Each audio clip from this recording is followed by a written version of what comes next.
Hey guys, welcome back to my channel. What if Naruto manipulated eternal darkness and became Superman? Movie.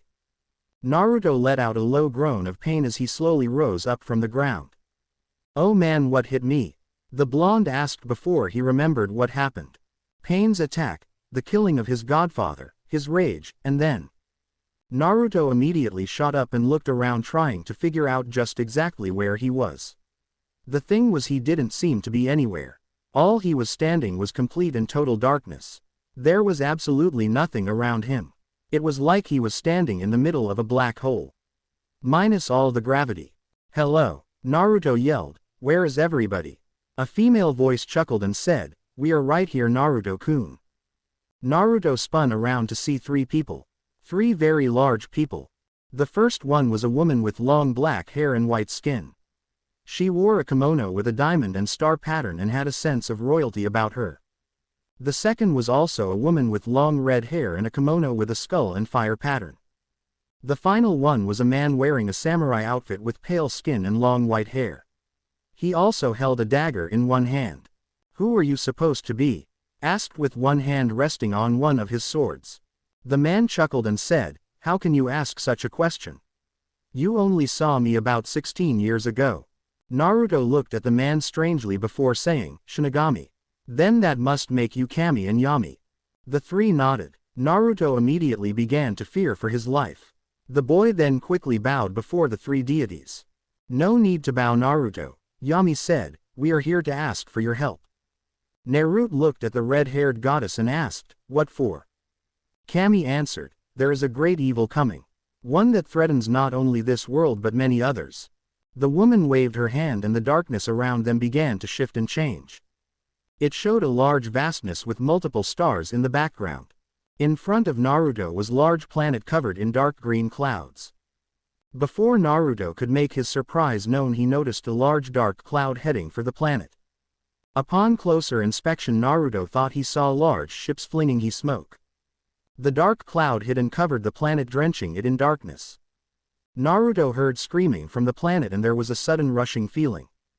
Naruto saw multiple dark monsters fighting through soldier sand, tearing them apart with their own hands or with powerful weapons. Finally, after killing their armies, the soldiers gathered up the inhabitants before a figure wrapped up in a cloak makes his way forward. The figure took out what looked like a tiny square-shaped casket. The man opened the box and a blast of red and black fire shot out and hit the people. More screaming was heard before the sound of tearing flesh. The smoke cleared, revealing the residents had been turned into monstrous creatures. The image faded, returning to the original black.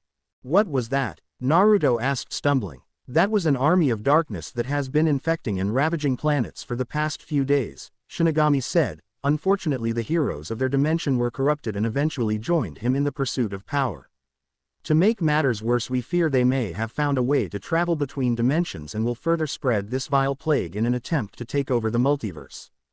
Naruto was staring wide-eyed at the god of death.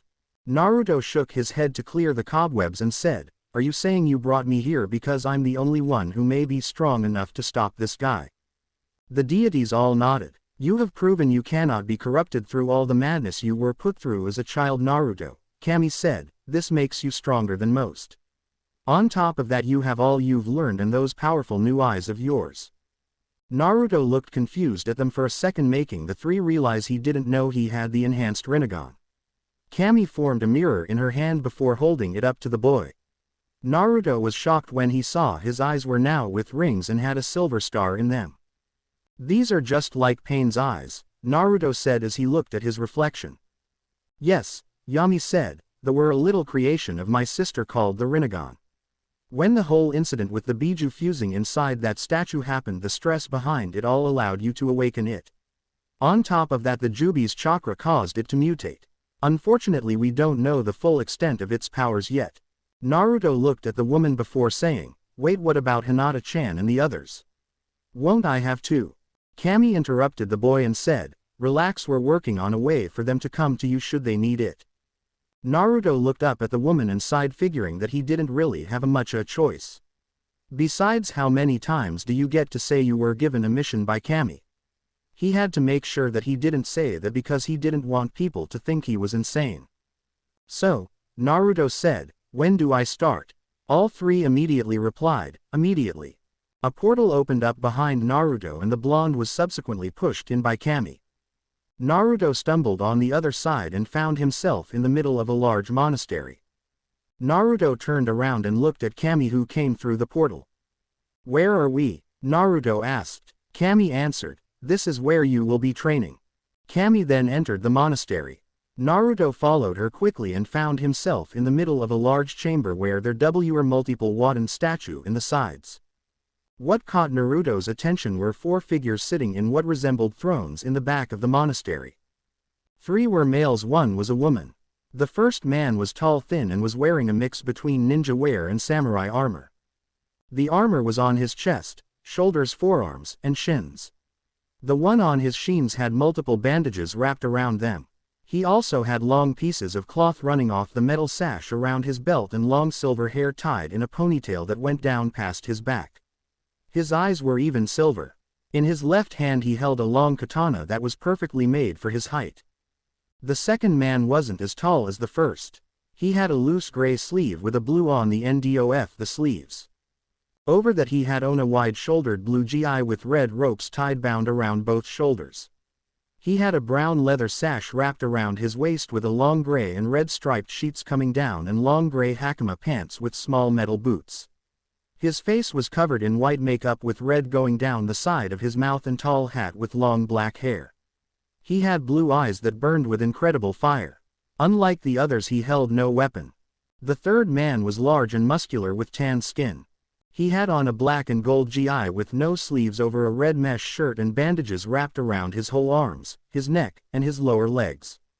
On his feet he had on old-style socks with old-style wooden sandals. He also had large gold balls in the shape of a belt wrapped around his waist. He had no hair on his head and had gold makeup running up his face. His eyes were yellow and portrayed no emotion. In one hand he held a large gold kunai. The only woman of the group was tall and slightly slender.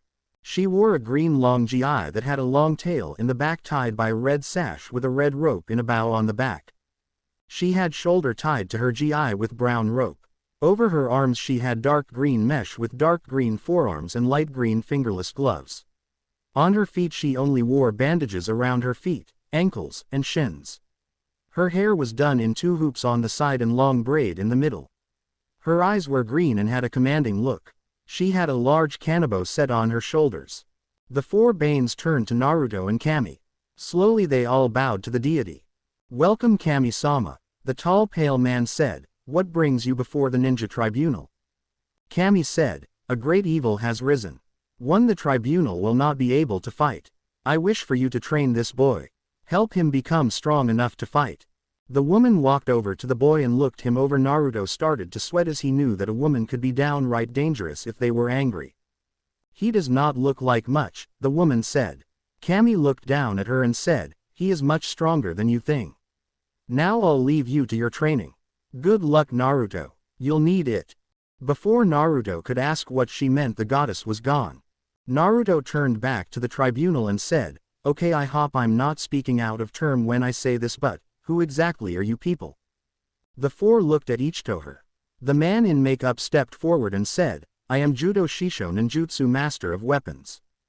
The very thin man stepped forward and said, I am Kon Shisho Ninjutsu Master of Spirit.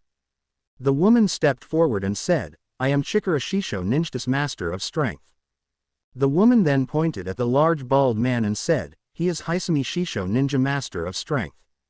Naruto raised an eyebrow at the names. I see you have questions, Judo said, we shall explain over dinner. Come.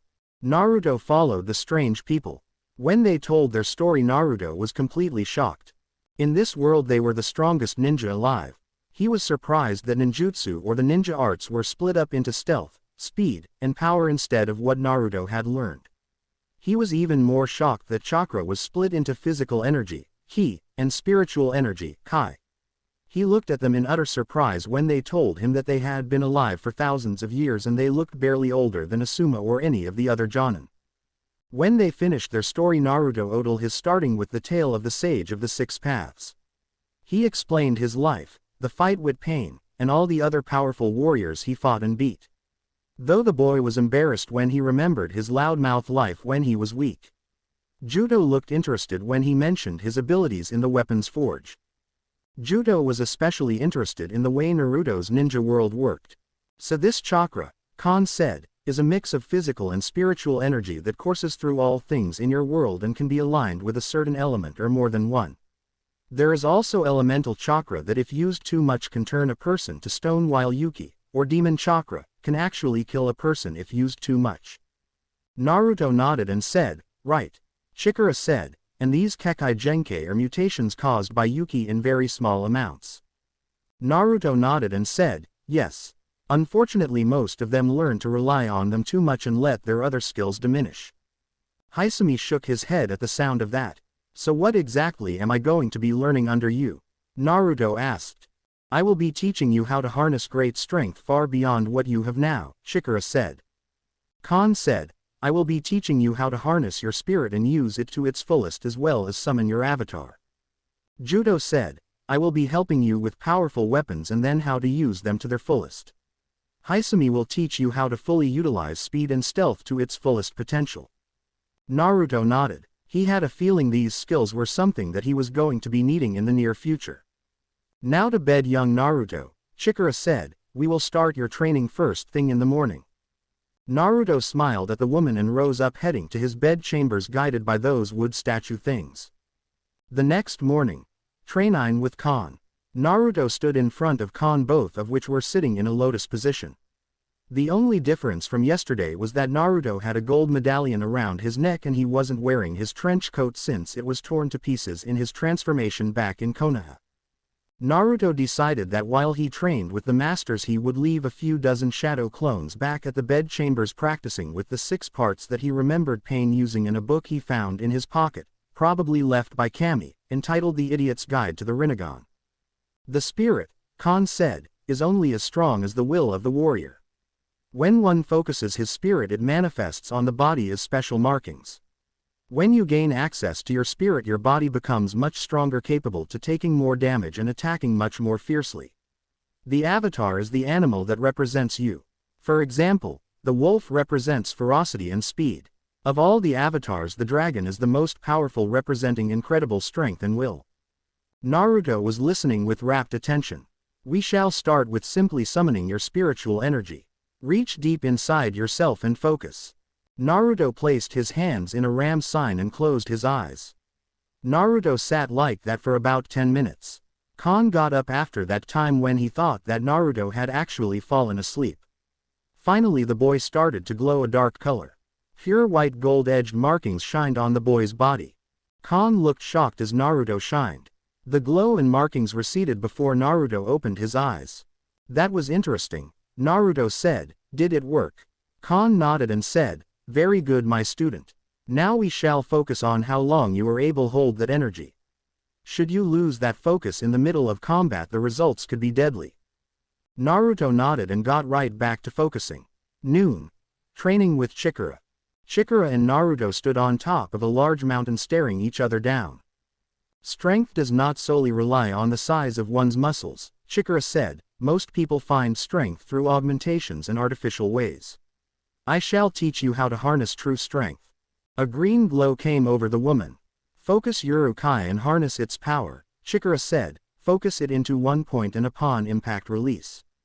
The woman then proceeded to slam her fist into a boulder, smashing it into dust with one blow. Naruto's jaw hit the ground when he saw that. Whoa, the blonde thought, Grandma Tsunade has got nothing on this girl. I wonder if she can do that to a mountain. Chikara motioned for Naruto to come over to her and pointed at a rock. Do what I just did, the girl said. Naruto focused his Kai and felt power flow through him. The boy censored back an arm and unleashed a brutal right hook that smashed the rock into pieces. You are a fast learner, Uzumaki-san, Chikara said with a slight smile. Now try it with these. She snapped her fingers and 4 large golems made entirely out of rock rose up from the ground. Crush him, the woman yelled as the 4 monsters glared down balefully at Naruto. Crud, Naruto thought. Afternoon. Training with Judo. Naruto looked at Judo as they stood with a large chamber. As you know Naruto, Judo said, a weapon is more than just a tool. It is an extension of the body. You know Yuru swords though all the time you have worked with them. I shall show you how we came across our weapons. The man snapped his fingers and a large dragon's head rose from the ground that then opened its mouth revealing a large amount of flames. That is one of the coolest things I have ever seen, Naruto said with a shocked look on his face. This is the Dragon Forge, the master of weapons said, those worthy will receive gifts from the flames. The unworthy will be burned by the inferno. Naruto gulped loudly. Naruto slowly approached the roaring fire. As soon as Naruto was close enough to the flames they burst forward engulfing Naruto. Judo gained a shocked look before a grin took his face. When the flames resided it revealed Naruto with 3 different weapons. One was a large chakram that more resembled a fire wheel with large spikes coming off the edges, and looked like it was large enough to cut a fully grown man horizontally in half. The second was a long black scythe with a jagged silver blade and the kanji for moon on the front of the blade while the back had the kanji for sun with the kanji for earth, water, fire, lightning, and wind going up the shaft. The third was a large staff. The staff stood about as tall as Naruto was with large spiked iron balls on the ends with a chain connecting the two. The lunar staff only made of wood and steel from the Ninja Gaiden series. Very interesting, the weapons master said. I haven't yet seen the forge give more than one weapon to someone. Naruto looked at his new weapons intently. He then asked, so, are we going to practice with these or not? Evening. Training with Hisumi. The moon was high in the sky and lit up the deep canyon that Naruto now stood in front of. There was a long rather rickety-looking bridge. Naruto looked around for his teacher, but couldn't find the man anywhere. The boy turned to leave when he ran right into the man making him cry out in shock. You know that is a good way to kill somebody. Naruto yelled as his heart rate went back to normal. Hisumi said nothing and pointed at the bridge. Naruto looked at it and asked, you want me to cross the bridge? Naruto turned to face his teacher to find him gone. Naruto spun around and saw Hisumi standing on the other side of the bridge. Naruto blinked before rubbing his eyes to make sure that he wasn't seeing things only for Hisumi to appear in front of him yet again. Naruto tried to get his heart back under control again and yelled, don't do that. What are you trying to do, make me have a heart attack? Hisumi pointed at the bridge. Naruto sighed before he made his way to the bridge.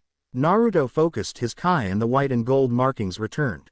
The blonde then started to make his way across the bridge and slowly started walking knowing that he probably wasn't fast as Hisumi was. About a quarter of the way across the bridge Naruto's focus lapsed and a board on the bridge creaked unrealistically loudly. A loud roar came from down below and a large serpentine dragon shot up through thick mist that covered the bottom of the canyon. Naruto cried out and thought he was about to get eaten when Hisumi appeared in front of him and held out a hand to the dragon. The man bowed followed by the dragon bowing its head. The dragon then returned to the canyon below. Whoa, Naruto said looking at his silent teacher, same time tomorrow. Over the next 3 months Naruto trained with the Ninja Tribunal. Khan was happy when Naruto quickly grew to where he could hold his spiritual energy for a long time thanks to his incredible chakra reserves. Eventually Naruto learned how to control his spiritual power to where he could actually fire blasts from his hands and eyes. Something that took him quite some time to do. Eventually Naruto also learned how to form his avatar which was a dragon like the other members of the tribunal. Chikara practically beat her lessons into the young blonde's head. By the time the 3 months had passed Naruto felt like he was able to physically beat Tsunade in an arm wrestling match. Or at least get in one with her and not wind up with his arm shattered. Despite this Naruto couldn't stand a fist fight with Chikara since she was a hell of a lot stronger than the slug sage. Judo turned out to be quite the weapons master as he taught him how to fully utilize his new weapons.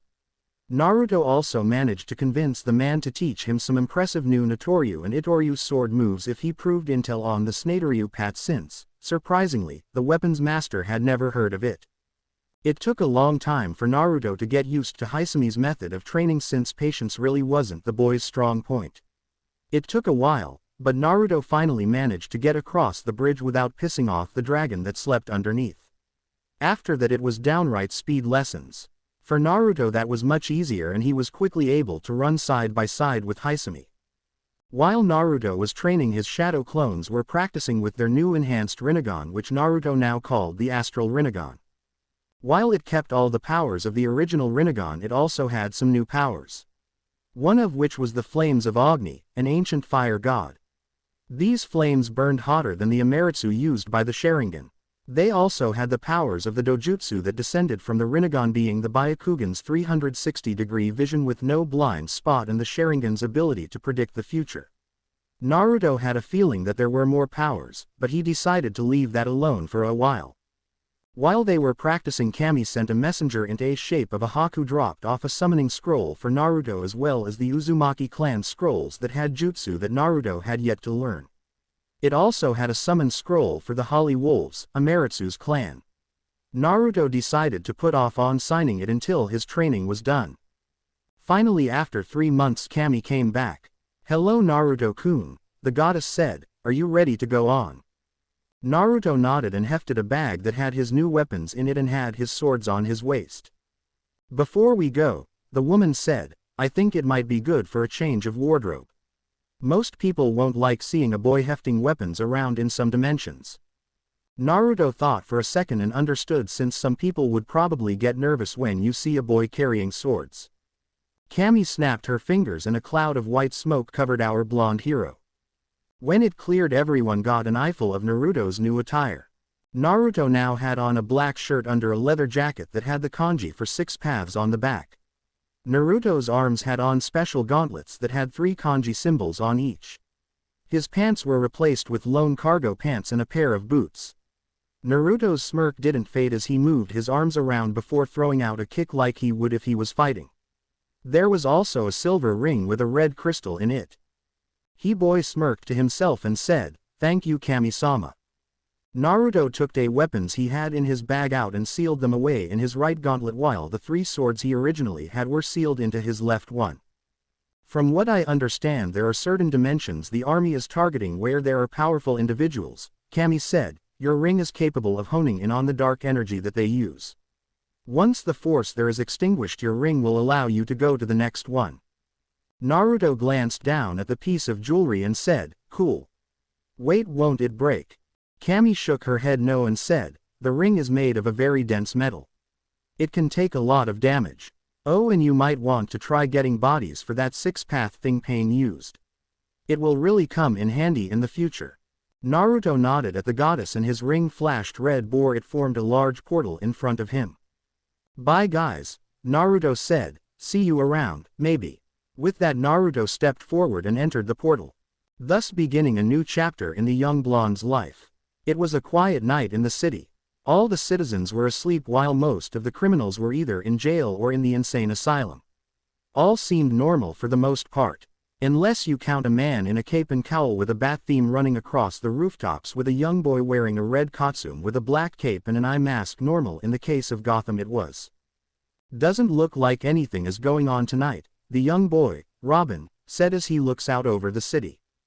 "I never thought I would say this," Batman said, "but we might actually have to turn in early." Robin said, "You say it sound like a bad thing." Apparently the pair had spoken too soon as a bright flash suddenly went off in a nearby alley. The 2 heroes of Gotham ran across the rooftops with impressive acrobatic skills. When they reached the alley, they saw a blonde kid in a jacket, with cargo pants, and a red shirt with armbands walking out of a portal. Naruto sniffed the air in the new realm and went, "Wow. And I thought some of the places back home were cesspools." The blonde then started to walk out of the alley when he suddenly sensed the presence of 2 people nearby. "I know you 2 are there," Naruto said. The pair then jumped down and landed near the young man. Naruto looked the 2 over and said, "What's with the weird getup?" Robin glared at Naruto and said, "Well, at least we don't look like some high school movie reject." Naruto chuckled and said, "Wow, nice comeback, you little man. Now if you'll excuse me, I have some important stuff to deal with. And that doesn't include playing with a man in a rubber suit and his young boy sidekick." Robin glared at Naruto and charged at him, intent on clobbering him for the insult. Naruto simply sidestepped to avoid the kick thrown at his head. The young Namikaze simply threw his leg up, striking Robin in the chin and sent him flying into a nearby dumpster. "Ouch," the boy wonder said as he crashed. Naruto slowly lowered his limb and rolled his eyes. The blonde looked at Batman and said, Pal, if you want that kid to survive in the world on his own, I suggest you teach him how to control his anger. Batman shrugged his shoulders under his cape before nodding. Batman. The man in black turned to see a man wearing red and blue tights with a long red cape with a diamond on his chest that had a big red S in it. Jean said he picked up some powerful energy readings in the area. The man said, "Have you seen anything?" Batman simply pointed at Naruto. Naruto looked up at the man and said, "Does everyone in this dimension dress so excessively?" Superman turned to the Dark Knight with a raised eyebrow. "Apparently this kid is from another dimension," Batman said in his usual monotone voice. Superman then gained a look of understanding. He looked at Naruto and said, "Listen kid, we need you to come with us." Naruto shook his head and said, "Sorry big guy, but I can't do that.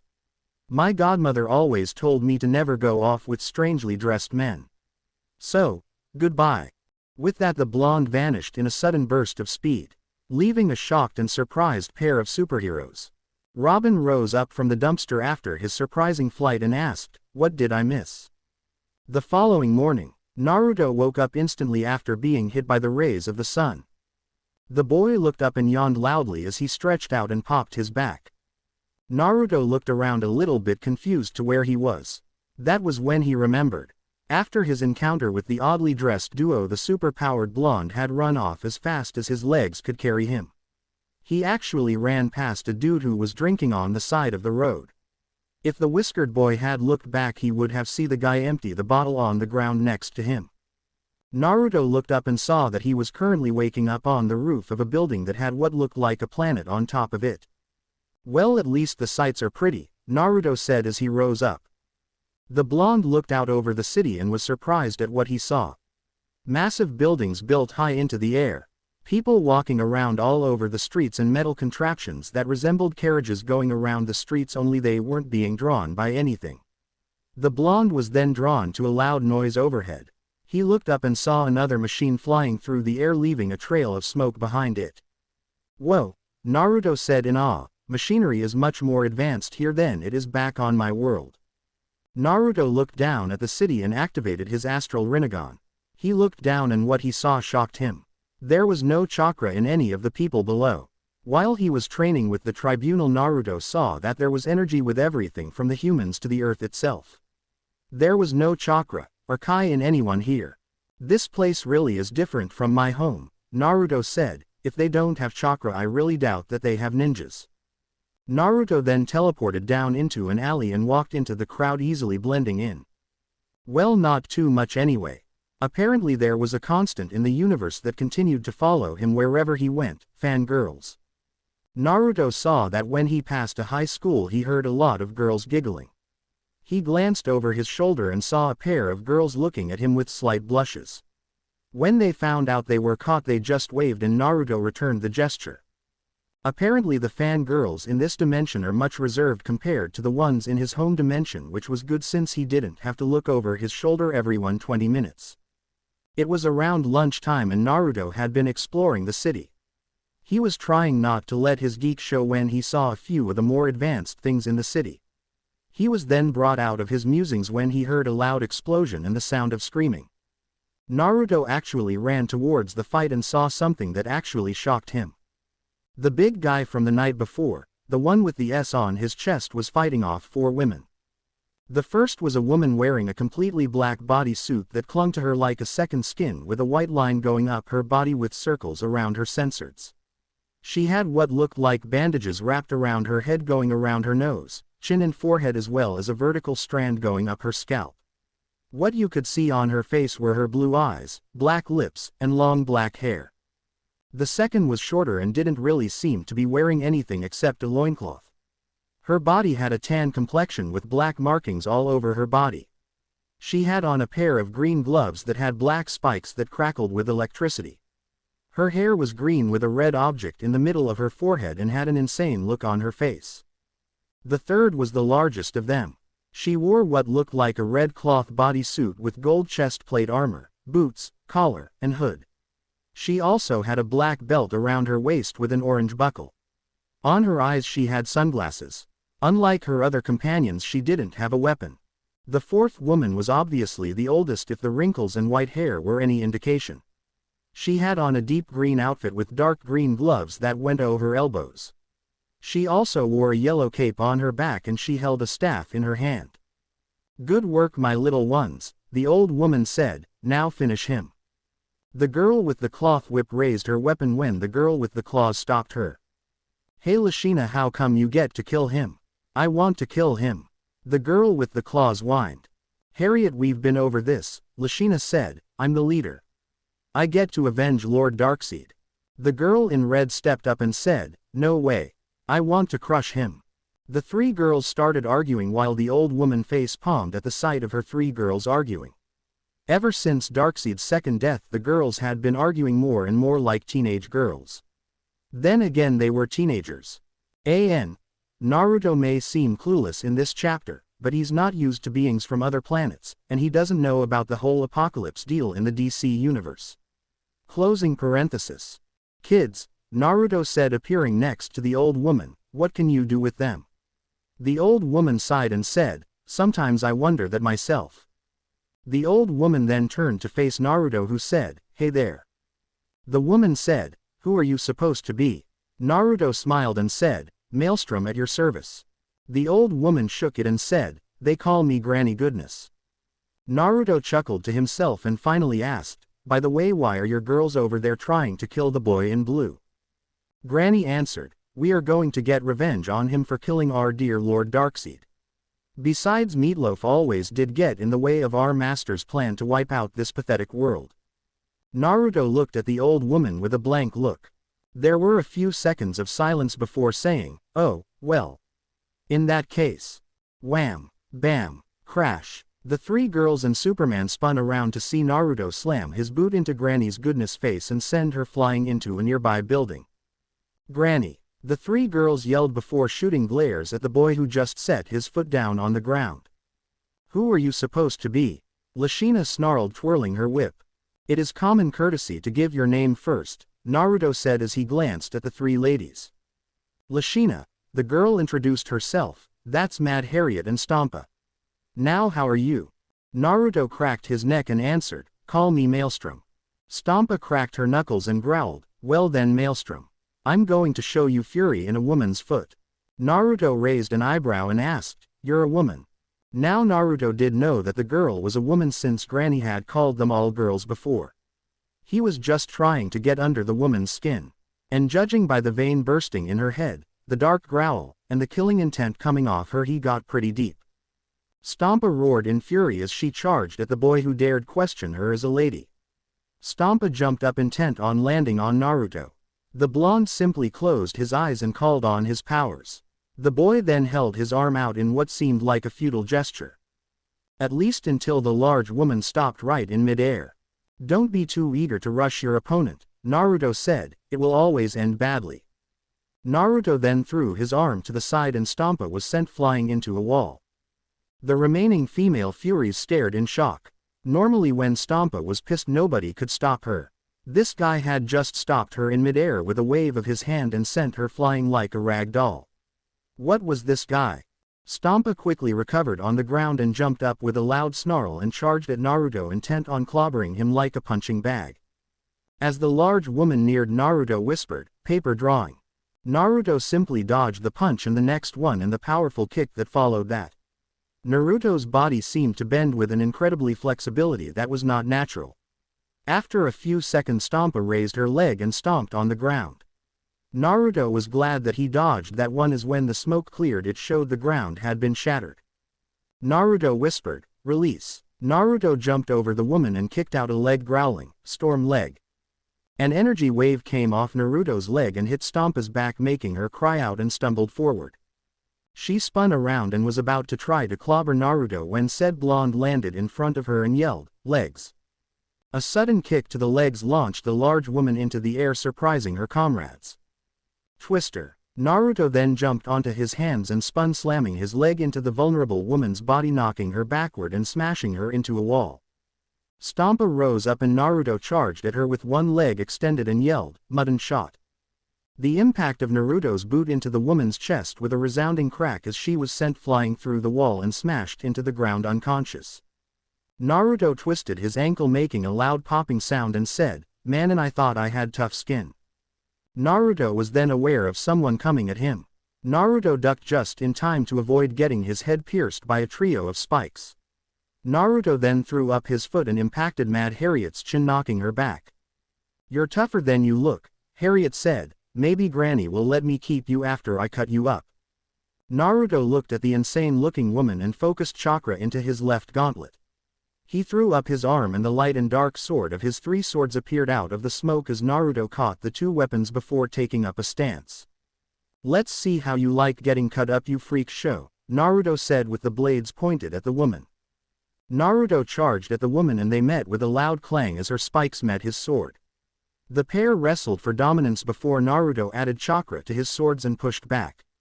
Naruto then spun on his heel and with a mighty kick knocked the mad woman back. "You're going to have to do better than that if you want to beat me," Mad Harriet snarled as she glared at him. Naruto simply crossed his swords and said, "Two-sword style, Hawk Wave." A sudden powerful blast of wind knocked the insane alien backwards and disorienting her for a brief moment. Naruto then swung both his swords and yelled, "Two-sword style, 108-pound cannon." The waves of energy that came off the pair of swords easily sliced through her normally thought skin, making her cry out in pain. Naruto grinned to himself before turning to Lashina and said, "Are you really going to try and fight me, little woman?" Lashina drew back her whip and threw it out. Naruto simply dodged the attack before threw up his leg and growled, "Storm leg, victorious bird." The energy blade that shot off formed a bird. Lashina was smart enough to dodge the attack with easily sliced through the nearby building.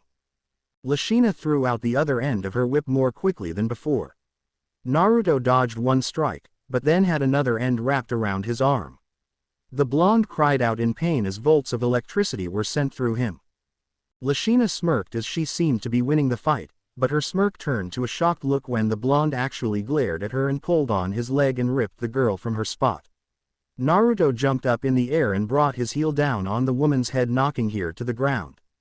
By that time Granny Goodness and the other Furies had gotten up from the ground and were staring in shock.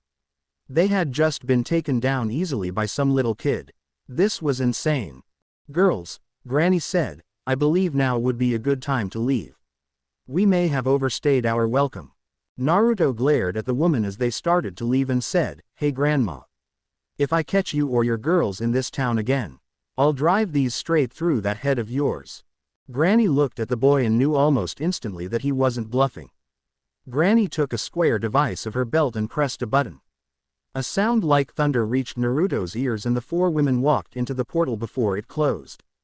"You okay, big guy?" Naruto asked as he held out a hand to Superman. "I'm fine," Superman said. "You're that kid from before. Where did you learn to fight like that? I don't think I've ever seen fighting like that before." Naruto crossed his arms and said, "The fighting styles belong to my family." "Well, two of them do. The third style I used belonged to my sister." Superman looked at the boy with a raised eyebrow before saying, "Listen kid, I need you to come with me so I can ask you a few questions." Naruto rolled his eyes and was about to say something when he realized that he wasn't where he was before. He looked around to see he was in the middle of a high-tech building with a bunch of rather strangely dressed people. He looked out a nearby window to see what resembled night. At least he thought it was until he saw what looked like a large planet. "Well, there goes the idea of not going with you, big man." "So where am I?" A new voice said, "The Watch Tower. Home base of the Justice League." Naruto spun around to see a dark-skinned man with bald head and beard wearing a black and green jumpsuit that had a lantern on the chest and a glowing green ring on one hand. "Call me Green Lantern," the man said as he floated down. "Now will somebody tell me what the heck is going here?" Naruto asked, "And what is with all the people with superpowers anyway?" GL floated down to the blonde and said, "You clearly aren't normal here from what Batman and Superman told me. Come on, we'll have to have a talk about that." Naruto was then led to what resembled a conference room. Inside were some pretty strange characters. One of which was man dressed in black with the bat theme from the night before. The others included a man with green skin wearing a blue cape and shorts with a red X made from straps, a man in a red bodysuit with lightning bolts on the sides of his head, his chest, his gloves, and boots, a woman with red hair and wings carrying a mace, and a black-haired woman wearing what looked like a one-piece swimsuit with a star and stripes pattern with silver arm bands and a lasso. "This is odd," Naruto said. "Hey Boy Scout," the man in red said, "who is the kid?" Superman said, "That's what I'm trying to figure out. Jean, do you remember those dimension rift signals you were getting last night? He was the one that came out of the portal." The group now stared at the boy. "Okay, I have no idea what is going on here," Naruto said, "so who are you people and what the hell is going on, because I hate being left out of the loop." After some quick introductions, Naruto was basically floored. He had a feeling that some dimensions would be different, but he never expected. Aliens, super soldiers, monsters. The only thing missing was a vicious beast formed by some crazy radiation. "Well, we told you our story, kid," GL said, "now tell us yours." Naruto sighed and told his story from the absolute beginning. Needless to say, a good portion of them were horrified at what the kid was saying. The way his life went, Hawk Girl, the one with the wings, was ready to go to Naruto's dimension and show what it felt like to have a medium-sized mace slammed where the sun doesn't shine. They were surprised at some of the things from Naruto's world, such as the super powerful ninja and powerful techniques and fighting styles. Even the summon animals sounded cool. Though some were pretty shocked that kids at the age of 6 were being trained how to fight and kill. It was almost barbaric. Finally Naruto finished his tale after his defeat of Pain and his job by the gods. When the boy finished speaking, the group was looking at one another with contemplative looks. Now, while the stuff he was speaking about was pretty crazy, but if he was as powerful as they say he was, then things would be crazy. "So what happens now?" Naruto asked. Superman said, "Well, while we can back up your claims with the portal thing, we are going to need to see if you really are that powerful. While I have seen your strength firsthand, I think some of my friends here might want a second opinion." Naruto nodded and said, "Great, can we do this in an open place? I'd rather not be held liable for damage." Superman nodded and said, "I think that can be arranged. Shayera, show the kid to one of the spare rooms we have. He can rest there until the demonstration." With that, the Thonogarian woman got up and led the boy to his room. As she left, Superman said, "What do you think?" Batman said, "We'll wait until his demonstration to think anything. If he really is that powerful, we'll have to keep tabs on him." The rest of the League's original members nodded. "So we wait until then," Superman said, "this should be interesting." It had been a few hours since Naruto had arrived at the watchtower. The spiky blonde had been sent to a room with a bed, TV, and a few of the other essentials. Naruto was currently flipping through channels on the TV. He had to admit that some of these shows were pretty cool. He found a fondness for a show called 1000 Ways to Die. While some of the deaths were unfortunate, he was glad that most of the people who got killed on the show were criminals. Has anyone else ever noticed that? He also admitted that some of the cartoons showed for younger kids were pretty weird. He was currently watching an episode of a show called Repo Games when there was a knock at the door. The blonde rose up and went to the door. When he opened it, he found a woman wearing a green top and a pair of green pants that hugged her curves, with green hair and earrings. "Yes?" Naruto asked as the woman was silent. "I'm here to take you to where you'll be tested," the woman said in an accent that Naruto didn't recognize. As she led the boy away, Naruto had to ask, "So, is there a reason you were staring at me earlier?" Naruto asked. The woman looked at the kid and said, "When I was told I would be getting someone powerful who may end up joining the League, I wasn't expecting someone so young." Naruto looked at her and said, "Really? Back home I'm registered as an adult." The woman stopped and turned to face the boy with a shocked look on her face. "Really?" the woman asked. "Here someone doesn't become a legal adult until they turn 21. Naruto looked at her and said, "Lady, where I'm from, as soon as you get this headband you're a legal adult. You're old enough to drink, old enough to kill, old enough to do other things." The woman looked shocked and a little disturbed at the kill remark. "Your world is strange," the woman said. "By the way, my name is Fire." The rest of the walk was in silence. The group arrived at the transport pad and in a bright flash of blue vanished. When they reappeared, Naruto noticed a sudden change in temperature.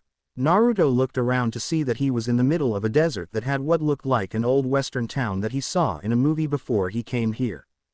"So you're the guy the big man wants us to fight," a voice said. Naruto turned and saw 5 heroes. The first was a tall muscular man with black hair. He had on a red shirt and pants with gold boots, a lightning bolt on his chest, and a short white cape. The second was a man who looked like he was completely silver with red gloves and boots, with a white star in his chest that had a red outline. The third was a woman with tan skin, white hair, and a blue leotard with a white iceberg insignia on the chest. She also had white gloves and boots. The fourth was pretty strange to Naruto. The man was covered in blue armor that seemed to resemble a beetle's shell. His face was completely black with red eyes. If Naruto could see behind him, he would see a beetle on his back. The fifth was a dark-skinned woman with black hair wearing an orange leotard that was cut down the middle with boots and clawed gloves. Around her neck was a necklace that had a tiger head in the middle with fangs going through it. The sixth was a blonde man with a blue and gold theme outfit with a gold visor over his eyes. "I can't believe that we're fighting a kid," the white-haired girl. The man in gold said, "At least this will be an easy fight." Naruto glared at the man since he was pretty much saying that he was weak. Naruto had to resist the urge to shout and yell at the man. "Are we going to start this or not?" Naruto asked. "By the way, is there any chance I could know the names of the people I'm fighting?" The man in gold said, "I am the Great Booster Gold.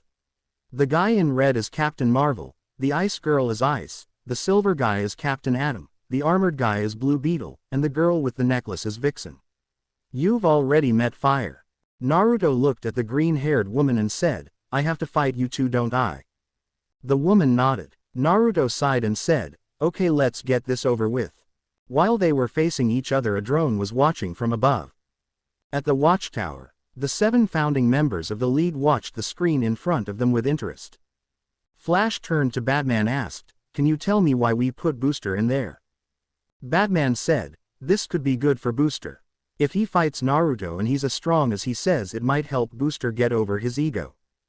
Flash said, "And you want to get back at him for when he hit on Wonder Woman."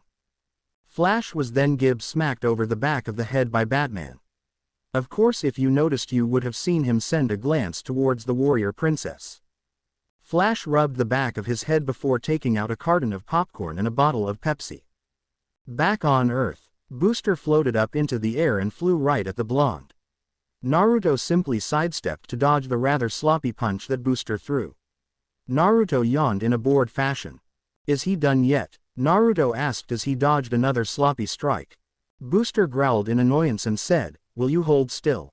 Booster threw another punch, this time charged with a gold energy. Naruto quickly brought up high foot before it came crashing down on the masked blonde's skull with a loud crack. Booster's body from the neck down was in mid-air before they joined the rest of his body on the ground. Naruto looked down at the unconscious man before looking up at the others. "So is this where things get serious?" Naruto asked. His response for Captain Atom's hands flashed blue before a blast of radiation flew at the boy. Naruto dodged the attack that burned down one of the small houses nearby. "Now this is what I'm talking about," Naruto grinned to himself. Atom flew at him with radiation still ignited over his hands. Naruto dodged attack and slammed his fist into Atom's face. To Naruto's surprise, he didn't hit skin. The felt like he was made of fabric. Naruto figured that this might have had something to do with his powers over radiation. Naruto grimaced. This means he couldn't use his finger gun, sword, or storm leg techniques. Up in the watchtower, Batman noticed the young Namikaze's look. "I think he just found out about Atom's suit," the Dark Knight said. Everyone looked at the screen with interest. Back on Earth, Naruto put his hands in his pockets calmly. Naruto simply looked at the man and bent his knees slightly. Atom was expecting anything. What he wasn't expecting was for the blonde to suddenly vanish from sight.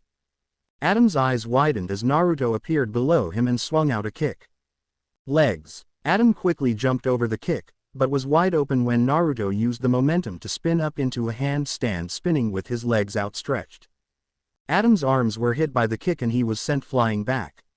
The former military man was shocked at the strength that this kid had. He was currently wishing that he had been here years ago so he could have been drafted into the military. Adam blocked another kick to the chest and a punch to the face followed it. Adam focused his power and fired a blast. Paper drawing. Slime. Naruto's body seemed to move like ooze to avoid the radiation blast before it took its original shape. Naruto then launched himself at the silver-coated man. Neck. Naruto spun on his heel, slamming his foot into the man's throat. Adam hit the ground with a crash, forming a small indentation where his head impacted. Chest. Naruto shot his leg downward, slamming it into the man's chest, knocking him deeper into the ground. Naruto then walked away from the body. Naruto heard a groan in pain and turned around to see Adam is still up. Adam charged at Naruto with his hands glowing with radiation. Naruto jumped over the man as he charged. Naruto spun around with his leg extended in a roundhouse motion. 3-point cut. Naruto spun on his like heel and sent out 3 kicks simultaneously. The kicks hit Adam's face, chest, and throat before Naruto wrapped his leg around the man's neck and called out, "Reception." Naruto then slammed the radioactive man into the ground, forming another crater. Naruto looked down to see Adam was now unconscious. Naruto looked up and said, "Next." His answer was a beast-like growl. Naruto found himself dodging the claws of Vixen, who was attacking him wildly. Naruto dodged a particularly vicious strike aimed at his throat before catching the woman's arm and drawing back his arm. Finger gun. Naruto shot his arm forward. To the surprise of everyone watching, the lone finger actually pierced the wild woman's skin. Naruto then slammed his fist into her jaw, knocking her backwards. As she fell, Vixen touched the pendant on her necklace. The ghostly image of a donkey formed around her as she lifted her legs and shot them back at Naruto.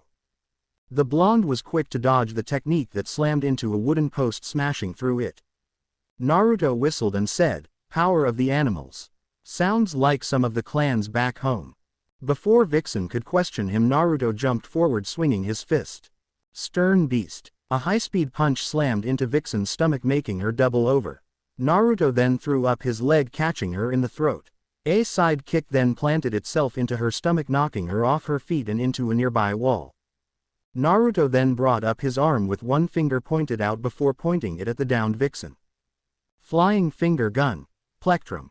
Naruto flicked his finger, sending a compressed air bullet at the downed heroine.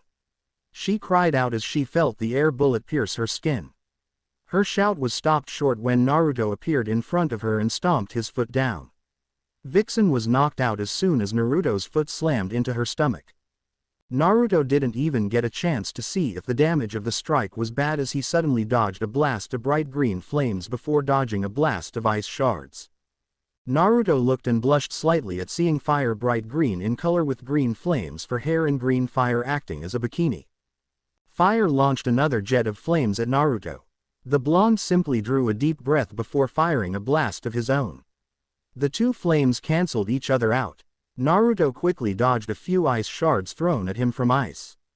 Ice formed a really big ice glacier above them and threw it like a softball at the whiskered blonde.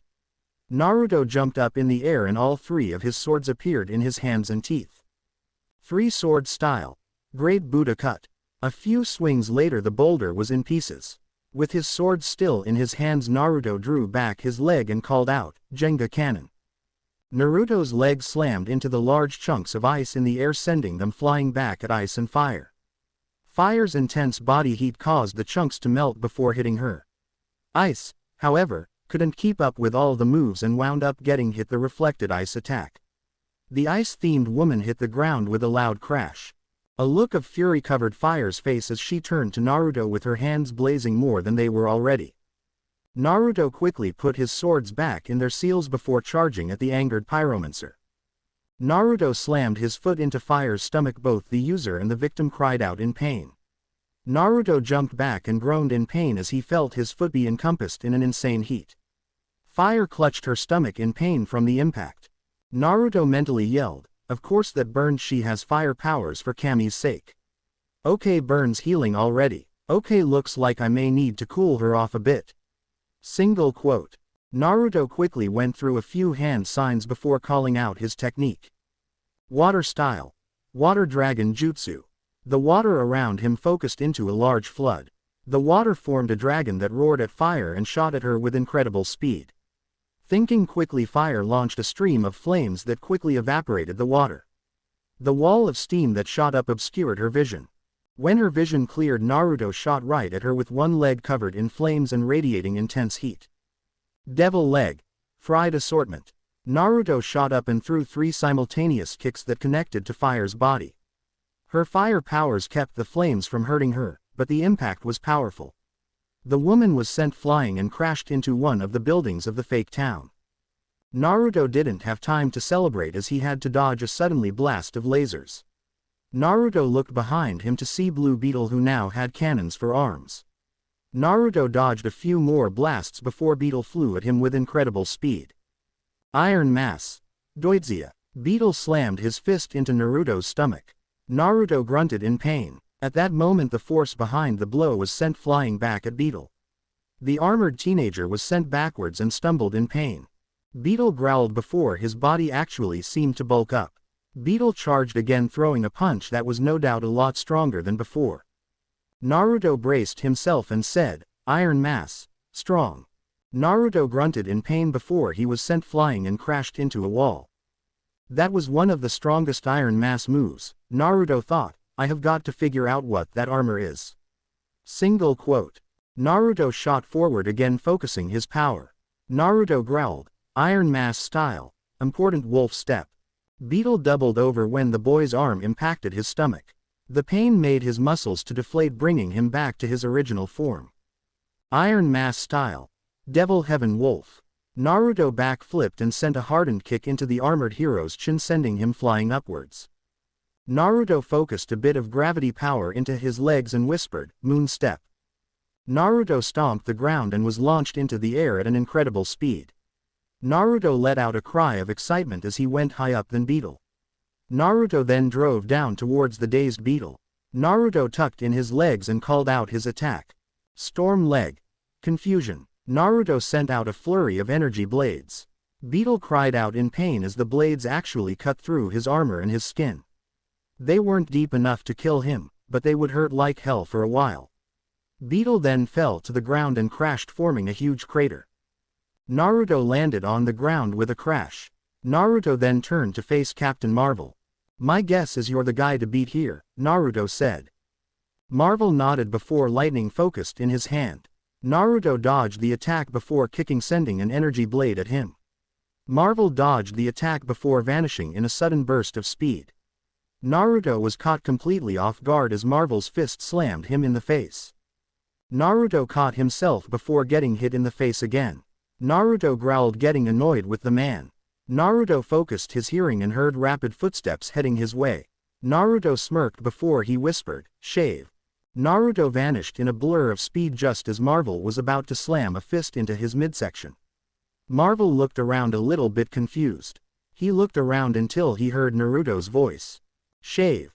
Razor." A zigzag dust trail appeared in the dirt before Marvel was hit into the stomach and doubled over from the impact. How strong is this kid? Marvel thought. Naruto then actually started car-wheeling over to the man until he was right under his chin. Mixed vegetable shot. Naruto used both hands to launch himself upwards and slam both of his legs into Marvel's chin, knocking him off his feet and sending him sprawling across the ground. Marvel jumped up immediately just in time to see Naruto running toward him before unleashing a sidekick. Mudden shot. The impact made Marvel cry out in pain. Marvel then vanished in a burst of speed before wrapping his arms around Naruto in a tight bear hug. As Naruto struggled to get out, the man called out, "Shazam!" A bolt of lightning shot down from the sky and struck Naruto. The blonde cried out in pain and fell to the ground with a groan of pain. The front of his shirt and jacket had been burned from the lightning and he now had a huge burn mark on his chest. Marvel started to walk away, but he stopped when he heard a low snarl. He turned around just in time to see Naruto rise up. Naruto glared at the man with poison-tipped white-hot dagger as his astral rinnegan burning in his eyes. Naruto pushed both hands forward and growled, "Gravity crash." Gravity suddenly increased to an incredible level as Marvel suddenly crashed to the ground, forming a huge crater. Naruto then pushed his hands forward, causing the same process to repeat until Marvel was lying in a very deep and very wide crater. Naruto breathed in relief. Naruto then succumbed to being struck by magical lightning and all the exertion he had used. He promptly collapsed to the ground and joined the others in the realm of sleep. Later in the Watchtower's conference room, Naruto and the League members he fought were currently in the medical wing being treated for their wounds. While they were being treated, the original 7 members of the League were talking to see if they should recruit Naruto. "The kid is definitely a powerhouse," Superman said. "I haven't seen anyone fight like that for quite some times." Lantern nodded and said, "The kid has skills, but he still has a bit of a temper. That might be a problem in the future." Jean said, "Despite that, he has shown great maturity and he has shown an ability to assess situations quickly, as you saw with how he handled himself." Wonder Woman said, "He certainly does know how to handle himself in combat. I would like to know how he does some of the fighting styles. I've never seen a way of combat like that before, and I have seen most of them." Batman said, "I might be able to explain a few things about how he managed to pull some of his techniques." Batman hit a few keys on a console and an image of Naruto appeared on the screen. "This is for one of those moves he calls shave."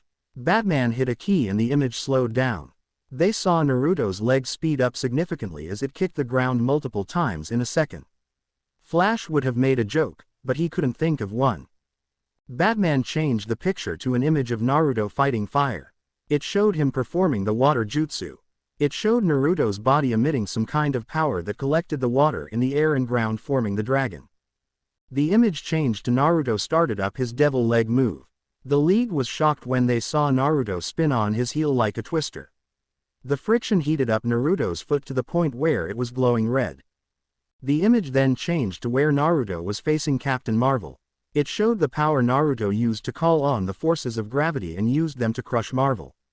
"Let's see," Flash said, listing on his fingers: super strength and speed, elemental manipulation, gravity manipulation, sword techniques, insane fighting styles, and who knows what else. "I'd say we get this guy before some mind-controlling crazy gets their hands on him." Everyone had to agree on that. If someone like the Mad Hatter or Gorilla Grodd, if he is still alive, managed to control Naruto's mind, then they were in some deep trouble. Superman was about to say something when the comm went off. Superman walked over to the console and asked, "Yes." On the other end a voice said, "Superman, it involves the young boy that fought against your selected League members." Superman said, "Don't tell me that Marvel's lightning move killed him, did it?" The woman on the other end said, "No sir. He's already up." At that moment Naruto's voice on the other end of the line was heard as he asked, "Has anyone seen my pants?" Superman closed the link and vanished in a blur of speed as he found himself in the medical bay. Sure enough, Naruto was standing up putting on his pants.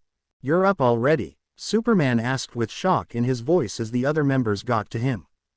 "I'm called a stamina freak back home," Naruto said. "On top of that, I'm able to heal pretty quickly. Though I do wish some of the nurses hadn't been so touchy when examining my chest burn." A few of the nurses blushed when he said that and started to whistle innocently. Superman was just looking at Naruto shocked. He was a fast healer too. Man, this kid was like the premium package of superpowers. What's next? Is he going to be able to bring people back from the dead? "Anyway," Superman said, "we've been talking and we've decided it would be beneficial to join the League as a full member." Naruto grinned and threw his arm up in victory before wincing and rubbing his chest. "Sorry," Naruto said, "my chest is still a little sore." Batman nodded and said, "You'll need to stay here for a while though. Since you aren't from our dimension, you technically don't exist.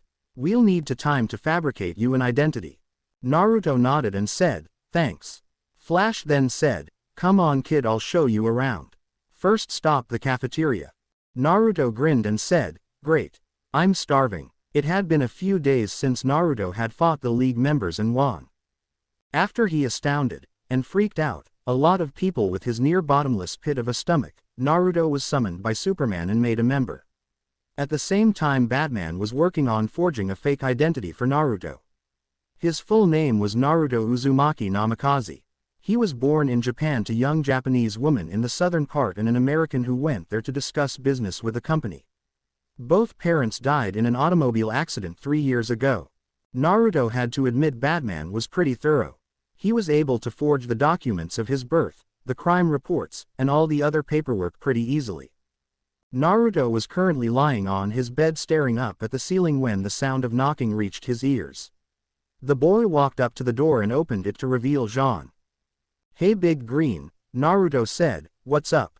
Jean answered, "I need you to come with me. Batman has finally found you a place to live while you're in this dimension." The last remaining Martian then guided Naruto down the hall to the teleport pad, and in a flash they were gone. When they reappeared, Naruto stumbled a bit. "I don't think I'll ever get used to that," Naruto said as he regained his balance. Naruto turned around. His eyes widened as he saw a medium-sized house. When Naruto entered, he was shocked at what he saw. There was a high-definition TV with surround sound, the latter I know is awesome, and a medium-sized couch that could seat up to 3 people. The dining room had a table that could seat 4 with a lamp hanging over it. The kitchen had a large fully stocked fridge, a granite counter, a few cupboards, and a dishwasher. Naruto went into the back of the house, finding a medium-sized bathroom which was already stocked with soap, towels, cloths, and toilet paper. There was a main bedroom that had a queen-sized bed and a secondary room that had one of those beds that comes down out of the closet. Naruto smiled and said, "I got to admit the bat sure knows how to set things up." Jean smiled to himself and said, "He does. I'll leave you to get to know your town. Welcome to Gateway City." With that, Jean teleported back to the watchtower to leave Naruto to get used to his new home. The blonde Jinchuriki smiled as he walked down and sat in front of his new TV. About an hour later, Naruto had gotten tired of watching TV as there was nothing really on. With that in mind, he set off to explore the city. Since he didn't have a car yet, he decided to get to one of the more social part of the city via Shushin. He actually did have one, but he just hadn't checked the garage yet. Naruto was actually enjoying his walk. He was currently in the park taking in some of the scenery. The dimensional blonde was walking around when something reached his ears. It was the sound of people fighting. Naruto followed the noise and found a pair of teens, a black-haired boy and a red-haired woman surrounded by a bunch of punk-dressed thugs, each of which had a sickening grin. "Why don't you just hand over your money, little boy?" the thug leader said, holding a knife up. The boy gulped and said, "Oh, okay, here." The boy took out his wallet and the thug snatched it. He looked at the wallet and took out some money. He went through the bills and said, "I don't think this will cover your protection fee." One of the other thugs grabbed the girl the boy was with and groped her while he swiftly licked her neck. "This will do," the thug groping the girl said. The boy snarled and yelled, "Get off her." The boy grabbed the thug, but got kicked in the stomach and knocked to the ground. The lead thug held out his knife and put it in the boy's face. "You shouldn't have done that, Junior," the thug sneered. "Now, I'm gonna have to make an example of you." He grabbed the boy by the hair and lifted him up. He took the knife and put it at his throat. "First," the thug said with a sick grin, "we're gonna make you watch while we have some fun with your girl."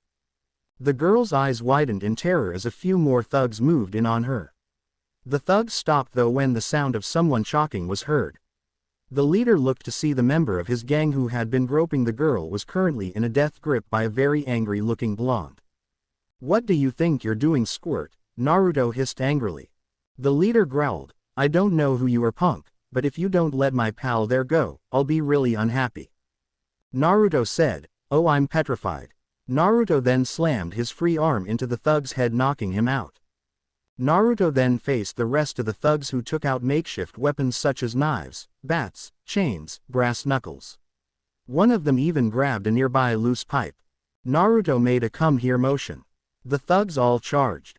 Naruto caught the bat one of the thugs was swinging and in a swift motion broke his hand and took it away from him. Naruto slammed the bat into the thug's chest. A quick kick to the face knocked him out. Another thug threw a sloppy punch that Naruto caught. In a swift motion, Naruto broke his arm and threw the thug into a group, knocking 2 more thugs out. The boy skillfully dodged a knife swung by another thug. Naruto caught his arm before grabbing the back of his head and slamming it on the concrete. While this was going on, the boy and girl were looking on in shock. This kid had come out of nowhere and was helping them. What really shocked them was the fact that he was taking on multiple thugs and hadn't taken a hit. Heck, they hadn't even gotten a bit of dust on his jacket. Naruto knocked out the last thug before glaring at the boy. Naruto smiled and said, "Are you really that stupid?" The leader flinched at Naruto's glare, and as he looked he could swear he saw the boy's eyes turn red. The leader backed off before he started running for the hills. Naruto grinned before picking up the wallet and the money the thug dropped in his haste to get away. He handed it to the boy and said, "I take it this is yours." The boy took the wallet and money and said, "Thanks. Where did you learn to fight like that?" Naruto said, "I had some really paranoid parents. They made me train in fighting for years so I could defend myself with all the madness going on in the world these days." The boy nodded before putting the money up. The girl walked up to Naruto and kissed his cheek. "Thanks," she said happily. With that the couple walked off. Naruto grinned in satisfaction and looked at the setting sun and made note of the time with that he headed home. Time skip. 2 weeks later. Naruto yawned. He was pretty bored. The blonde was currently killing time watching some old movie about a giant turtle that was going through Tokyo destroying it. Naruto idly wondered if animals such as this really did exist in this world. The movie was then cut off when a news flash appeared on the tube. "This just in," the news lady said, "there is a high-speed chase going on through downtown Gateway. Just 10 minutes ago the Royal Flush gang robbed Gateway City Bank. After obtained a few million in cash dollars they escaped with the police in hot pursuit. More on this as it develops." Naruto growled as he heard that. Naruto's attention is brought away from the TV when he heard the sound of beeping. Naruto followed the noise till he found a briefcase that had a large bat symbol and a letter taped to it. Naruto took out the letter and started to read it. "Naruto, knowing your nature you wouldn't be able to stay away from the whole hero business. When you find this you'll find some things you'll need. I hope the look is to your satisfaction. See you out there. Batman." Naruto looked in the case and let a grin cross his features. "This is going to be good," Naruto said with a smirk. Meanwhile, police sirens echoed through the air as the police chased after 4 criminals flying away on a bunch of giant playing cards. What was weird was the fact that the people on it were also dressed like playing cards. The first was a large well-built African-American male. He wore black, white and red outfit with a 10 on his left shoulder. On his right eye he had the tattoo of a club. His boots and gloves were black and had white at the top that had a club symbol on them. The second was also male. He wore a white jumpsuit with black going down his chest, black gloves with a red line at the edge and black boots on his feet with the same look. Around his waist was a red belt. His face was covered by a cowl that had a funny-looking hat on his head. The third male wore a black shirt, long white pants and boots with a red royal-looking robe. In his hands he held a cane and on his head he wore a metal skull cap with a club on it. The fourth figure was the only girl. She wore what resembled a red one-piece swimsuit with high white boots and gloves. Her hair was apparently dyed white and she had a club symbol tattooed on her forehead. "Jack," the girl said, "the next time we rob a bank, don't pose in front of the security cameras." Jack, the boy in the black and white jumpsuit, looked at his female teammate and said, "I can't help it, Queen. This face was made for TV." The largest male said, "Yeah, if it was a horror show." Jack glared at the larger male who simply sent a grin right back at him. "Knock it off you two," the man with the cane said, "we got to lose these rent-a cops before we get sent back to jail." The others all nodded. The group then spun around a corner and hid in an alleyway. The cops went right past them. "Censor eaters, King," the guy with the cane said. A voice said, "Who you talking about?" The 4 turned around to see a guy standing on a wall. Literally standing perpendicular to the wall. From the voice they could tell he was about 16 years old or so. He was wearing black body armor with crimson areas on the shoulders and chest. The armor on his chest was tight, showing the muscle underneath. His arms had metal ebony gauntlets with titanium claws on the hands. His pants were tight and looked like they were made of cloth. On his feet was a pair of black boots that, unknown to them, had metal insoles that were impervious to heat and magnetism. His head was completely covered by a cowl keeping them from seeing his hair. He wore a black and red almost demonic-looking fox mask.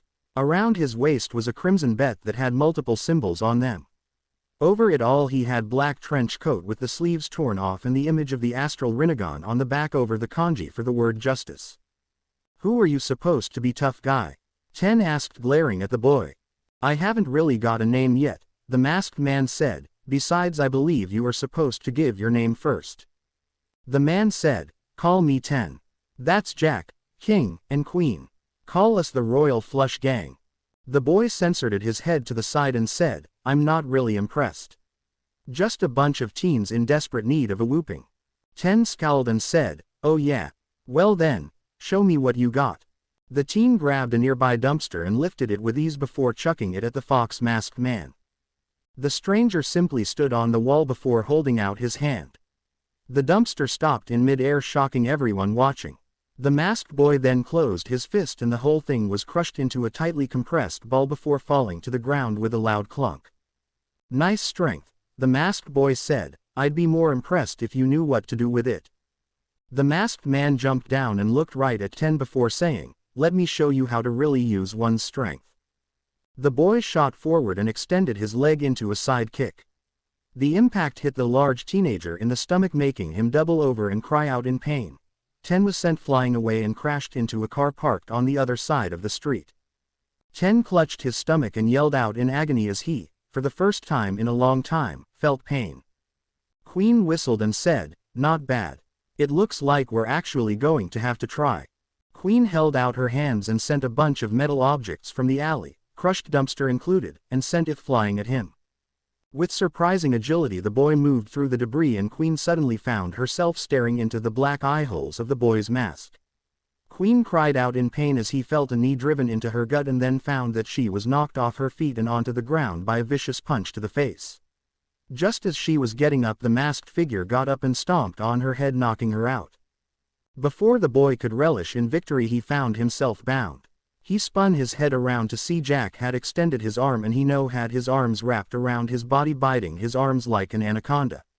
The boy glared at the Jack. Jack grinned arrogantly and said, what are you going to do now, pal? The answer was for the boy's back to sprout 2 pairs of muscular-looking metal arms. Before Jack could do anything, the arms grabbed him and smashed him into the ground. The masked fighter then pressed Jack against the wall and using his elastic arms tied him to a light post. The extra limbs receded just in time for King to fire a bolt of plasma from his cane. The masked boy ducked backwards to avoid the blast. Not so hot now, are you? King taunted before firing another blast. The boy just stood there with his arms crossed. The energy blast was actually deflected off him at the last second, like it bounced off something before it even touched his person. The blast, however, did strike 10 in the face just as he was getting up from the ground. He was knocked right out again. Not a bad shot, the masked boy said. My turn. The boy jumped up in the air and said, Storm leg, binary star of the wolves. The boy sent out a single kick that launched energy at King. The energy quickly formed wolves that snarled and charged King. King tried to fire a blast, but the wolves were too fast. They were upon him, instantly sinking their teeth into his shoulders before exploding. King was sent flying into a wall and straight into dreamland. The boy grinned before walking over to the downed King. He reached into his coat and pulled out a scroll. He dropped it off next to King's prone form. He was then aware of lights coming his way. The boy slowly turned to face a squad of police cars. The cops were looking at him with surprised faces. The man simply nodded before the shadows moved on their own and wrapped around him. When the darkness cleared, the boy was gone. The cops wanted to go after the boy, but they went to the matter at hand and apprehended the 4 criminals. The next morning, Naruto yawned as he took out a bowl of cereal and sat in front of the TV.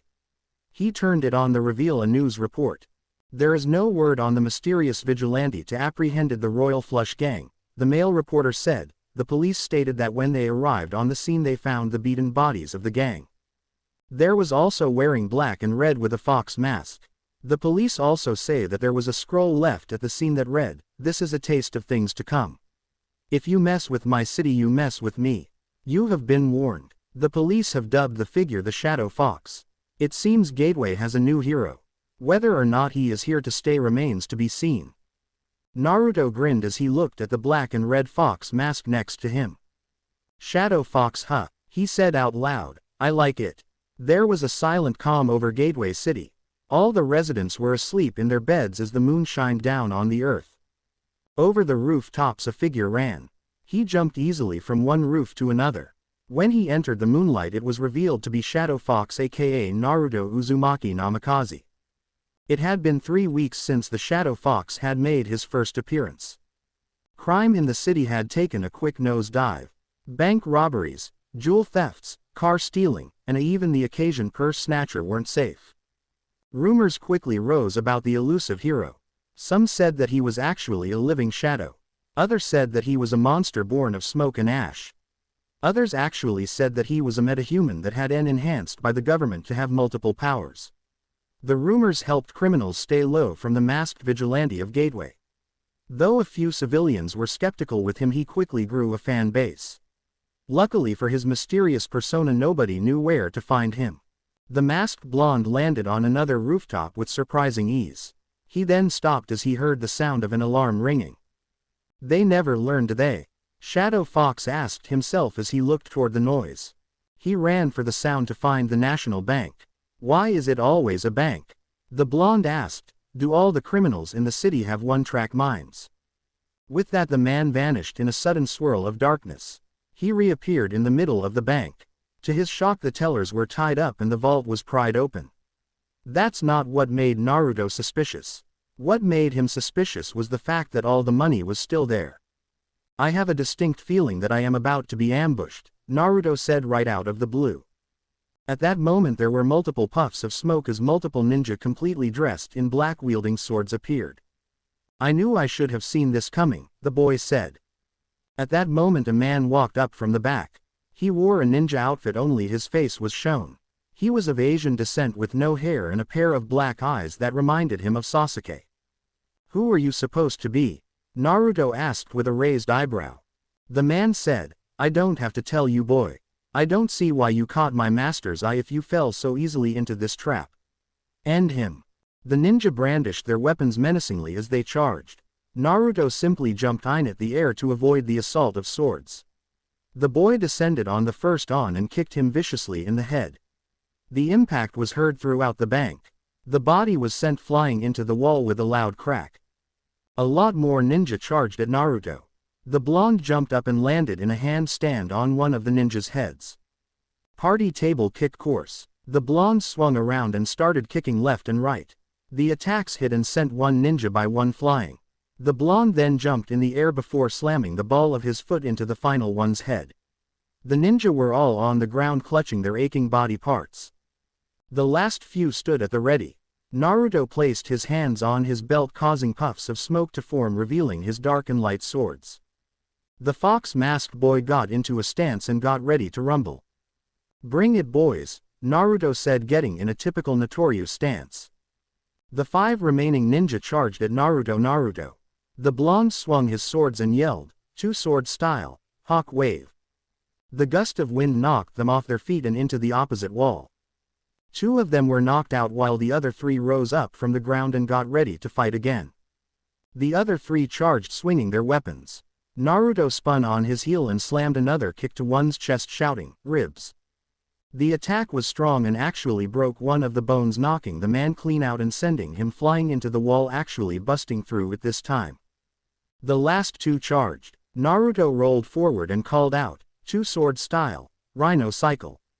He had his sword forward and pointed towards the ceiling before running forward and swinging both blades. The remaining pair of ninja cried out in pain as a long bloody streak appeared on their bodies, fell to the ground with a loud thud. Naruto stood up tall and swirled his swords before turning towards the bald man. Impressive, the man said, jumping down, incredible strength and in swordsmanship. The blonde cracked high neck and said, now answer my question. Who are you? The man bowed and said, I am called Ubu. I was sent by my master the demon.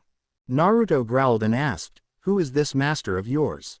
The bald man said, you will learn soon enough. Naruto then asked, why don't you tell me anyway? Naruto sealed his swords and charged at the man. The man quickly threw out a small bag that exploded in Naruto's face, making him cry out in surprise and curse at himself for not seeing that coming. The boy's vision blurred and he fell backwards onto the ground. Plenty of ninja appeared as Ubu said, get these weaklings back to the lair. Take the boy and place him under guard. Remove his belt as well. It seems that is where he is keeping his main weapons. Later, Naruto groaned as he rose up from a very soft surface. He looked down to see he was on a cot. He looked around to see he was in a dungeon of some kind. The boy immediately grabbed his face to see that his mask was still on, much to his relief. He activated his astral Rinnegan to see that there were multiple guards placed at the front of the door. He groaned and looked around. There were no vents, ducts, or anything that he could use to get out of the room and out of wherever he was. He could just use his powers, but that probably attract a lot of attention. He knew he could take a lot of people on, but he didn't want any unnecessary attention. Naruto sat down on the cot and sighed. This is going to be a long while, Naruto said to himself as he sat down. Meanwhile in the watchtower, Batman was going over chatter on the computer and rubbed his chin. What is it, Bats? Flash asked as he sped up to the Dark Knight of Gotham. Batman said, there was a report of a bank robbery in Gateway. Reports said that there were multiple assailants all dressed as ninjas. Out of all this, however, nothing was taken. Flash blinked and asked, ninjas? You mean those League of Shadow guys? I thought that Roz guy you told us about was dead. Batman said, Roz has been alive for hundreds of years. I really doubt he's going to die anytime soon. Flash blinked and said, you don't think that they got the jump on the kid, do you? Batman answered, it's a chance. When I gave the kid his costume, I put a tracer in the mask should he get in over his head and should he go rogue. The Batman rose up and said, I'm going to find him. Flash was about to say something when he remembered that when the Bat set his mind to something, there is almost nothing that can get him to back out of it. With that, the Batman got into a ship and followed the signal. After a bit he arrived in a large castle in Europe. The Dark Knight of Gotham stood on top of the roof and looked through a skylight to see an old man with a sword who was standing in the middle of the room in front of a pool filled with green liquid. With him was a beautiful girl wearing black leather with long black hair and blue eyes. To the other side there was Ubu. In front of them was Naruto, who stood there with his arms bound and with two ninjas standing by his sides. He had a collar around his neck that was chained to the ground behind him. They also had two swords in front of him to keep him from moving. So this is the legendary Shadow Fox, the old man said. I must say I was expecting something a little bit more impressive. Naruto said, who are you supposed to be anyway, old man? One of the ninja turned and growled, how dare you? You dare disrespect the great. The man was cut off when the old man raised his hand. Calm yourself, my servant, the old man said. I am Ra's al Ghul, the head of the demon, and leader of the League of Shadows. Naruto thought for a second and aid, I thought I knew that name. I read about you in the League's files. The man who lived over 500 years by constantly taking a special chemical called Lazarus. The old man gave a rare grin and said, now that introductions are out of the way, I shall cut right to business. You see, my boy, with each use of Lazarus my body grows weaker and the effects aren't as strong as before. I am in need of an heir. I've heard of your strength, child, and you are a candidate. Naruto looked at the old man with a raised eyebrow. He noticed a slightly angry look on the girl's face. Why not have her do it? The masked boy asked. She looks like she can handle herself. Why don't you give control of your league to her? Roz said, I do not believe that woman's touch would be effective in this organization. Naruto shook his head and said, in other words, you don't deem her worthy of taking on your legacy. Typical male thought, and I should know I am a guy. Ra's face turned into a scowl before he suddenly turned and said, I know you are their detective. I've gotten used to you sneaking in. The skylight broke and Batman dropped down into the room. The two ninja guarding Naruto suddenly found themselves in the middle of a chokehold before being slammed together. Naruto then grabbed the collar around his neck and broke it. The blonde scooped his belt up and reattached it.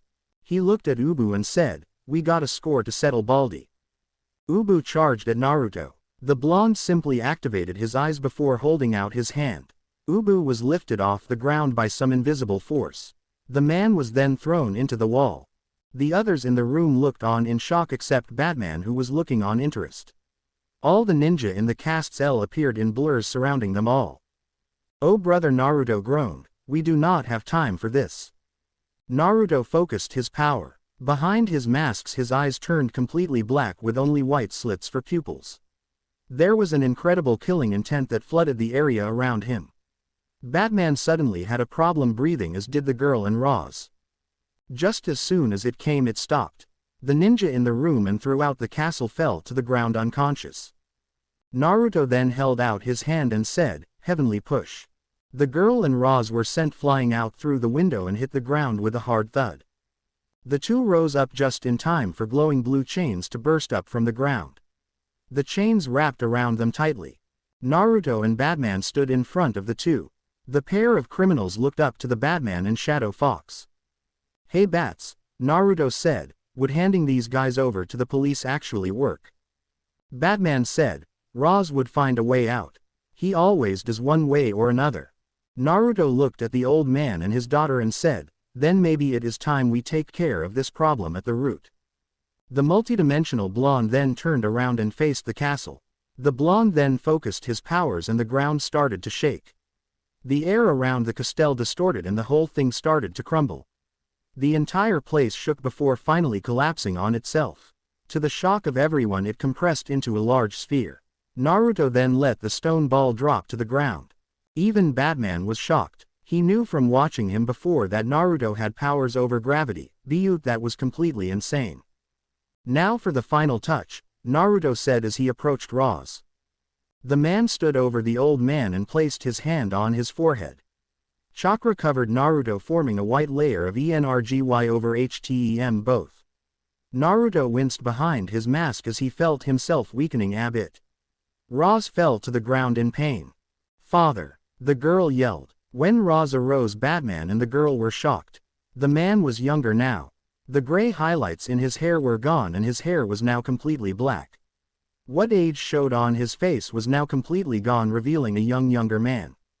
The chains dispersed as Naruto said, "Go. I gave your life back. Live your life with your daughter like you should have years ago." With that, the fox-masked boy turned on his heel and left. The girl looked up at Batman and said, "Are you still going to turn us in, beloved?" Batman looked at the woman and said, "Number. While I condone your father for what he's done, I can't allow you to go to jail as well. Start over with your father, Talia. It will do both of you some good." With that, the normally emotionless man left the woman who grabbed her father and the two left. Batman turned to Naruto and said, "Are you all right? And are you sure that was a good idea?" Naruto said, "When I read up on the League of Shadows, I learned that the Lazarus formula was eating away at his mind. When I restored his youth, I also restored his mind. I don't think that you'll have to worry about that anymore." Batman said, "And the castle?" Naruto said, "I know you don't really approve of the crushing them, but it needed to be done. I don't expect you to agree with that. It's how I was raised to fight. If it's any consolation, it was painless for them." Batman didn't say anything else. He just kept on walking. Meanwhile, in darkest regions of space there was a flash of dark crimson. A large portal opened up and a dark fog came through, hiding a dark ship. Inside the ship we see a long table with 8 figures sitting around it. All of them were hidden by darkness. The one most notable sat at the head of the table with the fanciest chair. An image of Earth appeared and the leader said in a dark thundering voice, "So this is Earth. What can you tell me of this world?" The man closest to him stood up and said, "My liege, this world is filled with multiple metahumans, as they call them. Each of them has an incredible power such as great strength or speed. Those that don't have powers have technology to help. Out of all of them, 2 stand out." An image of Naruto and Superman appeared. "The old one," the man continued, "is called Superman. He has shown powers such as flight, extreme strength, optical enhancements, thermal decreasing breath, super speed, as well as enhanced senses. The second one is called Shadow Fox. His powers include a power in his eyes that grant him power over the elements, gravity, and a vast array of powers yet to be seen. He also has abilities that augment around his body, allowing him to enhance his physical powers." One of the men at the table clenched his teeth at the sight of the boy. "Is there a problem?" the leader asked as he looked at his general. "I feel as if I know this boy," the man said. "I can't quite place it. Sir, with your permission, I would like to lead the attack on this world." Another one of the men at the table rose up and slammed both hands down on the table and roared, "How dare you demand anything from our master?" The leader rose up and growled, "Silence. Very well, you shall lead the attack. However, should you fail, Well, you know the price for failure. The leader held up a skull in his hands before crushing it in his mighty grip. The general sweated for a second before nodding and bowing his head. With that, the ship made its way toward Earth. Shadow Fox sat down among the other heroes in the watchtower. The blonde vigilante of Gateway sat among the heroes feeling right at home. The boy was putting away food when he felt some warm feeling in his hand. He looked down to see his ring was glowing brightly. "Oh crud," Naruto said as a deep sense of foreboding washed over him. Suddenly a large portal opened up on the other side of the Earth and an alarm went off in the watchtower. Screens showed the large ships coming out of the portal that started dropping small and large creatures from the ships. Civilians screamed in terror as the large monsters started attacking immediately. Superman said, "I take it this is the army that you are trying to stop." Naruto could only nod. "Jean, I need you to get everyone ready and send a channel through to the heroes in the area to head towards that invasion." "Superman, I don't know what that is, but it sure as hell isn't a good thing." Naruto ran over to the teleport pad as well as a good deal of other heroes and vanished in bright flash of light. At the invasion site, the heroes and Naruto appeared in flashes of light just in time to avoid getting crushed by a giant claw. One of the gargantuan monsters snarled angrily. The monster swung another arm and came close to crushing Naruto. Luckily Adam was one of the guys. The scientist used one of his tools to turn himself into a giant, something he wasn't used to doing, and caught the large claws. One sword swing later the monster was roaring in pain as its arm was sliced clean off. Naruto jumped and swung his sword down, slicing the monster's head clean in half. The monster's roar got the attention of the foot soldiers of the group. They were about the normal size of a grown man covered in black armor with a multitude of weapons ranging from swords, to spears, to maces, to actual laser guns. The aliens with lasers opened fire. The group of heroes dodged the attack. One of the heroes, Blue Devil, shot forward and started swinging like crazy. A few impacts later and a giant pitchfork stabbing the drones were all down. "Nice moves Big and Blue," Shadow Fox said, "now let me show you a real piercing technique." Naruto jumped up facing against a squadron of them. The mouth of his mask split opened like a normal jaw as Naruto held all three of his swords. Three-sword style. 108-pound cannon. The three swords swung and sent a wave of energy that sliced through a bunch of them like paper and exploded with intense power. The explosion obliterated a few of them, but got the attention of their apparent leaders. These guys were about twice the size of a normal human with armor that actually seemed like samurai armor. They were also sporting some samurai swords that completed the look.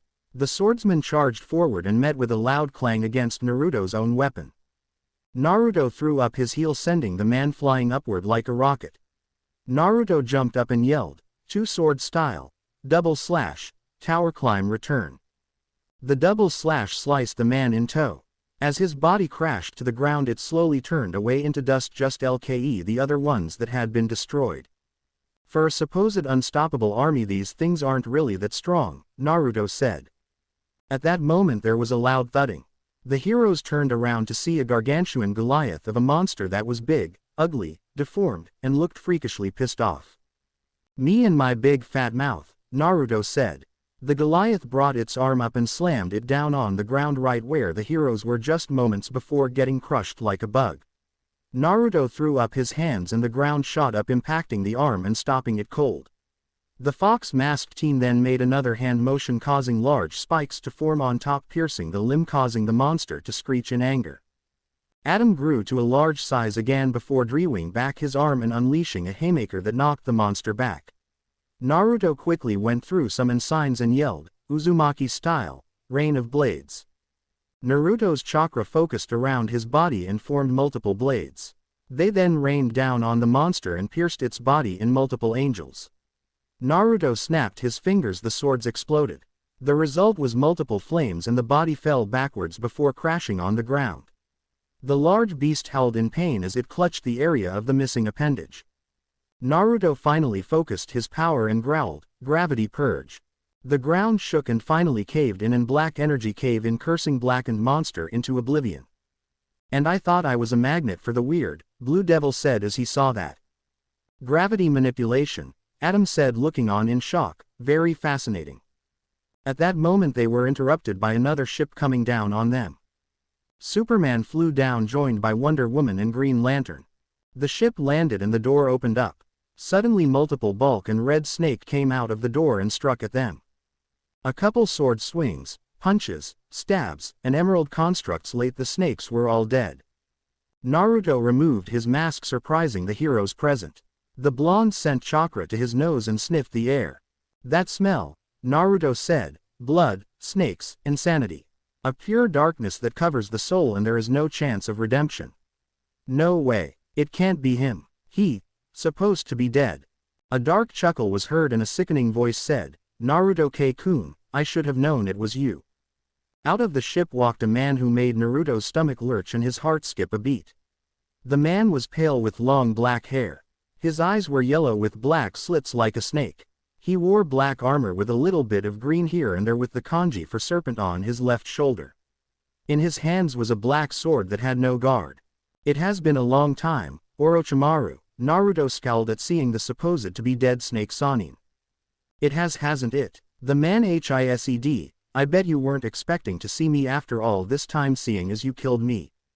Naruto said, oh don't tell me you're angry about that. I mean seriously you abducted people and used them for your own sick experiments to find immortality. I might as well go ahead and ask, how the hell are you even alive? The Snake Man chuckled and said, my new master does know how to go through dimensions remember. He went through to hell and pulled me out. He promised me great power and enough strength to tear my enemies down and he will give me the secret to true immortality. Naruto rolled his eyes and said, even when you're dead you are just as insane as before. Orochimaru smirked and pulled out his blackened version of the Kusangi. Naruto drew out his 3 swords and glared at insane Snake Master. Orochimaru stole forward and swung the black sword with incredible speed. Naruto beseeked the attack with one sword before spinning on his heel and slamming heel into the snake's jaw and knocked the man off the ground and he was sent flying into the metal hull of the ship. Naruto went through hand signs and called out a jutsu that shocked Orochimaru. Crystal Style. Diamond Spike Rain. Naruto stomped sending a massive crystal out of the ground before clapping his hands together causing it to shatter and rain down the Sanin. The man dodged the attacks by turning his lower half into a tail and slithering away. You'll have to do better than that, Orochimaru said. What Orochimaru didn't expect was a red blur to come out of nowhere and smash him in the face. The Snake Sanin fell to the ground and shook his head trying to clear the cobwebs just in time for a second fist to impact the side of his head. You really aren't that tough for someone who's supposed to be really tough, Flash said as he vanished in a blur of speed again. 3 more sound-fast blows hit the Snake Sanin in the chest knocking him backwards. When another attack came the insane man's shadow came to life forming a hydra that wrapped around the superhero's shadow and started to crush it effectively crushing Flash. Talk about a bind, the red-clad hero choked out as he was crushed. Orochimaru laughed and was about to completely squish Flash until he felt tap on his left shoulder. The pale snake turned his head to see Superman with his fist censored back. The Snake Sanin's world exploded into pain as he was sent flying like a rag doll into the nearest wall. Orochimaru rose to the ground as his jaw started to heal. He was then knocked up into the air by a vicious uppercut. Superman appeared in a blur of speed before clasping both of his hands together and bringing them down hard on Orochimaru's back. The Snake Sanin crashed into the ground forming a crater. The Snake Sanin jumped up before spitting out some blood. Such power, he said. This should prove interesting. The Snake Sanin shot his head forward with his neck extending. He bared his fangs and sank them into Superman's neck. The Snake Man then recoiled crying out in pain clutching his mouth. There's a reason that they call me the Man of Steel, Superman said before taking a breath and blowing sending the Snake Man away in a gust of wind. As the Snake Man rolled he was suddenly enveloped in a green color. He found himself wrapped up in a giant green hand. He followed the trail to see Green Lantern and Hawk Girl. GL threw Orochimaru into the air while Hawk Girl shot forward and slammed her mace into the Snake Man's face sending him flying again. This time though the Snake Sanin shot a pair of snakes out of his sleeves and wrapped them around Hawk Girl with the snakes wrapped around her tightly. Using her strength Hawk Girl threw the snake towards Wonder Woman who caught the man in her lasso and tugged. The force behind it ripped the snakes off Hawk Girl. Just as Orochimaru got close, he pulled out the black kusangi and swung it. The blade met the Amazon's bracers and was deflected. Orochimaru recuperated in mid-air before swinging a kick that knocked the woman back. She recuperated in just enough time to slam her own fist into Orochimaru, sending him flying. Orochimaru rolled across the ground before catching himself. He looked up to see Naruto floating above them. The blonde called out, "Storm leg!" Confusion. The energy blades rained all around Orochimaru. The snake pulled the same trick from before and turned his lower half into a snake tail. He avoided most of the energy blades, but one got his shoulder, slicing off his arm. Orochimaru glared at Naruto before ditching his body. Black power then began to gather in Orochimaru's mouth as he fired a black beam. Naruto's eyes went active out of Orochimaru's sight, and the blast was shot off in other direction, exploding with incredible force as it met the side of a building. "How are you so strong?" Orochimaru asked as Naruto landed. "You only managed to beat me before with the demon's power, and now you are able to keep up with me easy with those friends of yours." Naruto scoffed and said, "I haven't exactly gotten weaker in the 3 years that you've been dead, Orochimaru. On top of that, I got my own surprises. Speaking of which, I believe I owe you for taking away my sister and for killing my uncle with one of those damned curse marks." Orochimaru grinned and said, "Come then, boy." Naruto said, "You guys stay out of this. I'm going to turn this snake into a pair of boots." The other heroes present looked a little unsure. Orochimaru shot at Naruto, swinging his sword. Naruto blocked the attack with one of his own swords as he sealed the other two away. The two met again and again, with the clangs of clashing steel met again and again. Finally the two stood at a stalemate. "I have to admit, you're giving me more trouble than I thought," Orochimaru said. "At least now I have a good reason to kill you." Orochimaru shoved Naruto off before going through his own hand signs. Wind style. Great breakthrough. Naruto manipulated the wind and the attack dispersed harmlessly. Orochimaru glared before noticing Naruto's activated astral Rinnegan. He blinked and in that moment they were gone. Orochimaru played it off as a trick of the light on his eyes. At that moment Naruto was on him with his fist censored back. Stern beast. The impact of the fist sent Orochimaru reeling with the blow and made him stumble. Naruto wasn't finished yet as he drew back his sword and power collected in the blade. One sword style. 360-pound cannon. The energy wave from Naruto's sword sliced through Orochimaru's arm. Before he could ditch his body, Orochimaru found himself doubled over. Naruto's sword lay stabbed into the ground while Naruto was on top of Orochimaru. The blonde unleashed a flurry of blows. Naruto's body glowed with white and gold markings, signifying he was using the strength technique that Chikara taught him. Naruto then jumped backwards before running forward and throwing out a side kick. Anti-manner kick course. The powerful kick slammed into Orochimaru's stomach, sending him flying through the air and into the wall of nearby building, which happened to be a bank. Orochimaru continued flying until he crashed through the bank's vault door and hit the ground in the vault. Naruto let out a deep breath as his marking receded. Meanwhile Orochimaru crawled onto his stomach and spat out some blood. The pain he was feeling was unreal. "I don't understand," the snake Sannin thought. "Before he only managed to beat me with the power of the Kyuubi, and now I'm in terrible shape and he's more powerful than ever. It must be those eyes. It looks like I'll have to resort to that technique after all." Single quote. Orochimaru made a few discreet hand signs as Naruto walked into the bank. Naruto censored his head to the side as Orochimaru opened his mouth. Formation of 10,000 snakes. A great deal of snakes shot out of Orochimaru's mouth. The snakes flooded forward with some having bales extend from their mouths.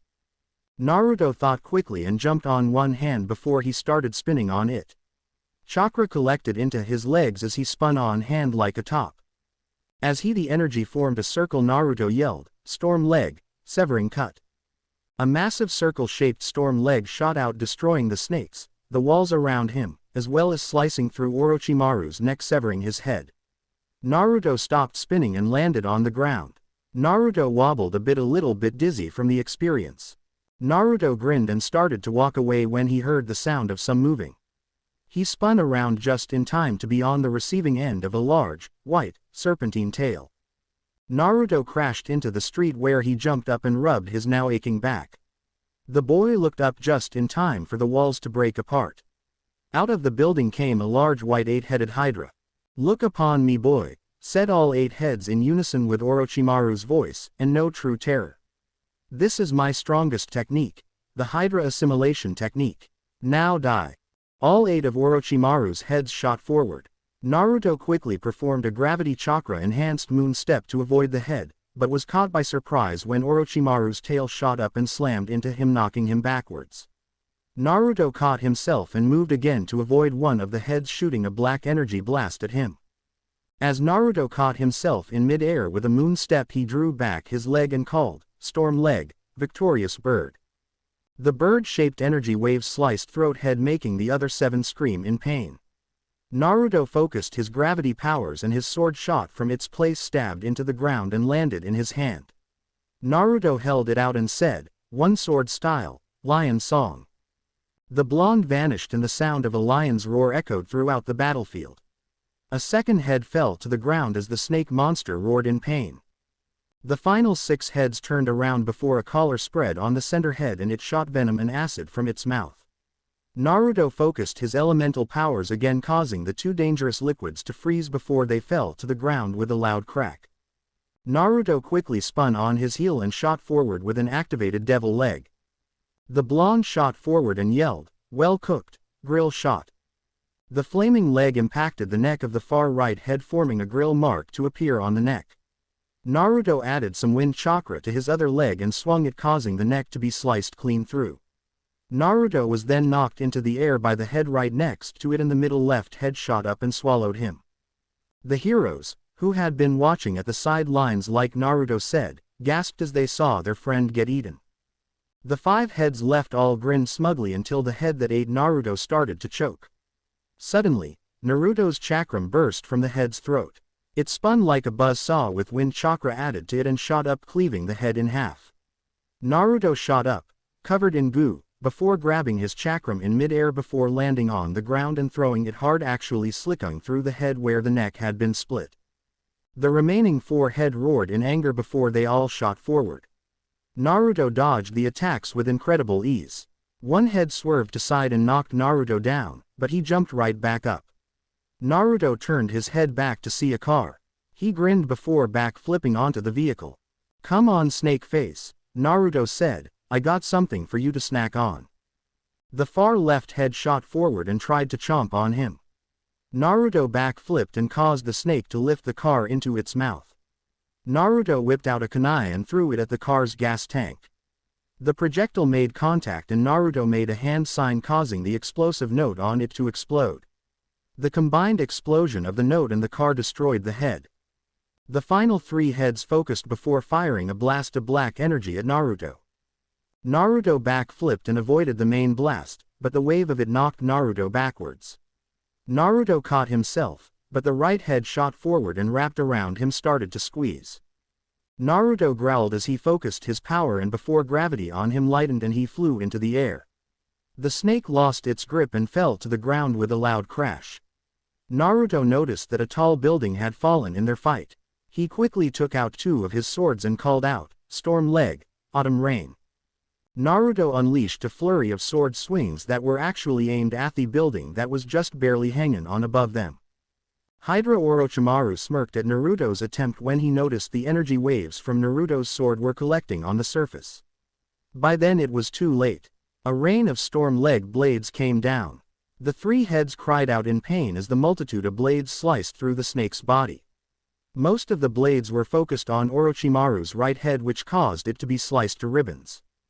Naruto then focused the power of his Rinnegan and called out, "Fire style, Hellfire Wave." Naruto clapped his hands together, sending a wave of white flames at Orochimaru. The massive Hydra screamed as the flames engulfed it. Naruto grinned until he saw the snake burning away. Correction, the snake's skin was burning away. The ground shook and Naruto found himself in the snake's mouth again. "Seriously, this is getting old," Naruto said. "He does this to me at the Chunin exams and now I have to deal with this twice in one day." Naruto's eyes flashed as he censored the chakra from the snake's head. As this was happened, the center head could sense this and actually it into the last head's neck with powerful acid, causing it to become severed. Naruto landed on the ground and glared at the remaining head. The snake shot forward as Naruto quickly formed 3 clones. One went through hand signs and yelled out, Uzumaki style, chain and sword binding. Chakra chains shot out of the ground and wrapped around the snake's body, pinning it. If that didn't hold it, chakra swords formed in the air before coming down and pinning Orochimaru to the ground and holding tight. Meanwhile, the original Naruto and the second clone were holding their hands out towards each other. A sphere of chakra started to form. It started to form a Rasen Shuriken, but the chakra started to turn red, meaning it added the power of fire chakra as well. Orochimaru burst from the bindings and looked to see the technique forming. Thinking fast, Orochimaru threw up the remaining part of the second head's neck before slamming it down on the ground and a seal array formed. Triple Rashomon. The large demonic-looking gates formed in front of Orochimaru in a path. Naruto's clone vanished as Naruto called out his technique. Wind, Fire Fusion. Flaming Spiral Shuriken. Naruto unleashed the technique with incredible strength. The technique flew forward quickly and slashed and burned through the 3 Rashomon. The Hydra screamed in pain as its body was burned and sliced to ribbons. With its size, only the head was left. Naruto panted and fell to one knee. Techniques like that really took a lot out of him. He was caught by Superman, who flew down to him. Nice way to take down a psycho kid, Flash said, and collateral damage was kept to a minimum. Naruto looked around and saw all the damage that surrounded him. Yikes, Naruto said, I'd hate to see the maximum property damage. A raspy laugh got their attention. They turned to see the last head of Orochimaru laughing. The snake head said, You are a fool, boy.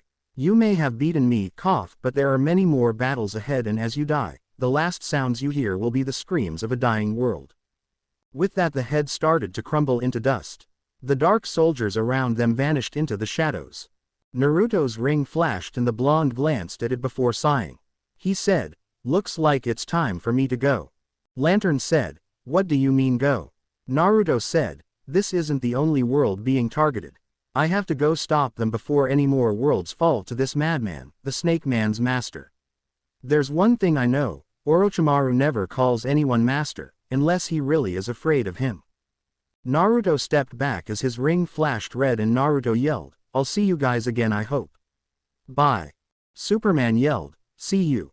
With that, Naruto was gone off to his next world and his next great battle. Meanwhile, the leader of the Dark Army sat as he watched the fight between Naruto and Orochimaru conclude. Orochimaru has failed, the leader said. Another general said, I guess it was true that Orochimaru was the weakest of us. The leader eyed Naruto with suspicion and said, Such power for someone so young. Another general said, What shall we do with him? Should we send out assassins? The leader said, Number. Let the child relish in this hollow victory. The next time we face the boy, he will die. The leader glared at the image with his eyes burning dark red at the sight boy. There was a bright flash and Naruto fell from the portal and slammed his feet into the ground. Naruto looked around and found himself on the roof of a building. Naruto picked up his fox mask, which had fallen to the ground. He picked it up and put it on. He looked around and saw that he was in the middle of a normal-looking town. What's so special about this place? Naruto thought, it doesn't seem very special. Single quote. The young blonde was brought out of his thoughts when the sound of an explosion. He sped toward the noise and found himself facing a strange sight. It was a fight going on between 3 teens and 3 women who were floating in the air. The first teenager was an African American male with a yellow shirt, green cargo pants, glasses, and a red beret. The second was a girl wearing a black tank top with a purple dot in the center with combat boots, and a skirt that was black and had a green plaid pattern. The last teenager was floating like the girls they were fighting. He had a black jumpsuit with white gloves, boots, and belt with a stylized DP symbol on his chest. His hair was white and his eyes were green. The girls they were fighting were also pretty strange. The first was a woman with pale skin and wearing a revealing black outfit that had a green flame pattern on it. Her red hair was styled up into 2 curved points, spectra in her ultimate form. The second was a girl with pale skin, black makeup, a rocker outfit, complete with guitar, and blue hair that was in a ponytail and burned like fire. The third was a girl with pale skin, green hair, and a biker outfit with a red jacket, a purple scarf, and a ring on her finger. You might as well give up, Ghost Kid, the rocker ghost said, you can't beat all of us. The white-haired boy said, I don't think so, no hit wonder. Why don't you? The old hag, and Loveless over there just hit the road before someone here gets hurt. The woman in the revealing outfit said, I don't think so, boy. Oh, and by the way, nobody calls me a hag and gets away with it. Naruto thought, wow, I thought Ba-chan was sensitive about her age. Single quote. The woman flew down and grabbed the white-haired boy by the throat. The other boy and girl tried to help their friend with some high-tech weapons, but the other two intercepted them and held them at bay. The woman that held the Ghost Kid's throat and blasted him with a laser. She then formed a large glowing hand before lifting his head before she started slamming him around. The woman then threw him like a softball into a tree. There was a flash and the boy's body was covered in light. A pair of rings appeared at his waist. The rings separated and went up and down his body. In his place was a boy with black hair, blue eyes, wearing a white shirt with a red dot in the center, blue jeans, and a pair of red shoes. Now child, the old woman said, don't go passing out on us. I want you to watch as we end your friends. Then I will feed of your misery and it will keep me young and powerful forever. Naruto heard all that he needed to. The blonde jumped into the air and swung his leg, sending a storm leg wave at the woman. The woman processed the attack too late as the blast slammed into her back, making her drop the boy and scream out in pain. Everyone looked up to see Naruto, who was setting his leg down. Naruto said, why don't you pick someone your own age, granny? The woman snarled and said, what did you call me? Naruto repeated, granny. The woman screamed in fury and flew up towards the blonde. She pulled back her hand with her nails sharpening. She swung it hard. Naruto vanished in a blur of speed. The woman looked around with a slight look of confusion. The towers were shocked. The rocker ghost suddenly yelled, Spectra, above you. The now identified Spectra looked up to see Naruto descending on her and didn't react in time for Naruto to slam his foot into the woman's head, knocking her down and slamming her face first into the roof of the building the boy had been standing on. Everyone was staring in shock at the boy's inhuman strength and speed. Naruto glanced at the other two girls and said, next. The rocker ghost shot forward and swung her guitar like a club. Naruto jumped over the weapon and landed behind her. The blonde landed on his hands and performed a mule kick, sending the woman stumbling forward. Naruto called out, neck. A powerful kick slammed the woman's head to the ground and then raised his leg and said, shoulder. The powerful kick slammed into the woman's shoulder and then spun around on his heel and faced the other girl. She gulped loudly as she felt the boy's masked eyes glared at her. Naruto cracked his knuckles, said, are you really going to try? The girl brought her hand to her mouth as if she was about to blow a kiss. Naruto suddenly felt his danger sense trigger. As she was about to move her hand, she felt the cold steel of one of Naruto's swords at her throat. I wouldn't if I were you, Naruto said in a cold tone. The girl gulped loudly before she backed away and ran for her friends. She picked the two up, with a little difficulty, and flew off as fast as she could. Naruto turned around and faced the three teenagers who were looking at him with complete and utter shock. Naruto said, could you three stop staring at me? It's starting to get pretty annoying. The trio stopped staring before they stood up. The boy who had been flying a minute ago looked at Naruto suspiciously. Who are you? The kid asked. Naruto said, manners dictate that you should give your name first. The boy scowled and said, my name is Danny. You are? The blonde nodded and said, my name is Naruto. The girl said, I'm Sam. The other guy is Tucker. The boy nodded in confirmation as he heard his name. Danny looked at him and said, what are you? Naruto removed his mask and said, someone you should never piss off. Now then, I believe it would be a good idea for you three to go home. Sam said, yeah, it would be a good idea for us to get home. It's almost time for Danny to get home in time to meet his curfew. She looked up at the large clock to see that it was 9:45. Danny paled and started to panic. How good are you three at giving directions? Naruto asked suddenly. The three looked at each other and Danny said, we're pretty good at it. Naruto grinned before forming a pair of shadow clones. One grabbed Sam, one grabbed Tucker, and the original grabbed Danny. They all rushed off in different directions. After a few minutes of running, the three wound up at Shu. When they arrived, the Naruto clones dispersed into smoke. When the original Naruto arrived at the Danny's house, Naruto was shocked when he saw a huge metal object attached to the top of the roof of a large building. Danny and Naruto entered the house before Danny yelled, "Mom! Dad, I'm home, and I brought company." The sound of an explosion came from the basement. Naruto was then presented by two people coming out from the basement who he presumed to be Danny's parents. Danny's father was a very large man wearing an orange and black jumpsuit that reminded Naruto of the outfit he used to wear before the Chunin exams back in Konoha. The woman was shapely, and wore a blue and black jumpsuit that hugged her figure. She had her hood down, revealing aquamarine eyes and brown hair. "Hey Danny," Danny's mother said, "who is your friend?" Naruto held out his hand and said, "Naruto. I'm new in town." The woman shook his hand and said, "Nice to meet you. I'm Maddie, Danny's mother. This is my husband Jack." Jack held out a large hand and Naruto shook it. "What brings you here, Naruto?" Jack asked. Naruto said, "I found your son getting messed with a few unsavory characters. I intervened and brought him home." Maddie said, "Thank you for bringing my son home. Speaking of which, don't you have to go somewhere?" Naruto sighed and said, "Not anymore, I don't." That caught the three by surprise. "You're an orphan?" Danny asked. Naruto answered, "My parents died when I was little. After I reached an age that I know no one would adopt me, I left and I've made my own way in the world." Maddie said, "I'm so sorry. You can stay with us for a while. We have a spare room we use in case my sister ever comes over."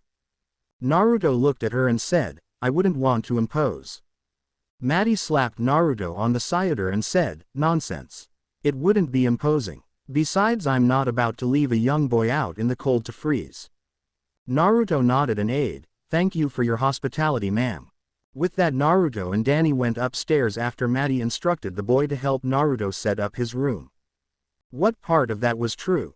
Danny asked. Naruto answered, "The part about leaving an orphanage was a lie.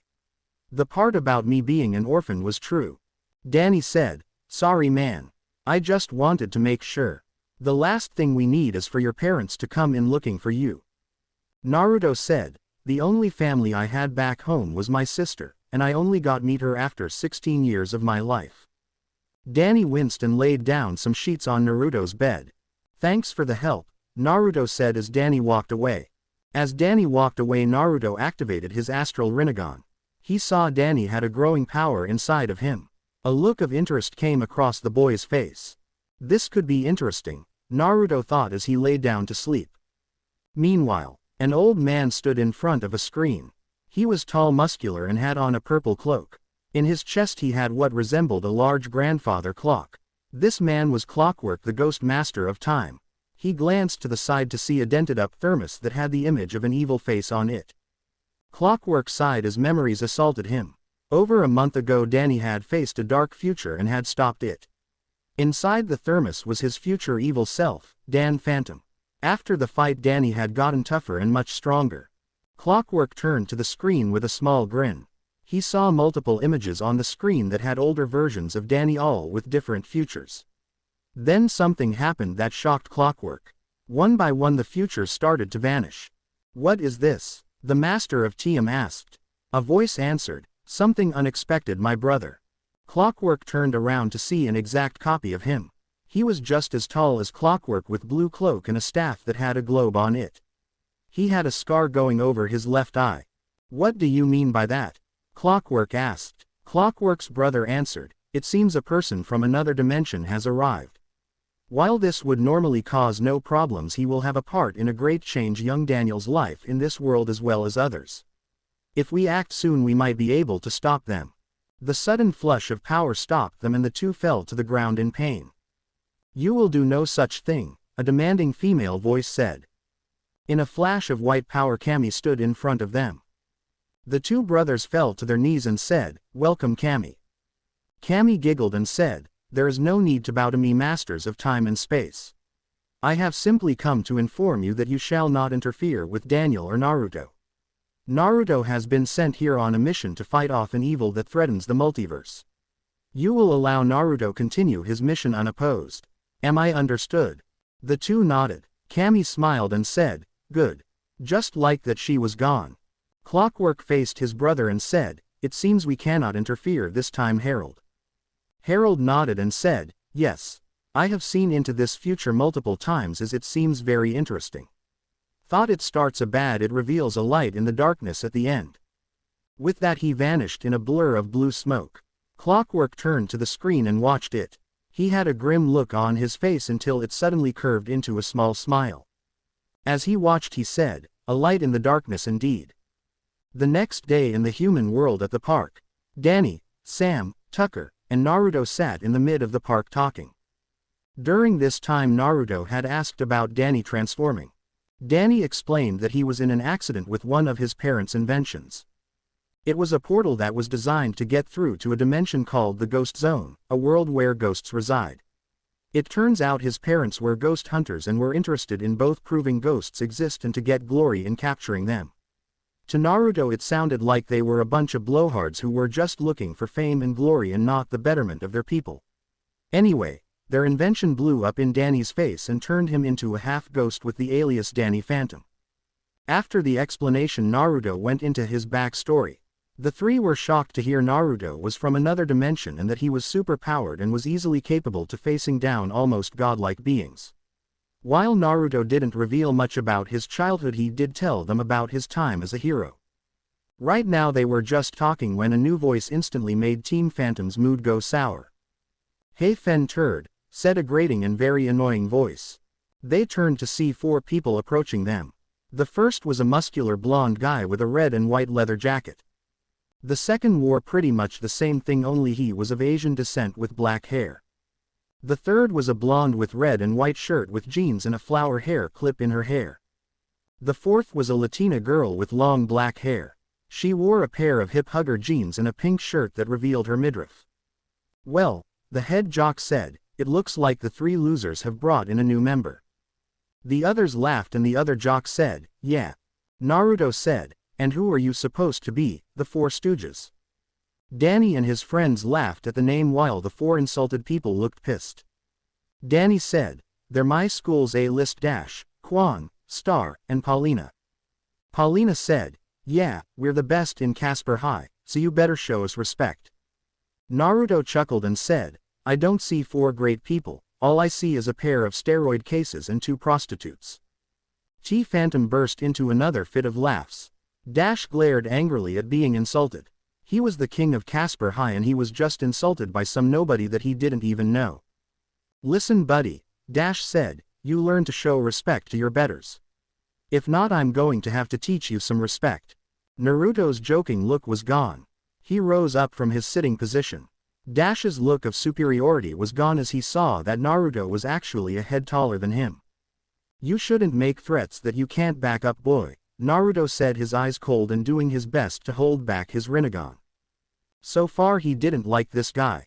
He was sounding a lot like Sasuke before he finally woke up to reality. Dash got into a brawler's stance and swung a sloppy punch at Naruto.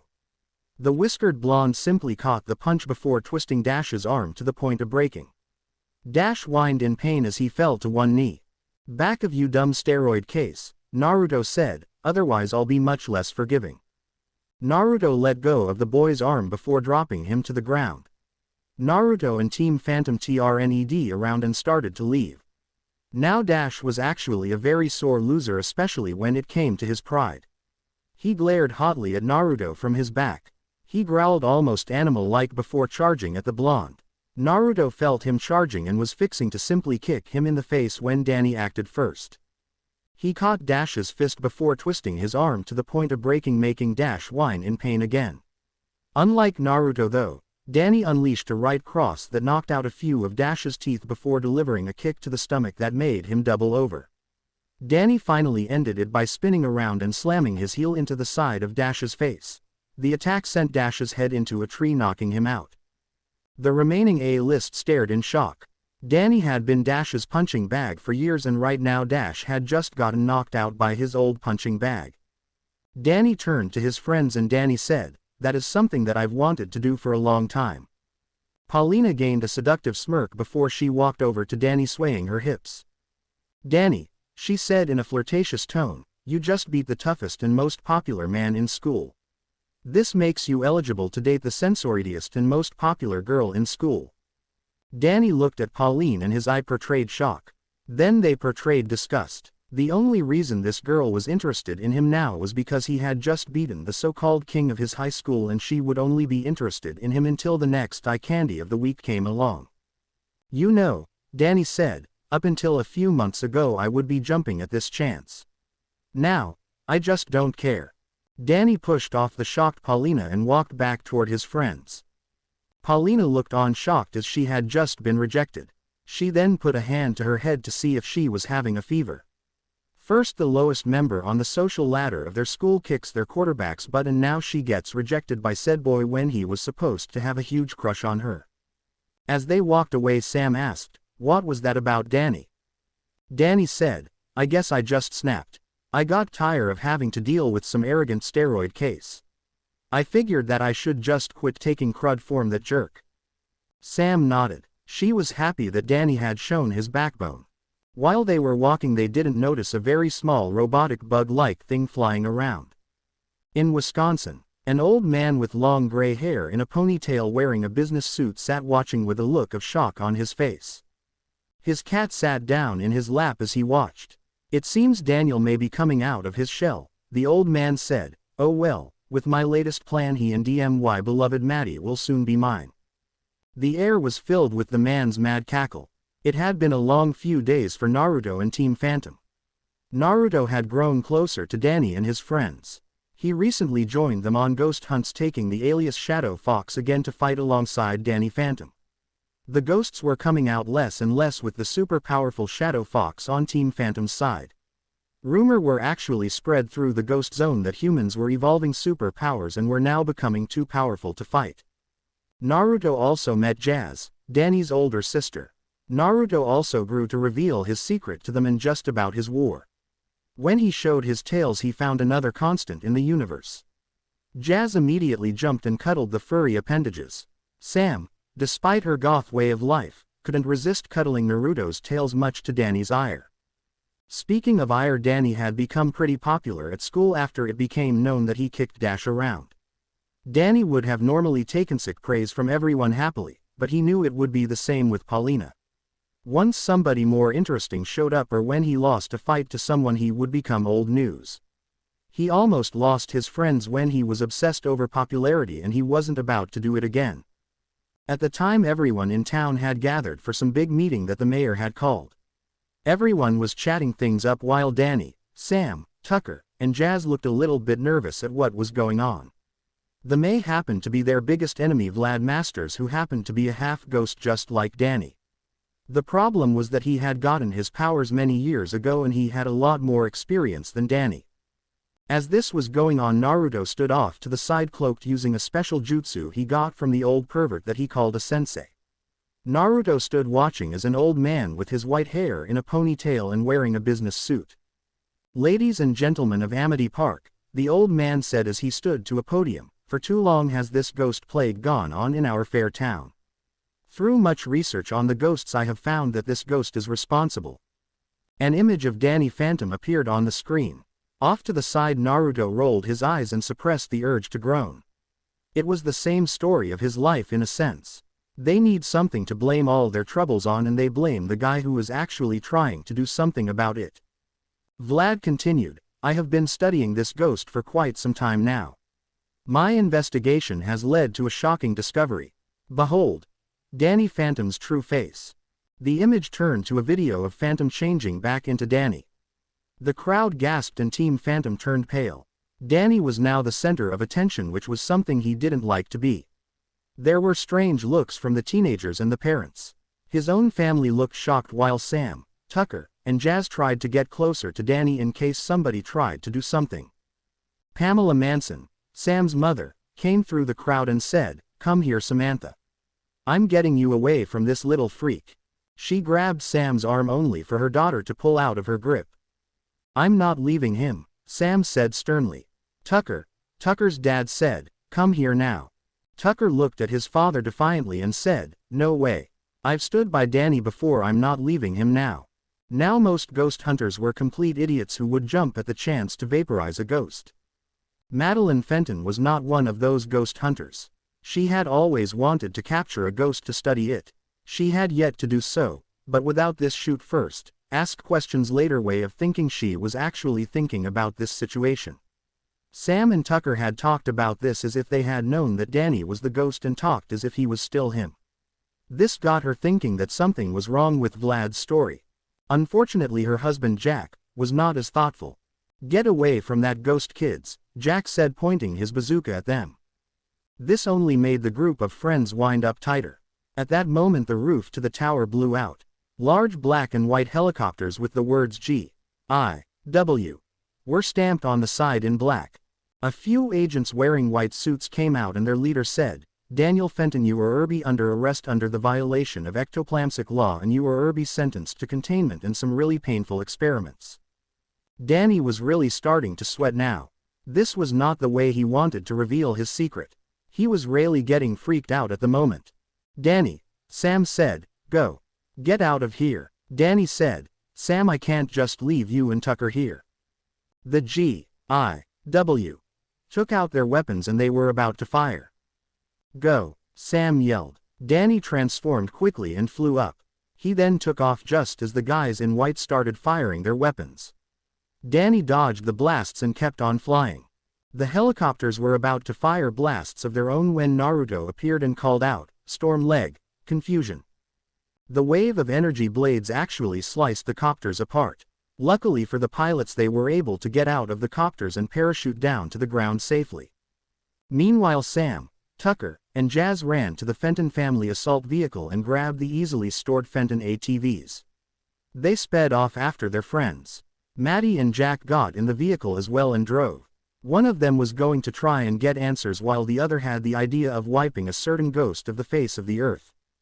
Danny and Naruto flew and ran respectively down the street as they avoid the blasts from the G.I.W. Naruto actually turned on his heel and focused his powers over gravity a few of the copters to smash together or crumple up into a ball. How the pilots were able to get out of that alive was really hard for Naruto to tell. Danny was just avoiding the blasts and firing his own, destroying the weapons that were firing. "Danny," Naruto yelled, "we got to get out of here. You got any ideas?" Danny knew that there was only one place to go, though he didn't like it very much. Danny nodded and the duo headed straight for Fenton Works. Naruto dodged a sudden blast fired from a few agents wearing jetpacks. The blonde simply jumped up using a mix of moonstep and gravity manipulation and kicked the heck out of them. Danny was being assaulted by a few agents himself and was successfully fighting them off. While they were fighting, though, a few agents placed a device near Danny that had a cylinder base and a large metal orb on top that had green orbs glowing on it. The agent hit the button and a stream of green energy hit Danny. The boy screamed in pain as he felt HT energy drain from his body. Naruto noticed this and quickly punched the agent he was dogfighting with before he spun around and sent a storm leg wave that sliced the machine in half, causing it to explode. Danny was clutching his head and hovering in the air. Naruto could tell that Danny was low on power. Whatever that device was, it had drained Danny's power and he was just barely able to hold on to consciousness in his ghost form. A.G.I.W. Copter flew up and aimed a weapon designed to capture ghosts at Danny just as the Fenton family assault vehicle rolled. "Eat this, ghost scum," Jack yelled as he reached out to punch a button. "Jack, no," Maddie cried as she tried to stop her husband. It was too late though. The button was pressed and a missile was fired from the vehicle. Danny was barely able to dodge the blast while the copter wasn't so lucky.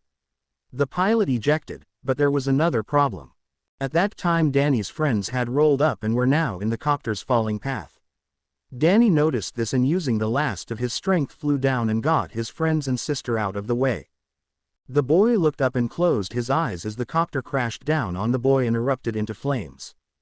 "Danny!" Sam screamed as she saw her friend buried under the massive metal contraption. Naruto jumped down and lifted the large object and threw it like a softball, getting it off him. They had hoped that Danny had managed to go ghost as the last second. It wasn't so. Danny's crushed body lay before them, crushed, burned, and almost unrecognizable. Sam cried in sorrow and hugged Naruto, burying her face in his chest. Jazz and Tucker were embracing as well, tears of sorrow and running down their faces. "Yes," came the excited voice of Jack Fenton, "finally we got that ghost kid. Is that great, Mads?" Maddie was standing over the body of her son. Tears were welling up in her eyes as she looked down. Instead of the ghost boy that she had hunted for months on end, she saw her baby, her little boy who she had raised. It all made sense. How their gadgets seemed to home in on Danny, and why every time they would talk about hunting and dissecting ghosts Danny would look sick, and why he would seem scared around them sometimes. She wasn't the only one upset. Vlad himself was standing over to the side with a look of disbelief on his face. This wasn't how his plan was supposed to go. His plan was to announce Danny as Phantom, say that he had a cure which involved separating his human and ghost half. Maddie would be eternally grateful, allowing him to sweep her off of her feet and bring her into his arms like she should have done years ago, making her his wife and Danny his son. Now Danny was gone, and most likely Maddie hated him now. "Maddie?" Jack asked as he saw his wife standing quietly. "You," Maddie said before she spun around with her goggles burning with fury, "you idiot." Jack reeled back as if he had been slapped when he really was slapped by his obviously enraged wife. He looked up at Maddie, who had taken her hood off, showing her enraged eyes and tears of sorrow. "I can't believe you," she yelled. "You just killed our son." Jack responded, "He was a ghost, Maddie. He wasn't our son anymore. He hasn't been for who knows how long." Maddie spat back, "Then why didn't he try to destroy the people attacking him, Jack? Why didn't he destroy us whenever he had the chance? Why is it he always fought other ghosts instead of helping them take over the town?" That threw Jack for a loop. He never really thought about that. "Face it, Jack," she growled, "our obsession with ghosts had been driving our son away. Now because of you he really is gone." Maddie broke down into a fit of sobs again. Jack's husbandly instincts came out seeing his wife in tears. He reached to the woman to try and console her. "Maddie, Jack started, but he was cut off by the woman. "No," she hissed, "don't call me Maddie. Go home. You have 2 hours to get all your stuff and to get the hell out of my house." Jack's eyes widened when he heard the woman say that. He would have tried to get her to listen to reason, but he knew from experience that there was no getting through to Maddie when she got like this. He turned away and got into the FFAV before taking off to get his things and leave. Maddie was consoled by Jazz, while Vlad, knowing that he had ruined his chances at Maddie completely, just went back to his manor to sulk. A few days later, the entire town had shown up at Danny's funeral. Maddie was crying endless tears as she stood by her son's grave. Tucker was pretty much in the same state of mind, supporting Jazz and Sam as they cried over the loss of their brother friend. Jack wasn't anywhere near the funeral. A day to 2 earlier, a sample of Danny's blood was taken, revealing Danny's status as a human ghost half-breed and not full ghost or possessed. Danny's death was now considered a homicide and Jack was put in jail. Maddie was given probation and was under house arrest, but she was allowed out of the house with a few police over to the side. Even the A-list members were at the funeral. They may not have liked Danny very much, but they knew Danny had it rough as a hero and they respected that. Another person not at the funeral was Vlad. The man had locked himself away in his manor, becoming a mystery to everyone around him. The man was racked with grief over Danny's death, knowing that he was the cause. Though he wasn't there, he did pay for the funeral and sent flowers. Naruto looked down over the funeral and hung his head. He had dropped off flowers himself and left a little something from the Shadow Fox as well. As the funeral cleared out, Naruto made his way to Fenton Works. The blonde dimensional warrior made his way to the basement and activated the Fenton Ghost Portal. Luckily for him, Mrs. Fenton hadn't taken the thing down yet. Naruto then used the Asura Path to form some anti-ecto armor. The armor resembled that of the main character from a game he played called Time Shift. He walked into the portal and right on the other side was a ghost. HTA was waiting for him. The ghost was tall and looked like a werewolf wearing a bright green prison uniform. "Hello, Wolf," Naruto said, his voice slightly distorted due to the helmet. Flashback. It was the day after Danny's death. Shadow Fox stood on top of a building. The blonde was using his astral Rinnegan to scan for trouble, but there was basically none. It was then that he felt a familiar chill. He spun around to see a werewolf ghost standing behind him. "Who are you?" Naruto asked, getting ready to draw his swords. Me Wolf, friend of Danny, the werewolf said. Naruto said, so what are you doing here? You come here to grieve. The wolf man shook his head and said, no, friend in Ghost Zone. Want to meet you tomorrow. Naruto's eyes widened and he smacked his forehead saying, why is it that I didn't think of looking there before? I must have had a blonde moment. Curse my hair color. Wolf tilted his head to the side and raised an eyebrow. After Naruto was done mentally beating himself up, he said, fine, I'll meet you tomorrow afternoon. If you're pulling one over on me though, I'll rip off all the fur on your body and use it to decorate my house. Wolf paled at the threat and nodded his head really fast, leaving an after image. With that he ran off and Naruto was standing alone. End flashback. Naruto looked at Wolf and said, where is he?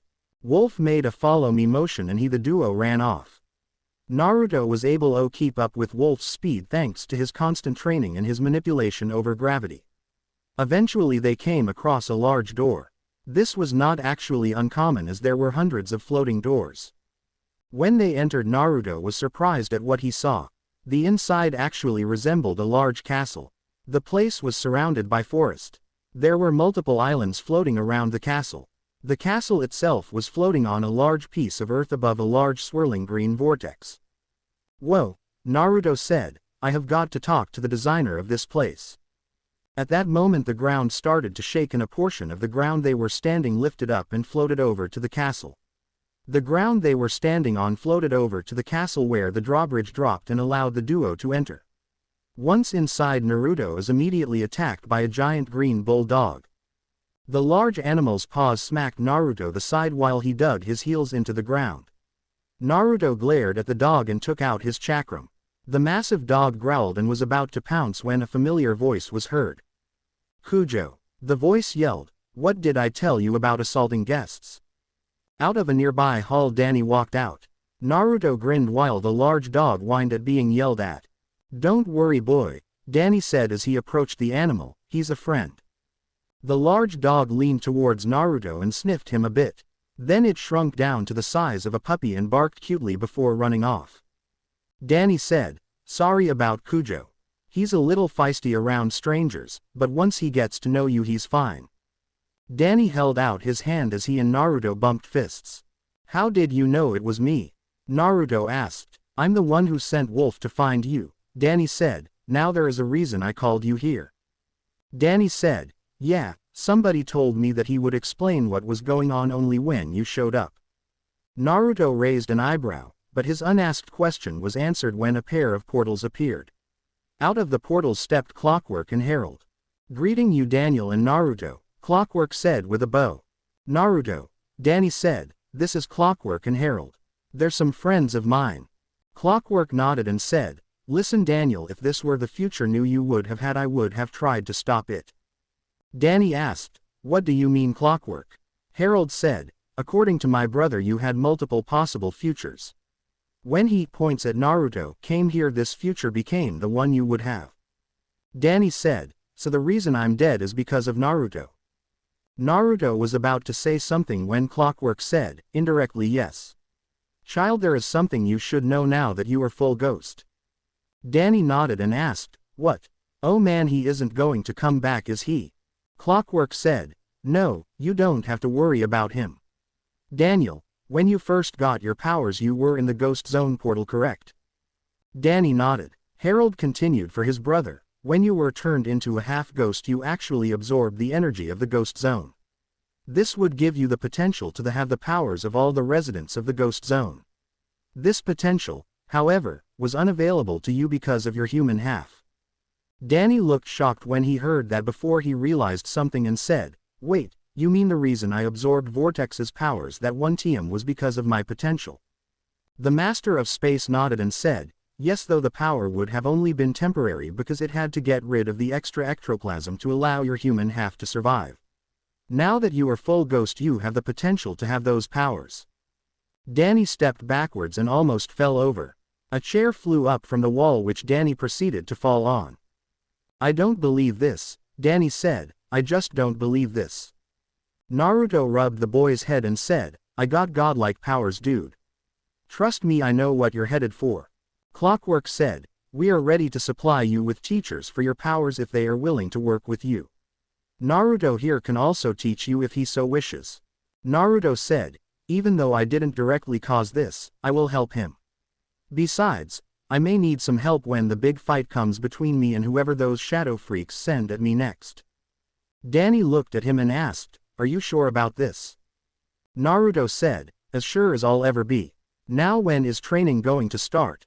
Clockwork answered, "Tomorrow. Rest until then. You will need it. Naruto here is not only a slave driver, but so are some of your other teachers." The two ghost brothers then disappeared in flashes of light.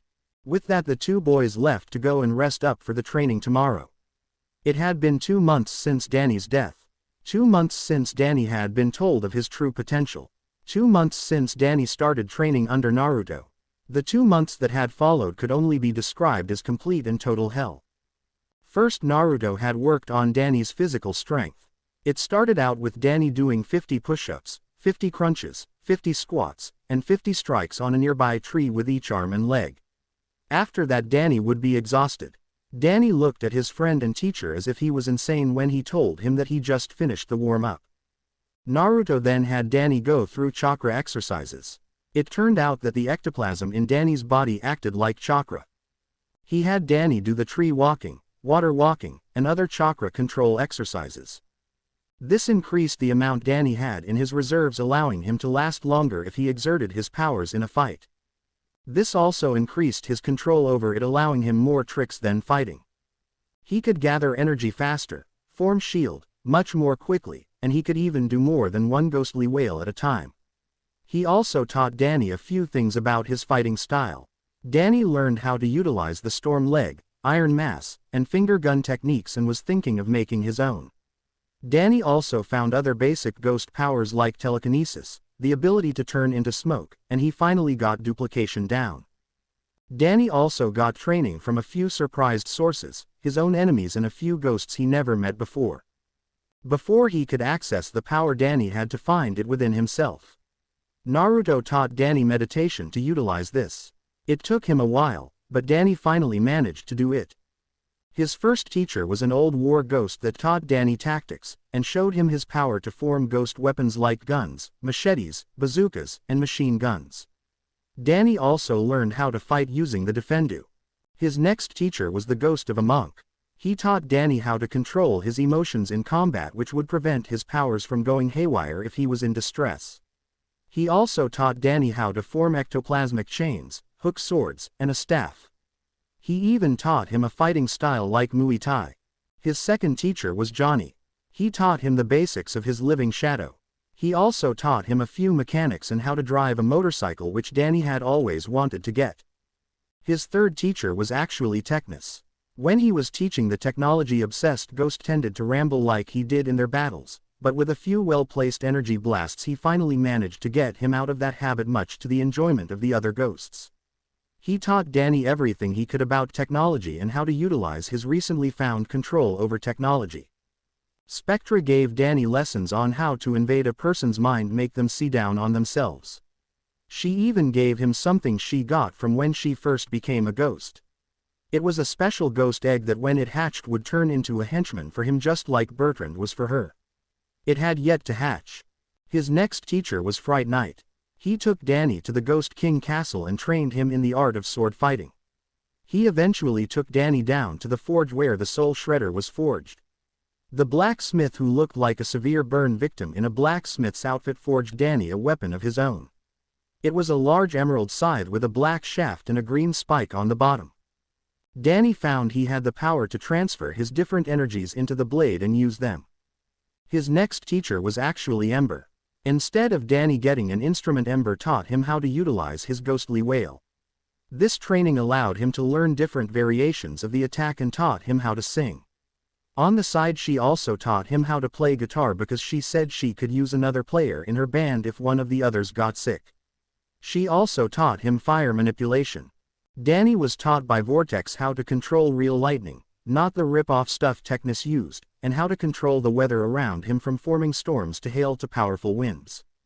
Undergrowth taught him how to control the plant life around him. Danny found the power to grow small plants to trees. He even found his ability to mutate plant life into monstrous creatures. Danny was also threatened by Undergrowth, saying that if he harmed any of his children then he would slowly be turned into mulch. High next teacher was surprisingly Clockwork. The Ghost Master of Time taught Danny how to utilize time powers. Danny found he had time powers like rewind, pause, fast forward, and slow motion. Clockwork told him that eventually he would learn how to do this with other people. Be able to fast forward their age to when they are old, or rewind time until they were infants. The last power-up came from an attack on his home. Aragon, Dora's older brother, found out about Danny's powers and grew quite jealous. After breaking into Danny's lair, he and his knights, the Executioner Ghost and the Robin Hood Ghost, attacked trying to take Danny down. The resulted in failure as they didn't expect a counter-attack from Danny, Kujo, and Naruto. In the fight, Danny fought and beat Aragon with a few well-placed lightning strikes and fire blast of his own. He was beaten, captures, and sentenced to an afterlife sentence in Walker's prison. As a reward for fighting and beating Aragon, Dora, Aragon's sister, took away his dragon medallion and melted it down into a large ring with the dragon eye in the crystal. She gave it to Danny as a gift, followed by a thank you kiss that went on for a little bit too long. Danny worked on the ring and found his ability to turn into a dragon.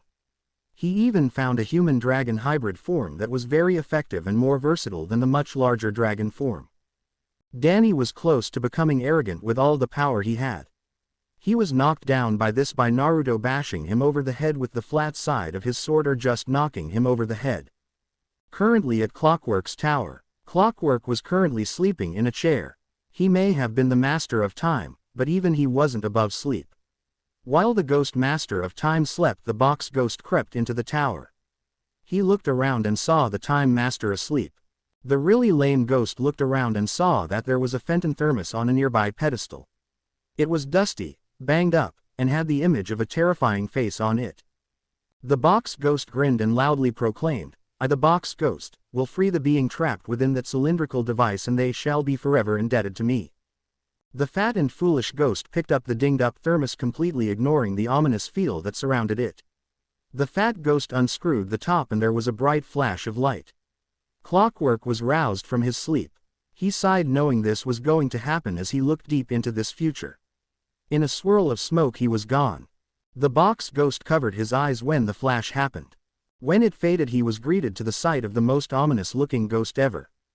He was tall and muscular, wearing a black jumpsuit that was white along the sides with black gloves, black pants and white boots, all completed with a cape. His skin was pale blue and fangs were seen when he let out a breath along with a forked tongue. His hair was white and flaming while being tied in a small ponytail. He also had a small goatee that was as white as his flaming hair. His eyes were blood red and were completely devoid of emotion. What shocked the box ghost was the fact that there was a stylized DP symbol on his chest, much like his nemesis. Finally, the ghost said, "I was wondering when I would get out of that stuffy little thing. I was starting to get a Charlie horse." The box ghost floated up and said, "O evil spirit, I have freed you from your imprisonment. Now you shall serve the box ghost for all eternity. Beware." The ghost turned around and grabbed the box ghost's throat, making him gag.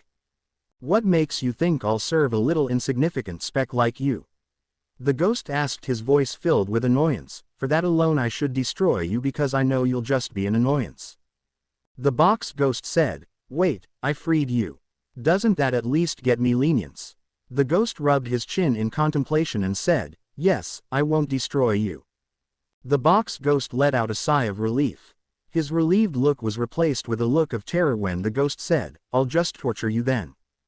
Green energy focused on his hand. The camera zoomed out as the box ghost's screams of pain echoed through the air, followed by a cold, malicious laugh. Meanwhile in Danny's lair, Danny sighed at the silence as he sat in the middle of the forest surrounding his lair. Danny's look had changed at the convincing of Ember, who said that he need a new look. That and the fact that she wasn't going to have her possible substitute band member dressing up like some idiot. She changed Danny's wardrobe to something a little bit darker. He now wore a black shirt that had a skull on the front like that of the Punisher from the Marvel comic. He wore some black long cargo pants with white combat boots on his feet. Over his shirt he wore black and white jacket with dark green flames licking at the bottom of it. Danny also had a black belt with a light silver buckle. On the side he had a large hunting knife that he got from Skulker when he learned hunting. On his back his scythe was held in a special sheath that was connected to a chain that was wrapped diagonally around Danny's chest. Danny had grown more muscular due to his intense training. He wasn't as big as Dash in muscle size, but Danny had grown a bit. Danny was leaning against the tree just waiting for something crazy to happen when an intense feeling of dread washed over him. He got up from the branch he was sitting on and vanished in a swirl of green smoke. Moments later, Danny appeared in his main castle. Danny ducked backwards just in time to avoid getting tackled by Kujo, who was still in his puppy form. "Hey," Danny said, "we got a problem." Naruto turned to Danny and said, "What is it?" "The old ghost sense acting up again." Danny answered, "No, it was more like a complete feeling of dread." Clockwork appeared in his traditional clock face portal. "Child, we have a problem," the Time Master said. "It would appear that your most foolish enemy has unleashed your most powerful enemy." Danny sighed and said, "Man, I really hate that fat excuse for a ghost." Naruto asked, "Could somebody explain to me what is going on?" Danny sighed and said, "A few months ago Sam, Tucker, and I were sent 10 years into the future. When we went there he met Dan Phantom, an evil alternate future version of me. I managed to beat him and seal him away in a thermos that Clockwork apparently had in his possession." Naruto said, "How did you become evil anyway? Was it a different version of your parents rejecting you?" Danny shook his head and said, "Number. You see, my family, friends, and teacher were all destroyed in an explosion at the Nasty Burger. I was sent to Vlad and my depression resulted in Vlad trying to remove my human and ghost halves. Unfortunately, the separation made my ghost half lose all of its humanity. My now free ghost half removed Vlad's ghost half and tried to overshadow it, and when the evil half of Vlad mixed with my emotionless half, well, you can guess the rest." Naruto whistled and said, "Dang, that doesn't sound good." Danny said, "It's worse than you think. He became the most powerful and most evil ghost on Earth. He destroyed the entire planet, making it just a big pile of rubble. He even did the same to the Ghost Zone." Naruto blinked and thought, though Pain was crazy. "This guy is a complete monster." Single quote. Clockwork said, "Daniel, you have to stop him before he reaches the human world. If he does, the entire planet and the Ghost Zone will all be destroyed and the future will be lost." Danny said, "Do you really think I'm able to fight him? I barely managed to get by last time." Clockwork said, "You have learned a great deal, child. You are strong enough. Just trust yourself and don't underestimate his power." Danny nodded as he and Naruto shot off. Meanwhile, in another part of the Ghost Zone, Dan laughed manically as he blasted another weak ghost with an ecto-blast. The Ghost Zone quickly learned of Dan's arrival. The lunch lady heard her beloved's cries of agony and came to his rescue. Good thing too, because Dan was starting to get bored with him and was about to finish him off. She used her great powers over meat and other abilities to try and crush Dan for hurting her beloved, but she was quickly defeated. Dan then housed out into the Ghost Zone and started destroying everything in sight.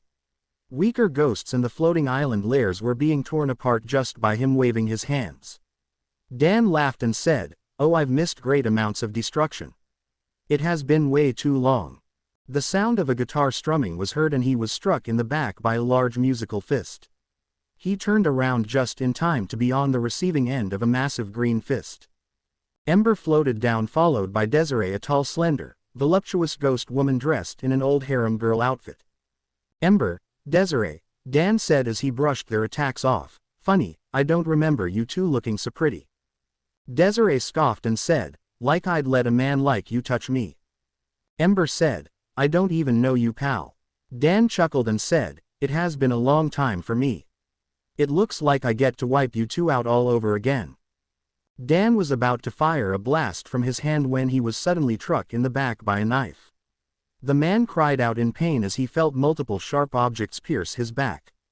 Green slime oozed from the wounds on his back. He turned around to see Danny and Naruto standing on a large rock nearby. "Well," Dan said, "if it isn't my goody two-boots former self. I must say I like the new look, very badass." Danny simply jumped down and landed in front of his evil older self. Dan grinned and said, "Such a child. You know you aren't going to be able to hurt me, right? You may have a change of clothes, but you aren't going to beat me. Danny simply just stood there with his arms crossed. Dan shook his head and shot forward with his fist censored back. When he was about to slam the appendage into the boy's face when Danny actually burst into smoke. Dan was surprised when this happened as he never expected that. Danny took his solid before he pulled his hunting knife off his belt and stabbed it into Dan's shoulder, making him cry out in pain. Danny then spun on his heel and slammed a powerful roundhouse into Dan's head.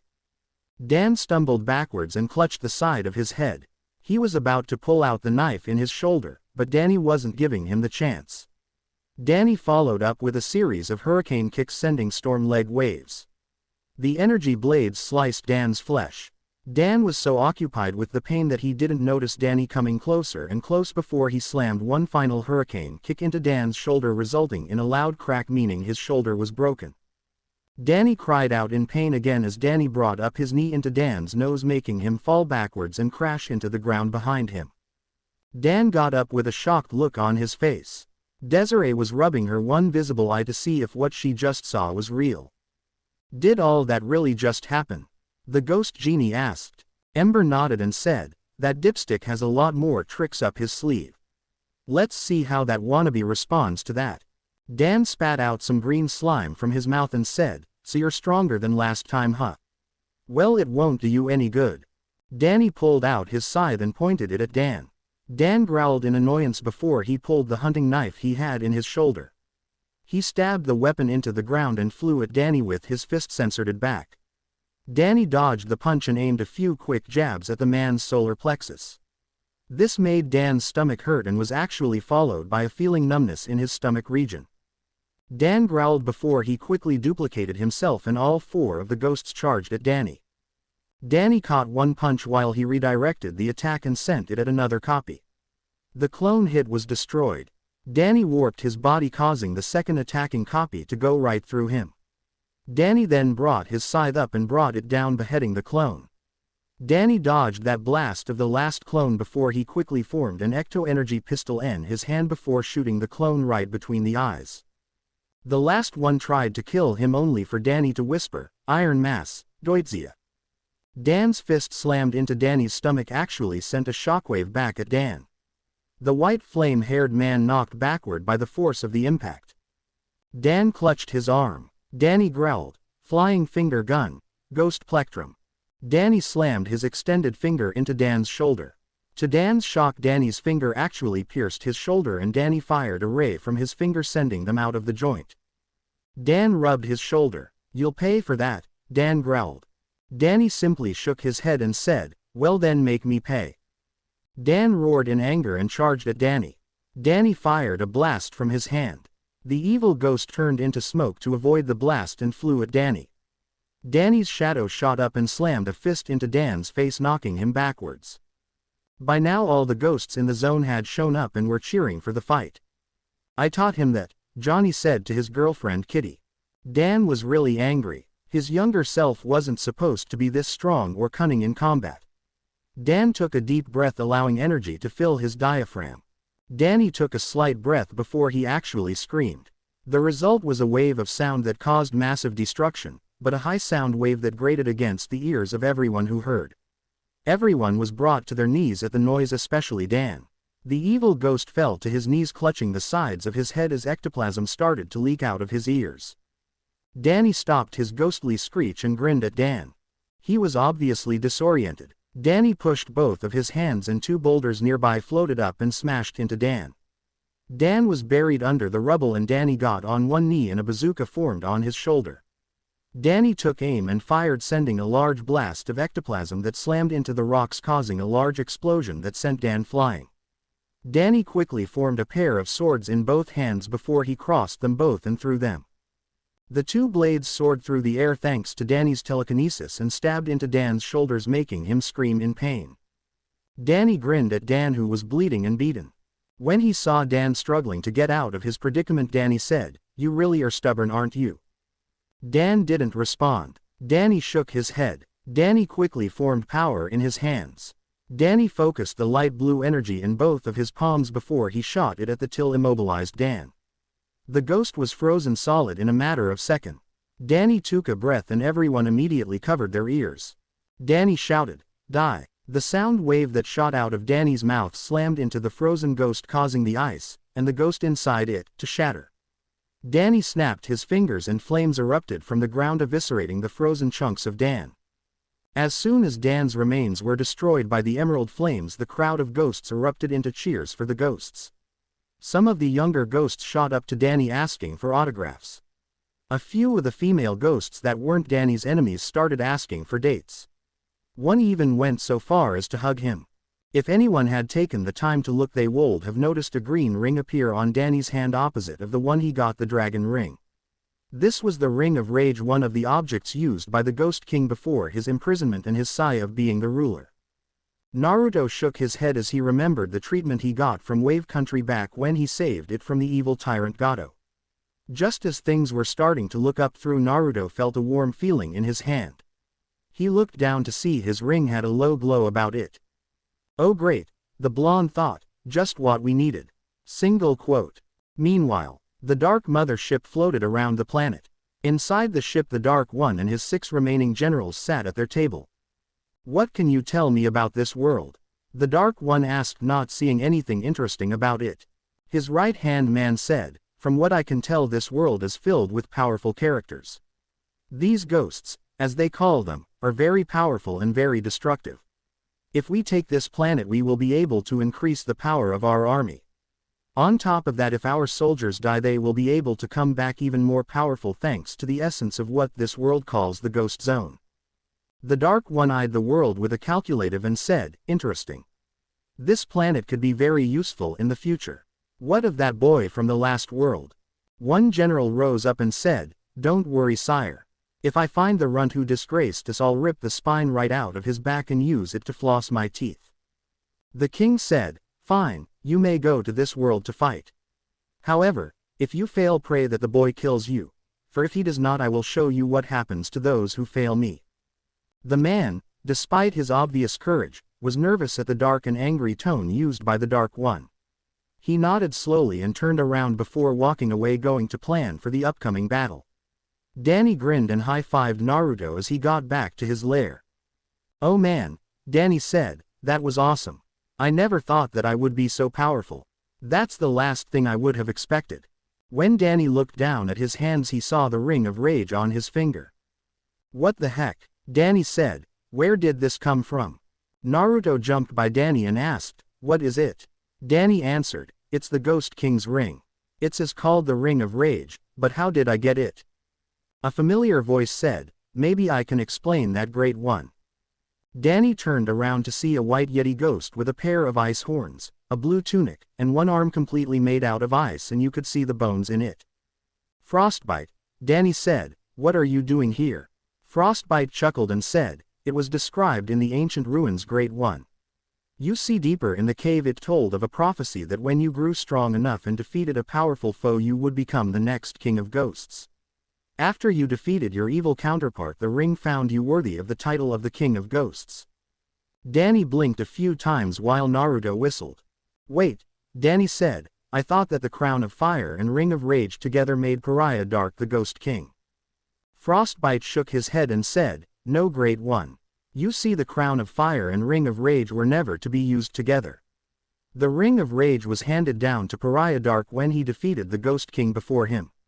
Pariah, fearing the end of his reign, found the Crown of Fire in an ancient temple in the deepest regions of the Ghost Zone. He was warned by the guardian of the temple that the power would overwhelm him. Pariah ignored him and, you can guess the rest." Danny looked at his ring, which stared right back at him. "Cool," Danny said. At that moment Naruto's ring flashed red and continued to glow. "What is it?" Danny asked before he suddenly gained a look of realization. He looked right at Naruto and said, "They're here, aren't they?" Naruto nodded. With that, the duo shot forward right for the Ghost Zone portal to the human world. Hopefully they would get there in time. In the world of the living, things had changed at Amity. Maddie had completely cut herself off from ghost hunting. She had the Obe Center closed up and shut down. She dismantled all her weapons, and even welded the family vault shut. Maddie had constantly been consoled by Jazz for what she had unintentionally done to her baby boy. To stay close to home, Jazz got a job at the hospital. It was close to home and to the college she was going to. Sam had been chewed out by her mother and father about associating with a freak like Danny. They told her that a rich lady like her shouldn't mingle with such filthy monsters like the Fenton family or their demon of a son. Finally having enough, Sam snapped and turned on her parents. She basically screamed at them, saying that if being like them meant being rich, then she would prefer being dirt poor. She said that they were horrible people and even worse, parents that always tried to change her into something she wasn't, that they never cared about her and only cared about the family name. After she kicked them out of her room and locked her door, the two were chewed out by Jeremy's mother, Ida. She told Jeremy that she raised him better, and she said that she wished that Pamela had more sense and wasn't such a stubborn pain in the neck. When Jeremy talked back, he was immediately grounded on the fact that he talked back to his mother. If Sam wasn't locked in her room, she would have burst out laughing seeing a grown man being sent to his room by an old lady who needed an electric wheelchair. Tucker had a long talk with his parents about associating with freaks. Tucker's counter was that when they were teens they were considered freaks themselves, and that he was with Danny through thick and thin even before he had ghost powers. After that he went and did the worst thing you can do in the Foley family household. He deleted them off his Facebook page, defriended them, and then actually blocked them on his phone and his computer. It would take a couple of days for the two parents to realize their mistakes, and it would almost be too late to try and fix the rift they had set between them and their children. Sam and Tucker's popularity went up at school. They were viewed as B-list students now on account of their relationship with Danny. Girls immediately started asking about Danny and where he was.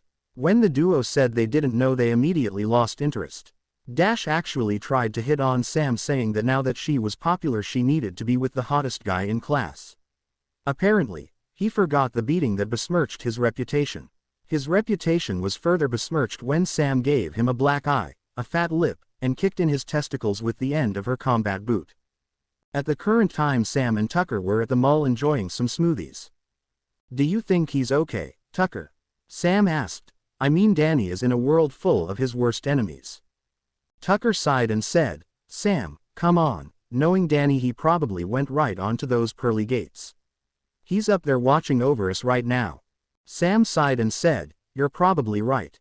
I mean, Danny was always tough. He could take care of himself if he was in the ghost zone, and if he is in heaven he's probably enjoying himself." Sam looked up through the skylight and saw that dark clouds were collecting.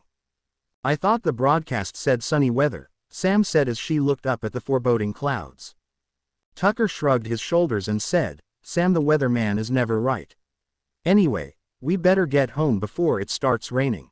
The pair ran out of the mall and was shocked at what they saw. There were ships and a huge black cloud following it as it soared through the sky. In the control room of the ship the general stood still, shrouded in his cloak. He laughed boisterously. "So this is the Earth that the Master sent me to exterminate," he said. "I don't see what's so great about it. It just looks like another mud ball. Too bad he didn't send me to that other planet. I would have loved to trade blows with that Superman character. Anyway, send in the first wave." The mother ship opened up and a bunch of pods shot down and crashed into the ground. The dumber of the civilians just stood around as they saw the pods. Then out of the blue a bunch of dark creatures burst from the pods and snarled evilly. They walked on four legs with broad shoulders, huge claws, massive teeth, black bodies, and narrow red eyes. The creatures screeched horribly before charging. A few civilians were frozen in ear and were torn limb from limb. Those that saw this freaked out and ran for it. The creatures screeched again and charged forward and pounced on a few of the civilians. Soon human-looking soldiers joined. The police showed up and tried shooting them, only for the bullets to bounce of their armor, or in certain cases, their hides. Believing that this was a ghost attack, the GIW showed up with weapons. They did slightly more damage, but not enough to kill them. It wasn't until one the size of a gorilla ripped one of their tanks apart that they showed their true colors. They turned tail and ran. Maddie was glad that she kept one of her old ecto rifles around in case something like this happened. She may have given up ghost hunting, but she did keep one or two weapons around in case she was attacked. She was still an attractive woman after all. Despite her fighting skills, Maddie was taken prisoner by the soldiers. Sam and Tucker were pretty much in the same boat. They fought hard with what they had thanks to their training with Danny. However, they were taken as well. In less than 20 minutes all the people in town that weren't killed were in the center of town. They were all looking around nervously as the soldiers and creatures stood around them ready to pounce should someone do something stupid. Sam winced when she looked over to see one of those creatures munching on the remains of Dash and what looked like Lancer. In the mothership the general looked at the screen seeing the pitiful expressions on their faces. Pathetic, the man said, I would have thought that they would have put up more of a fight. It probably would have been entertaining if those cowards obsessed with White hadn't run off like they did. Oh well. The man gained an interested look and saw Maddie. He grinned as he looked at her with her civilian clothing on. Bring that one here, he said, I've been meaning to break in my new bed. The rest of them you can turn. Down on the ground one of the soldiers took out a small black and red casket. It opened up and energy started to charge. One of the soldiers pulled Maddie to the side so she wouldn't be caught in the blast as per the general's orders. Just as it was about to fire, a blast of green energy shot forward and slammed into the casket, knocking it into the air and causing the blast to shoot up into the sky. The soldiers and creatures looked up along with the remaining civilians. They all smiled brightly when they saw Danny, Shadow Fox, and a Yeti guy, Frostbite, standing on top of a building. Pick on someone your own size, Danny yelled. The creatures screamed and ran forward and up the side of the building they were on. Danny jumped down doing the same thing, drawing back his scythe. With one swing 3 of them were decapitated. As Danny spun around he formed a pair of Tommy guns and opened fire, riddling their bodies with bullets. Danny landed on the ground and was immediately attacked by 2 soldiers from both sides. Danny turned himself into smoke, causing them to impale one another. Everyone cheered at the sight of Danny kicking Hyde. Go, dude, Tucker yelled, knock these punks down to size. Naruto jumped down and said, hey, leave some for me. Twister. Naruto jumped on his arms and spun like a top, knocking back a few creatures and soldiers that came at him. Flying finger gun. Fire plectrum. Naruto flicked his fingers, sending a few fire bullets from his finger and blasting a creature in the head and shooting some right through a soldier's lungs and heart. Frostbite had formed a sword out of ice and started swinging. Creatures and soldiers were decapitated, bisected, and stabbed through the heart. One jumped on the ghost Yeti's back and sank its teeth into his shoulder, making him cry out in pain. Danny heard what happened and formed an energy chain before he sent it flying, knocking the creature off Frostbite's shoulder. The ice ghost nodded in thanks as green ooze leaked out of his shoulder. In the mothership the general watched the fight continue. He had to admit he was surprised to see 2 kids so young. Under his cloak his hand twitched in anticipation and a sadistic smirk formed on his face as he watched. Our infantry is almost gone, sir, a soldier said as he walked up to the general. Should we send in a second wave? The general grinned and said, no, I'll take care of this myself. I want to see if this kid really was strong enough to take on Orochimaru. Back on the ground Danny dodged a blast before he took out his scythe and charged it. He swung it hard, sending a wave of lightning that electrocuted the dark creatures in front of him. Naruto had taken out 2 of his swords and yelled, 2-sword style, Castle Gate. Naruto swung both his swords and sent out a wave that sliced through the last remaining dark creatures.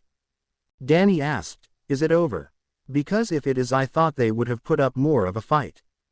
Naruto simply looked up at the mothership that floated above them. A hatch opened and a figure stood at it. The figure jumped out of the hatch and plummeted down to the ground and crashed with incredible force, kicking up a lot of debris and dust. When the smoke cleared, the sight shocked a lot of people. He stood over 6 feet tall and was a literal fortress of muscle. His skin was a pale white and he had multiple scars from past battles. His hair was black and his eyes shone red. He wore a pair of iron greaves and fingerless iron gloves. He wore loose-fitting hakama pants with iron boots, and he had iron wrapping tied around his waist. Think August from Asura's Wrath. The man looked right at Frostbite, Danny, and Naruto. The man smirked and said, you don't really look like much. I was expecting you to look taller in real life. Frostbite grinned and said, you should not make jokes of the Great One. The man chuckled and said, make me fuzzy. Frostbite took the challenge and shot forward with incredible speed for something so large. He drew back his ice arm, turning his fist into a hammer and smashed it into the general's face. To the shock of everyone watching, the man didn't even flinch. With a simple turn of his head, Frostbite was pushed back. The man drew back his arm and unleashed a powerful right hook that sent the Yeti ghost flying like a rag doll. "Whoa," Danny said, "this guy is strong." The man laughed and said, "Call me Chopper. Now, show me what you runts got." The general grinned before he shot forward and slammed a fist into Naruto and Danny's faces in an instant, sending them flying down the road. He turned towards Maddie and said, "Don't go anywhere, honey. I'll be right back." With that, the man ran after his flying adversaries. The man landed right next to the currently prone Danny and Naruto. Immediately, Naruto jumped up and saying, "Two-sword style, 72-pound cannon." Waves of energy shot off of the blonde's sword, sending a wave at the large man. He just smirked and took the blast right to the chest. The man just looked up at him and smirked. Naruto growled and charged forward with his swords drawn. Two-sword style, double slash. The blonde swung his swords up and growled, "Tower climb." Naruto came down and swung his swords, yelling, "Tower climb, return." As Naruto landed, he pivoted on his ankle, swing both swords from the left, calling out, "Flash." As the attacks impacted, he jumped back and called out, "Sand drawing." Two projectiles shot forward and slammed into Chopper's chest. Naruto ran forward and called out, "Demon Bear." Naruto slammed both of his sword handles into the man's chest with a resounding bang. The whiskered blonde jumped back and saw that through all of the attacks, Chopper hadn't moved an inch. "I have to admit," Chopper said, "that last one actually hurt. Now let me show you a real attack." Black and red energy focused around his fist and he called out, "Impact." Chopper drew back his fist and unleashed a vicious punch.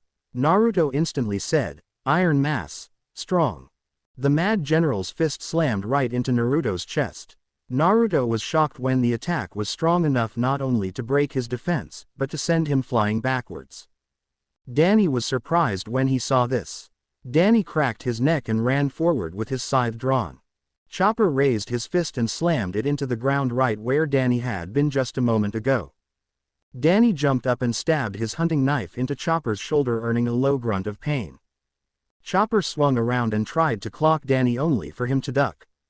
Danny brought up his scythe, slamming the curved blade into Chopper's forearm, making him grunt again.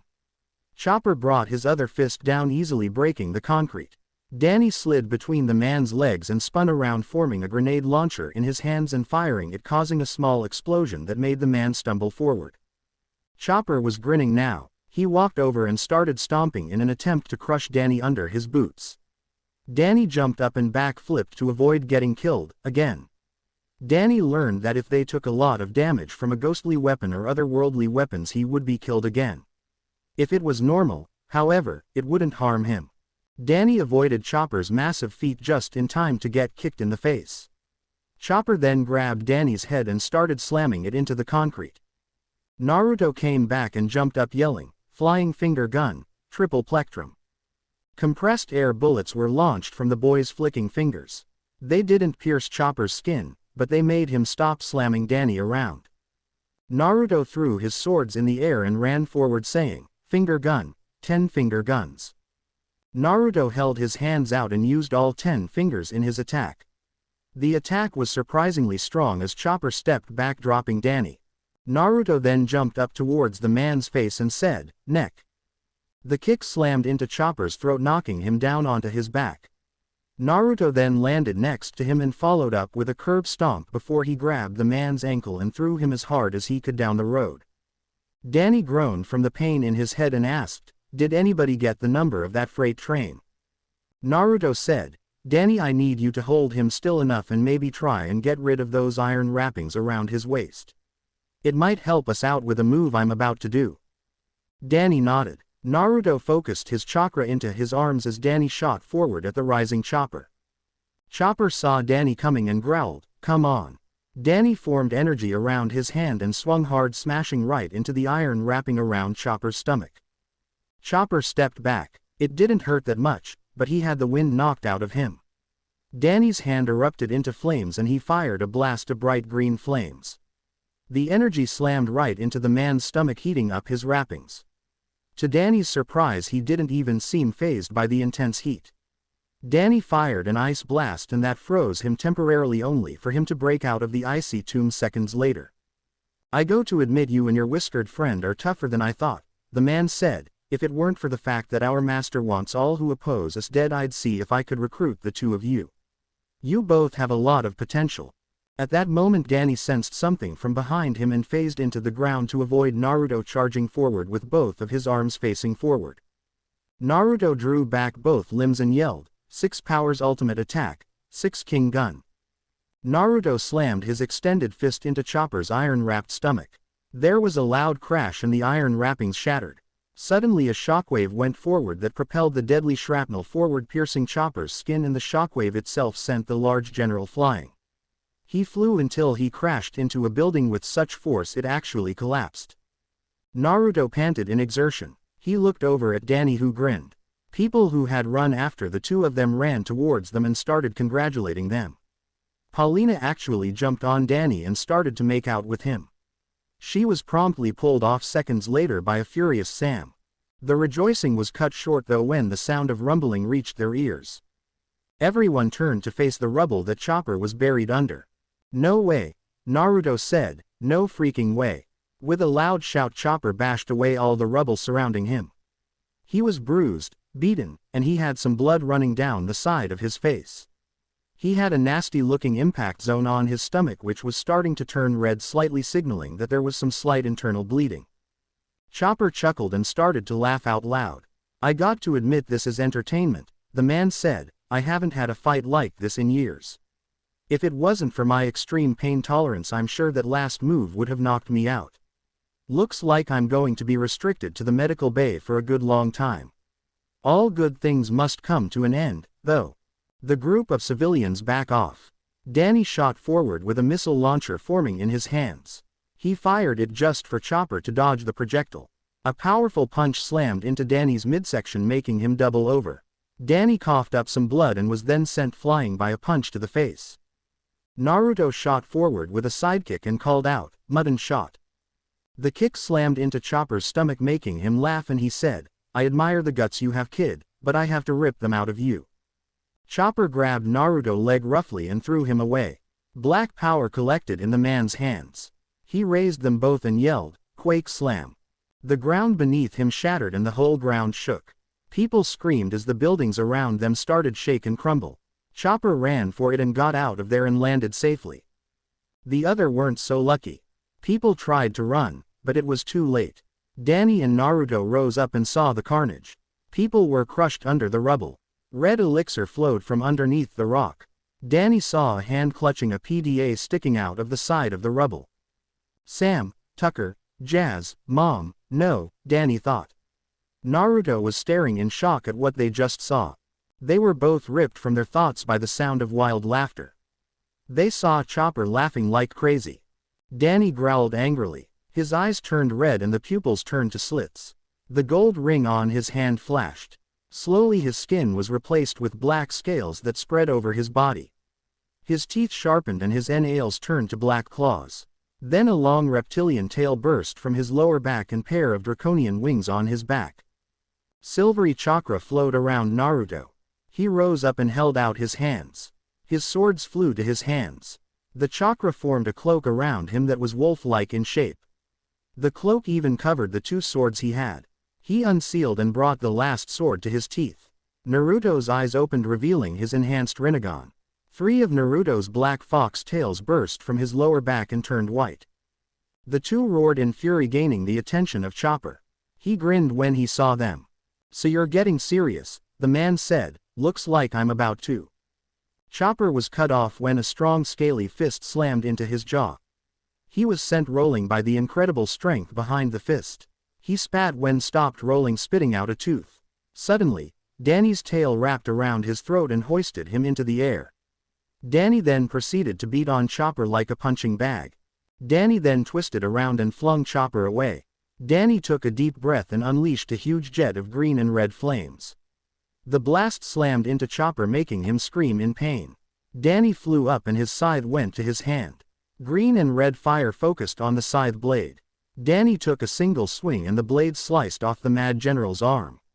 A powerful curb stomp sent the man flying down to the ground, forming a crater as he crashed. Naruto flew over with a devil leg active.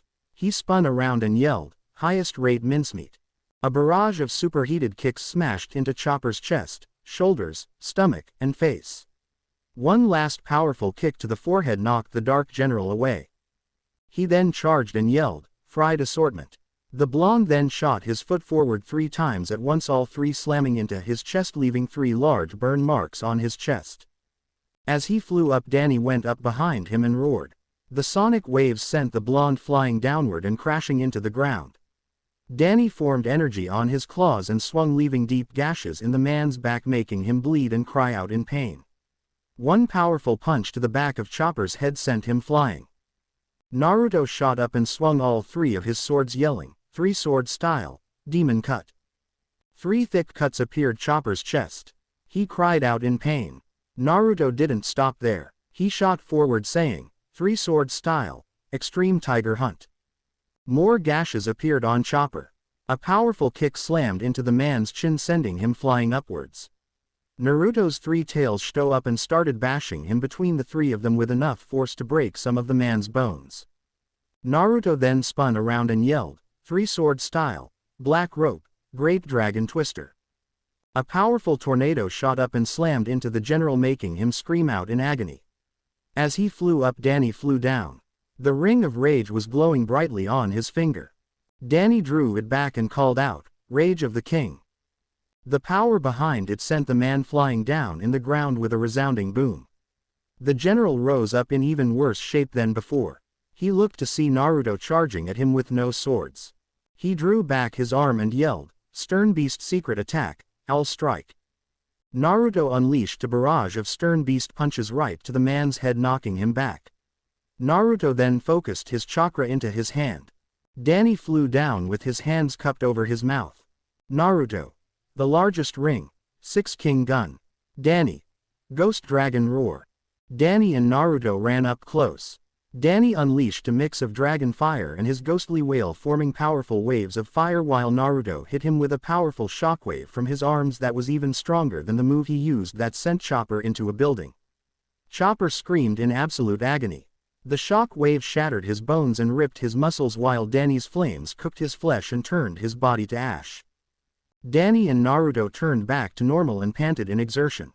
Naruto glanced down at Danny, who had fallen to his knees. Danny threw back his head and yelled out in anguish. Danny put a comforting hand on the white-haired boy's shoulder. In the ghost zone they heard Danny's shout. The anguish behind it made Wolf and Kujo howl to the sky. Other ghosts shivered at the sound of such anger and sorrow. Later, Danny stabbed a cross into the ground right above where he had buried his mother. Danny looked around to see the graves he and Naruto had dug. Naruto had placed a hand on Danny's shoulder and said, "Listen Danny, I know you're upset. I'm sorry I brought this on you. I never thought that." Danny said, "Don't sweat it. We knew the risks when we signed up. It just hurts a lot. Have you ever lost anyone in a fight before, Naruto?" Naruto said, "I lost both my parents when I was born, remember? I know the pain of loss. You're not alone though, you got me." Danny looked at Naruto and said, "Are you asking me to go with you?" Naruto nodded and said, "Yeah, I could use a traveling buddy.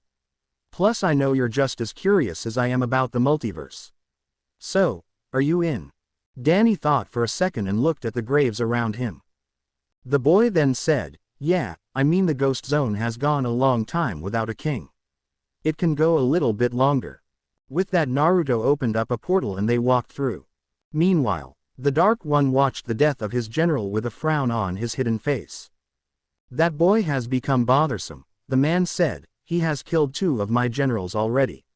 Now, we have to deal with a second one." Another general said, "Chopper was one of the stronger of us. It shows much about these 2. The king growled, "I don't care what happens. I don't care what you have to do. The next world we invade shall be the one that boy and his counterpart shall die in." With Danny and Naruto, the 2 heroes exited the portal and landed on the ground. They immediately found themselves in the middle of a forest. "Wow," Danny said, "Sam would have loved it here."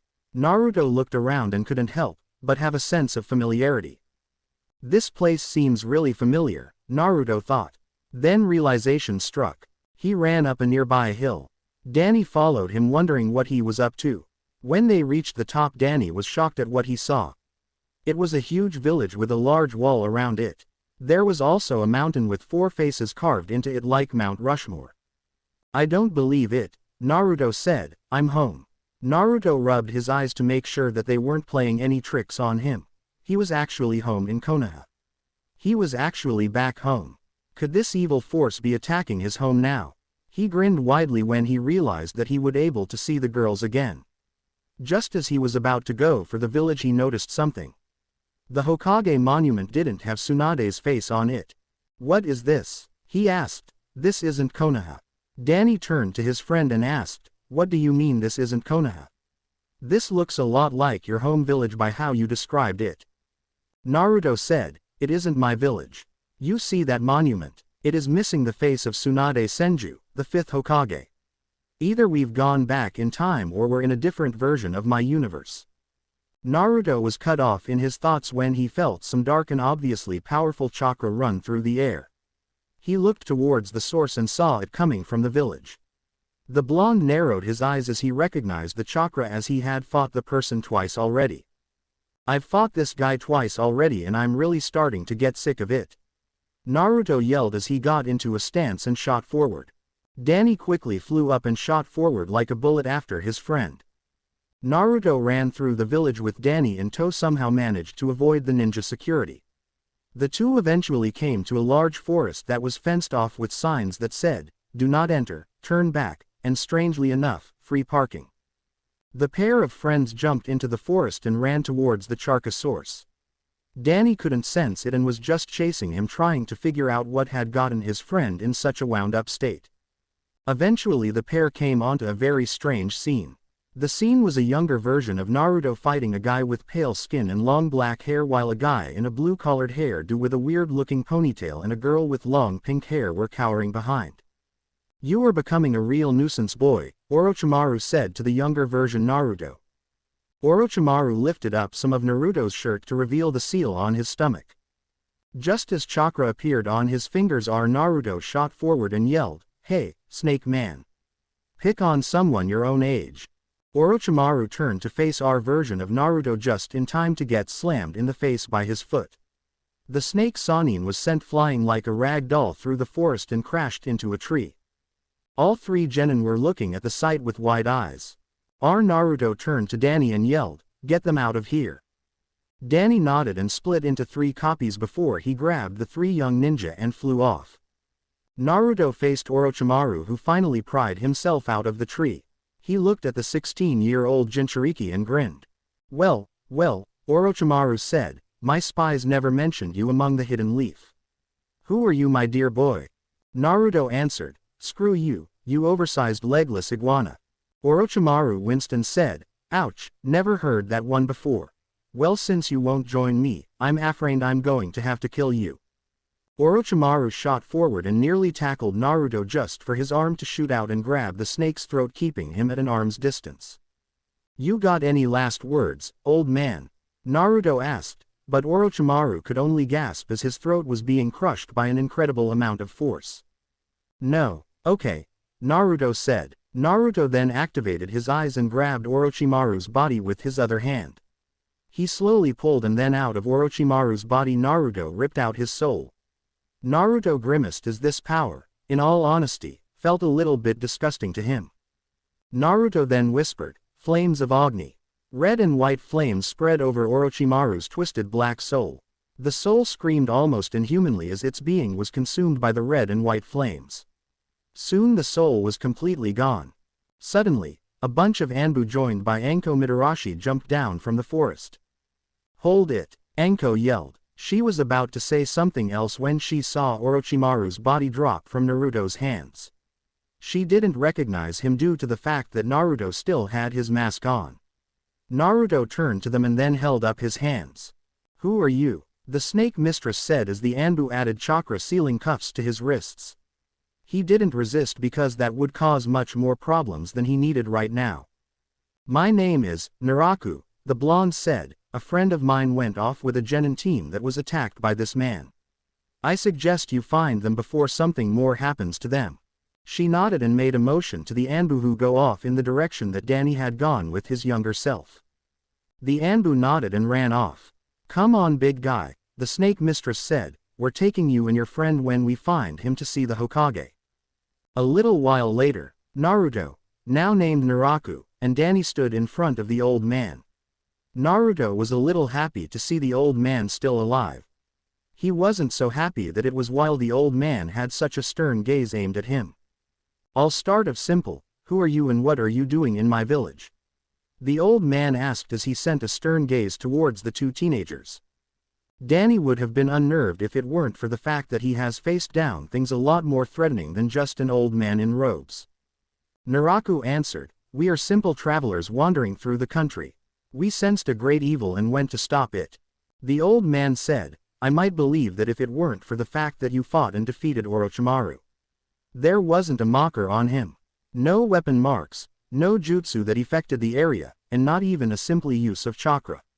All they found was the light smell of burning flesh. I'll ask again, who are you?" Naraku looked at the old man through the eyes of his mask and said, "You wouldn't believe me even if I told you." The old man looked at the man and challenged, "Try me." At those words Danny's hands turned intangible, causing the cuffs on his wrists to fall to the ground. The Anbu hidden in the room stood at the ready for any signs of attack. Naraku quickly sent out a pulse of chakra that actually shattered the cuffs since the chakra being forced into them was too much. Naraku then reached up and took off his mask to reveal his face. As soon as he did, the old man was out of his chair before anyone could blink and he had a kunai to Naruto's throat. "How dare you impersonate one of our ninja?" the old man asked, anger filling his voice. Naruto chuckled and said, "It really is me, old man. Allow me to prove it." The old man reluctantly backed off. The old man sat down and said, "Okay then. Tell me 3 things that only Naruto would know." Naruto cleared his throat and said, "First, you have a copy of Ika Ika Paradise hidden in the bottom left drawer right next to a picture of your late wife. Second, you read said book instead of doing paperwork because most of it is just calls for the execution and or banishment of Naruto Uzumaki. 3. I am able to knock you out with a single jutsu dubbed the Sensority no Jutsu, which turns me into a scantily clad woman." Now, Sarutobi had to admit that those were only 3 things that Naruto would know. Naruto continued, "And if that doesn't convince you, I'll do this. Sensority no Jutsu, version 2. There was a puff of smoke, and when it cleared, every male in the room got a nosebleed. In Naruto's place was a slender woman with blonde hair in 2 pigtails, with curves in all the right places, wearing a little skimpy angel costume, complete with cute little wings and a halo. The girl bent over showing her cleavage and said, "Please, Hokage-sama. Let me take you away from all this torment." That did it. The old man collapsed to the ground with a trail of blood following him from his nose. Naruto turned back just in time for Danny to collapse from the sight that had filled his eyes just moments before. Naruto laughed out loud and said, "In any dimension that apparently works." The old man quickly picked himself up, as did Danny, who was still blushing from his embarrassing trip. The Sandaime quickly wiped the blood from his nose and said, "No doubt about it. You really are Naruto, but how did you manage to get like this?" Naruto cleared his throat and began his story. Sarutobi was shocked that, in another dimension, Naruto had gotten incredibly strong, mastered 3 incredible fighting styles, killed some of the most notorious villains in the Bingo book, gained an enhanced version of the most powerful bloodline on the planet, and was given a mission from the gods themselves to save the universe. The way Naruto described the other worlds was insane. The powerful beings Naruto described from the DC universe and Danny's world were incredible. The old man was also shocked to hear that Danny, the boy standing just across from him, was in fact a ghost of incredible power, and the next in the line to be the king of the dead. Sarutobi rubbed his eyes and said, "You just love giving me different kinds of headaches, don't you, Naruto?" Naruto shrugged his shoulders and said, "Must be a constant in the universe." The old man nodded sadly and said, "So what are you going to do for now?" Naruto answered, "For now, I would like to watch the preliminary matches. I want to see how things are different in this dimension compared to my own. Also in public call me Naraku." It will make things easier. Also, if the council gains notice of me and if they must see my face, tell them that I am a distant relative of the Yondaime Hokage. By the way, making things easier and tell this dimension's version of me about my heritage. It will make things go so much smoother. The old man nodded before he blinked and said, there will be preliminary matches. A few days later, the Jonin, Hokage, Naraku, I'll be calling him as long as he's in this world, and Danny stood in the war room as they watched the preliminary matches. True to Naraku's words, Team 7, 8, 9, 10, another Konoha team, a Suna team, and a Sound team were there waiting for the fight. As they did, Naraku noticed that his old team was looking at him with contempt, including Kakashi. Well, I've found one difference in this dimension from my own, Naruto thought. My entire team wants me dead when it used to just be Sasuke and Sakura. I wonder what else is different. He noticed that Kiba was giving perverted leers towards Hintada, and that she was still giving nervous and blushing glances towards Naruto. He also noticed that Naruto wasn't looking at Sakura, but he was actually glancing towards Hinata every few seconds. So in this dimension I have feeling for Hinata already, Naraku thought. It also looks like the Kiba of this dimension is a total pervert. I hope I don't have to neuter that pup. Single quote. Naraku listened to the old man's speech about how this was a secret way for the villages to war with one another without causing some widespread destruction. After that the fight got underway. Naraku felt like he was having some serious deja vu as he watched the fights. All of the events were identical. Kabuto quit, Sasuke went up against Yoroi from Kabuto's team and won, Ino and Sakura knocked each other out, and so on and so forth. However, there was one big difference. When the time came for the match between Naruto and Kiba, the fight was instead Kiba and Lee. Naraku glanced at Neji, Hinata, Dosu, Choji, and Gaara and wondered who in this dimension his younger self would fight in Kiba's stead. At that moment the next match was called. Neji Hyuga vs. Hinata Hyuga. The fight started off just like Naraku remembered. Neji started spew some fake junk about Hinata being weak, and that it was her fate to lose. Wow, Danny whispered, that guy is a pain. Naraku answered, I agree with you my friend. Naruto said that Hinata was stronger than that and it immediately gave her more confidence. The fight progressed like Naraku remembered and it made him angry. It took Danny and the Hokage grabbed him by the back of the arms from going down there and slicing the boy in half. It didn't matter if this was a different one from another dimension, this was still his beloved, Hinata. He did notice that the Naruto of this dimension was looking much angrier than he was. That and the fact that the rail was actually starting to bend under his strength. Finally the moment came that Naraku knew would send him over the edge. Hinata stood on the edge of defeat. Give up now, Hinata-sama, Neji said, you can't keep up with me you weakling. I almost pity you. Hinata coughed up a bit of blood and said, you are the one who is weak, Neji. You cling to fate like a crutch, and you hate me for something I didn't have control over. You were the one in need of pity. Neji snarled as he shot forward with a shot aimed right at Hinata's heart. The Jonin moved to intercept, but someone unexpected beat them to the punch. Naruto shot forward at an incredible speed before he caught Neji's outstretched hand, caught the second one that aimed at him, before he spun on his heel and then threw Neji like a rag doll into the wall. Everyone stared in shock at the skill the dead last just displayed. Naruto turned around to face Hinata who was wobbling. She fell forward and Naruto caught her. He picked her up lightly and to the shock of everyone present kissed the Hyuga heiress. As he did a green-colored chakra covered her and her wounds seemed to heal. When they broke apart, Hinata turned dark red before she wobbled again and fainted right in Naruto's arms. The blonde shook his head and walked over to Kurenai who took her from his arms. Naruto then turned to Neji who was now getting up. The Hyuga clan member said, you commoner. How dare you interrupt Hyuga clan affairs? Naruto growled, if it involves somebody I care then I'm bound to get involved. Now here's something you should listen to. If you even so much as spit in Hinata's direction, consequences be damned, I will tear your eyes out, skin you alive, and feed whatever's left of you to the birds. Everyone, even Naraku, was shocked at the angry tone that the blonde had used. It was almost unthinkable that the boy could use such an angry tone. Naraku grinned knowing that this Naruto had gotten serious long before he had. This would make things much more interesting. The next match that was announced made Naraku do a double take. It was Naruto vs. Gaara. Naruto got down in the ring with the Sand Jinchuriki. As they entered, Naruto looked coldly at the Sand user. When the match was called to start, Naruto unzipped his jacket. He threw it off, and when it hit the ground there was a huge blast of smoke. When it cleared, it revealed that Naruto's jacket was in a crater. There were 8 tattoos on his arm. They were the kanji for execution: shark, needle, crash, blast, storm, morph, and fire. Naruto focused chakra into the kanji for execution, and there was a puff of smoke and a loud crash.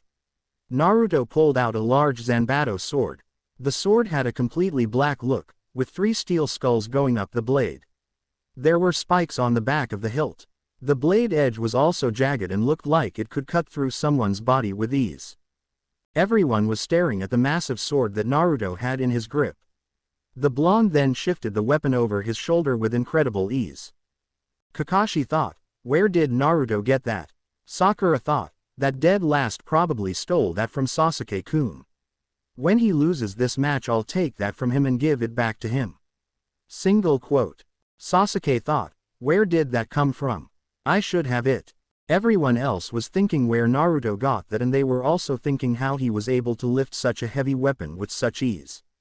Ten was drooling at the sight of the weapon. Hayate, the proctor for the preliminary matches, got out of the way, having a feeling that this was going to end badly quickly. Naruto quickly drew the blade and threw it like a shuriken. The blade was blocked by a wall of sand. Naruto avoided a few blasts of sand aimed at him and jumped over one before moving with speed that was insane for some of them, and slammed his fist into Gaara's jaw. Gaara stumbled back with a huge crack in the side of his face. Naruto rubbed his arm and said, "Sand walls and sand armor. You're pretty good. Looks like I'm going to need some backup." Everyone was expecting Naruto to bring out shadow clones. Instead, Naruto's shadow extended and split in 2. Slowly, they rose up from the ground and took distinct shapes. The first was a tall figure that was muscular, had small legs with feet that curved upwards, small, twisted wings on its back, and heart-shaped hole in its abdominal area that went right through it. The second was a massive creature with black skin. Its entire body is wrapped in teal thorns, and both of its wrists and ankles had manacles on them. The chains on its arms are broken, but the chain connecting its feet wasn't. It had a heart-shaped hole in its chest. It had a large, red, toothy maw and beard, and beady, glowing yellow eyes. Its hands and feet were large, but its limbs were thin. Each limb was ended in 3-digit claws. It also had 2 large orange horns and a long orange mane. Naruto chuckled at the freaked-out looks from around him. He said, "Darkside, Darkthorn. Let's take this freak down." Darkthorn roared and Darkside simply cracked his knuckles. The 2 creatures shot forward right at Gaara with speed surprising for creatures so big. Naruto was right behind them with his sword drawn. Naruto swung his sword and sliced right through the sand wall. Darkthorn threw out a powerful slash with his claws, destroying the sand, and then took another swing, actually forming deep gashes. Darkside showed up next and slashed the red-headed Jinchuriki across the chest before unleashing a brutal right hook that knocked him backwards. Naruto charged forward as he focused his chakra into his sword. Uzumaki Sword Technique Number 1, Blade of Blood. Naruto's sword flashed bright and all 3 skulls on the blade turned red. Naruto swung it, sending a dark red wave of chakra towards the red head. The attack sliced through the sand wall that Gaara quickly formed. Gaara screamed in pain as a huge cut appeared on his chest and stomach. While Gaara was distracted, Naruto took advantage of this and shot forward. He grabbed onto Gaara and put him in a bear hug. Gaara felt his strength drain away and he felt his mother grow sleepy. The 2 were unconscious in seconds. Naruto dropped Gaara on the ground. Nobody could see it, but Naraku did. The boy's eyes were now purple with a black ripple pattern in them. This boy had both the Rinnegan and some power he had never seen before. "So in this dimension I'm a swordsman, have 2 bloodlines, and I'm freakishly strong," the blonde thought. "Sometimes it feels like I'm in a story or something." Single quote. At his computer, Isam sneezed. "Oh, man," the author said, "I just got this thing cleaned off." Back in the alternate world, Naruto sealed his sword back up and got in the banister. Naraku could see contempt. curiosity, and jealousy in the eyes of his teammates and sensei. He could also see strange looks from the others as they didn't expect Naruto to have that kind of power. Danny whispered, "Can you do that?" The blonde whispered back, "Number. I think things are going to be interesting while we're here." Naraku was walking through the hospital looking for young Naruto. Knowing himself he would be found in Hinata's room. Naraku and Danny walked through the floor of the hospital and found Naruto leaving a hospital room. "Your performance today was actually quite interesting, young man," Naraku said. "What's it to you?" Naruto asked, distrust clear in his voice. "Just a little comment from one swordsman to another," the blonde said. Naruto raised an eyebrow and asked, "You're a swordsman?" Naruto nodded and said, "I read your file. That teacher of yours must have given you quite the overhaul." Naruto scoffed and said, "That silver-haired hypocrite didn't teach me anything. I taught myself." Naraku gained a surprised look and asked, "Really?" Naruto nodded and said, "Kakashi also goes and teaches Sasuke. He says that those who abandon their comrades are lower than trash, and he does it all the time by playing favorites with that duck-haired emo."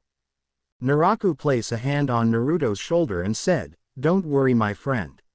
If you want, I could help you train for the finals in a month." Naruto looked at Naraku with a look of mistrust. Naraku noticed this and knew it would take a lot of time for this boy to trust him. At that moment an Anbu appeared in front of them and said, "Uzumaki-san, Namikaze-sama, the council has requested your presence." Naraku asked, "Requested or demanded?" The Anbu said, "Please, I have a very bad headache and I don't want to listen to those civilian fat cats complain today." The two nodded. Naruto vanished in a swirl of wind and water while Naraku vanished in a burst of bright red flames. Council chambers. The pair of blondes appeared in a flash of elements. Naraku noted that Danny was there. "What do you want this time?"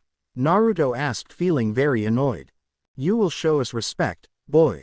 A fat council man yelled angry that Naruto had disrespected them. "Tell it to someone who cares, Lardo," Naruto said, earning chuckles from a few of the clan heads, except Shibi Aburame and Hiyashi Hyuga because of their stoic personalities. "Is there a reason we're here?" Naraku said. The same councilman, in a much more respectful tone, said, "We brought you here to discuss a few things with the boy here. Such as where he got his techniques and those swords." Naraku shook his head and said, "You have no right to do such a thing. I don't see you asking such questions to the rest of the clan heads. Also, before you ask, you cannot demand that he hand anything over to you or the Uchiha. I have a feeling there may be safety mechanisms on the swords that would, without a doubt, kill someone who tries to steal them." The civilian council paled at this, since the thought of their precious Uchiha being killed by the weapons made them especially nervous.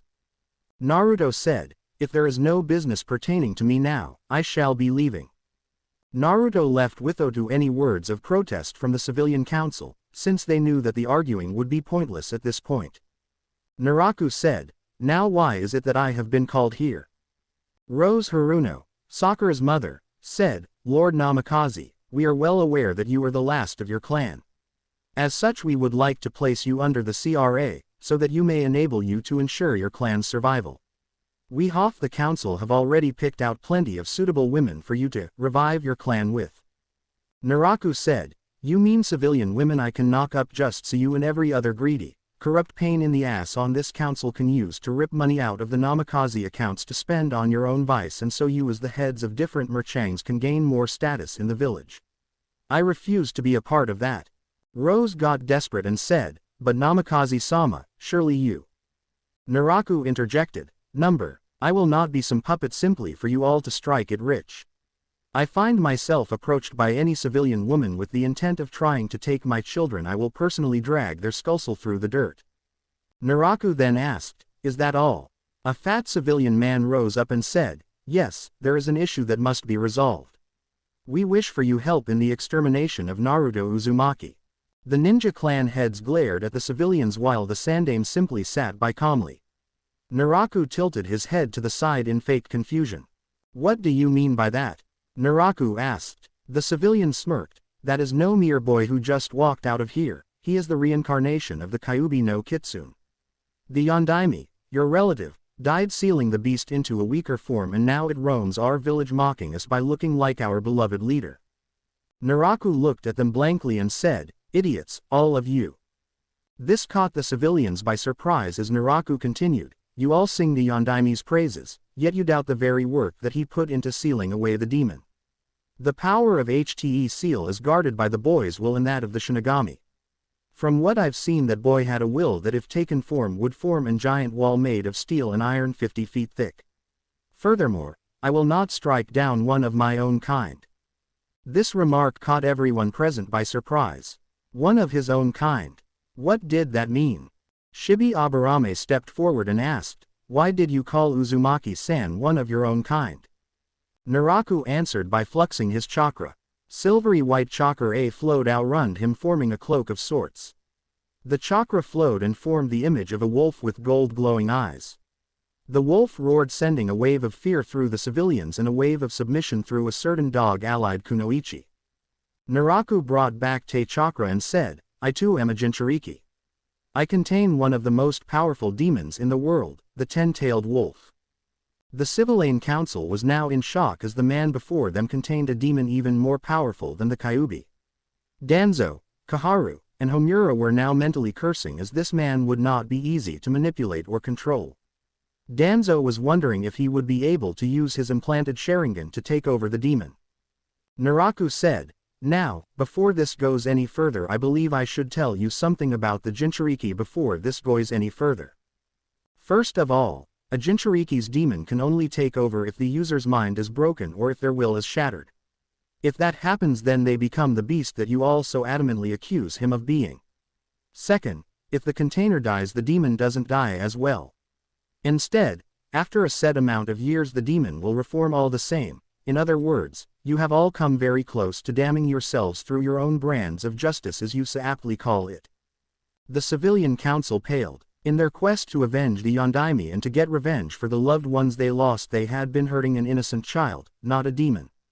On top of that, they had come close, very close, to destroying the village they loved by almost releasing it. "That is all I have to say to you on this matter," Naraku said. "Wait," Shibi Aburame said, "there is one other thing that we wish to discuss. It is about your young ward here." Danny looked up and at the group. Shibi continued, "You see, my Kikai sense no chakra from him, and from what the Inuzuka can tell, the boy smells of death. Can you explain that?" Naraku looked at Danny and nodded. Danny stepped forward and said, "Allow me to introduce myself. My name is Danny Phantom. A strange name to you, I must guess, but that is because I come from lands far to the west. I have a rare bloodline that goes through my family called the Dead Soul bloodline. My chakra forms differently than most.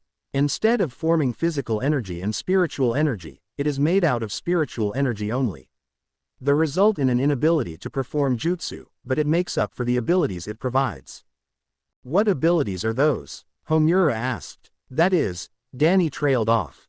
Everyone leaned in. "A secret." Everyone face faulted at the answer. Naraku chuckled at Danny's answer and how it had apparently annoyed all the people present. "If that is all," Naraku said, "we shall be leaving." With that, the duo stepped out to go find Naraku's former self. Before he left, he said, "Also, I would preer my status as a Jinchuriki secret. If I wear it to be attacked as a demon sympathizer, there will be a lot of blood on a person's hands." The civilians nodded, knowing what would happen to them if they were to cross the young Namikaze. "Where do you think we'll find him?" Danny asked. "My guess somewhere in the training grounds," Naraku said, "knowing myself he'll be training for his match against Neji to make The Sensorter pay for what he did to Hinata. We'll have to convince him not to kill him outright through. Plus we have something else to deal with." Danny asked, "What do you mean?" "I killed Orochimaru in my world, but when I did, I also killed his right-hand man Kabuto," Naraku explained. "Since both of them aren't dead, I assume he'll try to pull some trick during the finals in 1 month. Plus, it seems my old team is probably going to try and pull something since it appears they have a grudge against my younger self." Danny rolled his eyes and said, "Just like the bigots on the council." Naraku nodded and said, "Come on." The duo then went to the training grounds to find Naruto standing there. He had the massive sword from the preliminaries out. He had his jacket off and it stuck to his body, meaning he had been training for a while. The blonde drew back the massive weapon before he swung it forward, sending a huge wave of chakra that sliced through a tree with ease. Naruto stopped and panted before he said, "I know you're there." Naraku and Danny came out and approached the tired blonde. "I don't understand your interest me," Naruto said. "Why wouldn't I be interested in my own family?" Naraku asked with a raised eyebrow behind his mask. "Family?" Naruto asked, then he said, "You must be related to the Yondaime. What, are you his cousin or something?" The older blonde nodded and said, "Yes. A distant relative from the Namikaze clan. I wish to train you for the upcoming exams." Naruto scoffed and said, "Don't think I'm an idiot because of my academy records. How do I know you aren't going to try and turn on me during the month and seal up my chakra or try to slit my throat when I'm tired?" Naraku answered, "You make the same gamble with your life when you go out on missions, do you not? Why should this be any different? Plus I can help train you with those eyes of yours." Naruto looked at the man with interest and asked, "What would you know about my eyes?" Naruto activated his Rinnegan. Naraku smirked before looking at Danny. Danny touched the front of his mask and turned the area over his eyes invisible, showing the astral Rinnegan. "I can teach you all you need to know about the eyes and all the strength you will need to know, as well as try to assess what other powers mine has as well," Naruto said with a slight bow. Naruto was quiet. He was currently thinking about how this could go. He could be a spy for the Count C, but there was the chance that he wasn't, and that all his paranoia involving trust over the years had finally gotten to him. "Do it, brat," said a familiar voice in Naruto's head. "What?" Naruto mentally asked. "Take his offer, boy," said the voice of the Kyuubi. "I can sense Yukai coming from him. I don't know what he has in him, but whatever it is, its power eclipses even my own. Making an enemy of him would be a very poor choice." Naruto finally said, "I accept your training, and whatever comes with it." The two blondes then shook hands. Naruto sighed out loud as Naraku rubbed the inside of his ears while Danny looked around really confused. The trio turned around to see Kakashi and the remaining members of Team 7. "Who are these guys supposed to be?" Danny asked, not recognizing them from the preliminaries. "They are my team," Naruto said and spat out the word team like it was poison, if you can call them that. Sakura stormed up to them and yelled, "Baka! What are you doing here with these people?" Naruto answered, "We were merely discussing training for the finals, what else?" Sakura scoffed and said, "Like a baka, like you could actually win. You could beat Sasuke-kun, let alone Neji." Naraku said, "Actually, if I remember correctly, Naruto here actually managed to knock the Hyuga boy off his feet and then beat the tar out of that Suna boy." Sakura turned to the Namikaze and said, "That was just a fluke." Naraku said, "Besides, I don't recall asking your opinion, little girl. Now scram. We have business to do." Sakura said, "You can't talk to me like that. My mother is on the council and she can have you killed." Naraku said, "Save it for someone who cares." Sakura growled in frustration and drew back her arm and palmed it into Naraku's stomach and connected into his stomach. Naraku subconsciously activated his Tekai that blocked Sakura's punch. Sakura screamed in pain and pulled back her hand, clutching it and trying to feel if the bones were broken. Naraku brought up his leg and dropped it down, slamming his heel onto the pink-haired girl's massive forehead. The girl fell to the ground out cold. "Nice kick," Naruto said. "Thanks." Sasuke saw the strength and with his Sharingan saw the chakra focus into his stomach, but for some reason he couldn't copy it. "You train me?" Sasuke demanded. "You want to run that by me again, boy?" Naraku asked. "Train me," Sasuke said. "I need that kind of technique to use in the finals. Plus, you can teach me everything else you know with you being in the Namikaze clan. At least then the Yondaime's legacy will be in worthy hands." Naraku said, "Let me think." "Hell no." Sasuke snarled, "You can't just deny me. I need that kind of power to kill my brother and avenge my clan." Naraku said, "Tell it to someone who cares." Now, Kakashi said, "No need to get violent." "Now, Naraku right, I have to agree with Sasuke. The Yondaime's Tekken-chus would be safer in the Uchiha clan's hands and they would be used to their fullest." Naraku stopped before turning and glared at Kakashi. Kakashi, what a disappointment you have become," Naraku said suddenly, right now I can feel your teammates, your sensei, and your father rolling over in their graves. If you ever try and get the Namikaze Techneus while I still draw breath or while I live in this village, I will rip your shoulders and mount it in my living room." With that said, the three left, leaving two pissed off ninja. Sasuke was mad because he had just been denied what would make him stronger, and Kakashi was made because the boy talked as if he knew his old teammates, sensei and family. "Come on Sasuke," Kakashi said as he picked up the unconscious Sakura, "we got training for you to do." Naruto asked, "So when do we start training, sensei?" Naraku answered, "Immediately." The month had flown by quickly. Civilians and shinobi alike were filing into the arena and getting ready to watch the matches. Down in the arena stood the remaining finalists: Neji Hyuga, Shibi Aburame, Kankuro, Temari, Rock Lee, and Shikamaru Nara. The only people missing were Dosu, Naruto, and Sasuke. Up in the stands the disqualified contestants and the judges sat. Naraku sat next to Danny as they waited for their young friend to enter the arena. "Where is the guy?" Danny asked as he looked down at the ring. "I don't know," Naraku said. "He said something about making a grand entrance. Then again, I made a pretty grand entrance at my Chunin exams myself." In the cage booth the Sandame sat with the cage. Down in the arena the proctor, Genma, approached the finalists and said, "Okay, now due to the disappearance of Onfo the Constans there has been a change of plans." He held up a sheet showing the new lineups. Round 1. Naruto vs. Neji. Round 2. Shin vs. Kankuro. Round 3. Shikamaru vs. Temari. Round 4. Sasuke vs.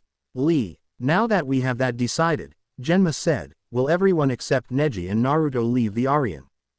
The group left, leaving only Neji in the arena. Neji gave a superior smirk and said, "It looks like the loser realized that nothing can defy fate." Genma was about to declare Neji the winner just in time for a large pool of darkness to appear in the middle of the arena. The pool spread quickly and then a blast of darkness shot up into the air. When the darkness faded it revealed a changed Naruto. He now wore a dark gray shirt with long black Anbu-style pants with steel-tipped boots and small blades coming off the back of them. Over his shoulders he wore a black trench coat that had the sleeves ripped off and the heartless symbol on the back. The seals for his swords were emblazoned on his arm and stood out proudly as his eyes flashed an ice-cold glare at the Hyuga, who stood completely defiant. "Am I late?" Naruto asked. "No," Genma said with a grin, "you're right on time." In the stands Naraku whistled and said, "Nice entrance. I think I might have preferred mine better though." Danny asked, "How did you enter?" Naraku answered, "I fell from the sky covered in a comet made out of earth, fire, water, air, lightning, wood, metal, boiling water, and lava." Danny blinked and said, "Dang, talk about overkill." Naraku said, "My friend, overkill is overrated." Down in the arena Neji said, "Just give up now. You were a failure and you will always." Neji was cut off in his rant when Naruto's fist impacted his jaw and sent him flying into the wall of the stadium. Naruto said, "Stop talking and fight already, you long-haired prick." Neji growled and got into his stance. Naruto got into his own stance and the two faced off. Neji charged forward with the intent of ending the fight quickly. Neji Unlia said a quick Juken strike that Naruto didn't even bother to dodge. The Hyuga genius smriked before Naruto burst into smoke. "What?" Neji asked out loud. "Where is he?" "Earth release. Double suicide decapitation." Before Neji could react, a hand burst up from the ground and grabbed his ankle. He pulled hard and pulled the Hyuga down until he was buried up to the neck in dirt. Neji looked around, wondering what just happened when Naruto burst from the ground and landed in front of him. "That was easy," Naruto said. Neji yelled in fury and thrashed in his prison, trying desperately to get out of the ground and punish the boy who dared to humiliate him like this. "You know, you're lucky," Naruto said. "If this was a mission out there you'd be in big trouble. Your head would be cut off and your eyes would be taken to be subdied by some neighboring Kautenri or sold to the highest bidder." Neji looked up at Naruto with fear in his eyes. "Good thing this isn't the case," Naruto said. "You may think because of your eyes that you're invincible and no one can beat you. You're wrong. Your style doesn't cover this, does it? Like an Inuzuka without its dog, or a Yamanaka fighting a speedy opponent. You can't do anything with that style now. You need to change and adapt. You may be linked to the old ways, boyo, but those days are dead and done. Time to move on. Naruto nodded at the proctor, who nodded and declared Naruto the winner. In the stands, Naruto's words struck home to Hiyashi, Tsume, Inoichi, and the other clan heads. The boy was right. An enemy could quickly figure out a way to counter their measures and techniques. This was the ninja world, and nothing ever stayed the same for long. They had to adapt and change or they would die. This idea didn't seem to reach the Hyuga elders, however, as they were fuming at the fact that a Hyuga prodigy lost to a no-name loser. Oh man, how did he win? I lost a lot of money betting on that Baka's loss. Sakura yelled from her seat, crying furiously as she had lost the money she had been saving for her wedding day with Sasuke, never going to happen by the way. She was promptly shut up when Naraku appeared behind her and hit her in the back of the head, effectively shutting the woman up. Sorry for the noise, Naraku apologized to the people who had to hear Sakura's ranting. He disappeared and reappeared right next to Danny. That was quick, Danny said. I hope the other matches are more exciting. Naraku said, hold your breath until Bushy Brow's match. That'll be the really entertaining one. That was apparently true. When it came time for his match, Konkuro forfeited, gaining jeers and jabs at him about his outfit and the fact that he wore makeup. He tried to insist it was war paint, but nobody believed that he was telling the truth. When the match for Shikamaru and Temari came, it took Naruto pushing the lazy genius off the edge of the fighter's box to get him to go down to the arena. As soon as the match started, it was mostly just trying to get past the other's defenses. When Shikamaru finally managed to catch the woman, he immediately called it quits because he was nearly out of chakra. Next came the match a lot of people had been waiting for, Sasuke vs. Lee. Lee jumped down, exclaiming that his fires of youth would allow him to beat his opponent. They waited a minute before Sasuke and Kakashi appeared dramatically in a swirl of leaves. Sasuke was wearing his black outfit with armbands and high collar. You in trance was better, Temari said to Naruto as he looked down at the little show-off. Down in the arena, Sasuke activated his eyes and Lee got into a stance. The duo charged at one another and met with a loud crack as they started exchanging blows. Sasuke landed a punch to Lee's jaw, but the boy was undeterred. Lee brought up from his leg, slamming Sasuke's stomach. The Uchiha grabbed Lee's leg before he threw him away. Lee landed on his back and Sasuke went through hand signs. Fire release. Fireball blast. A large fireball shot out of Sasuke's mouth and shot towards Lee. Lee jumped up and ran to the side as fast as he could, avoiding the flames, but a bit of his jumpsuit caught fire from the heat. After rolling to the left to smother the flames, Lee pulled his weights off and said, I will not lose here. Lee vanished in a blur of speed. Sasuke did the same. The woe vanished and reappeared in the exact same stance and fighting style as before. In the stands, Guy was gripping the railing and it was starting to groan against his strength.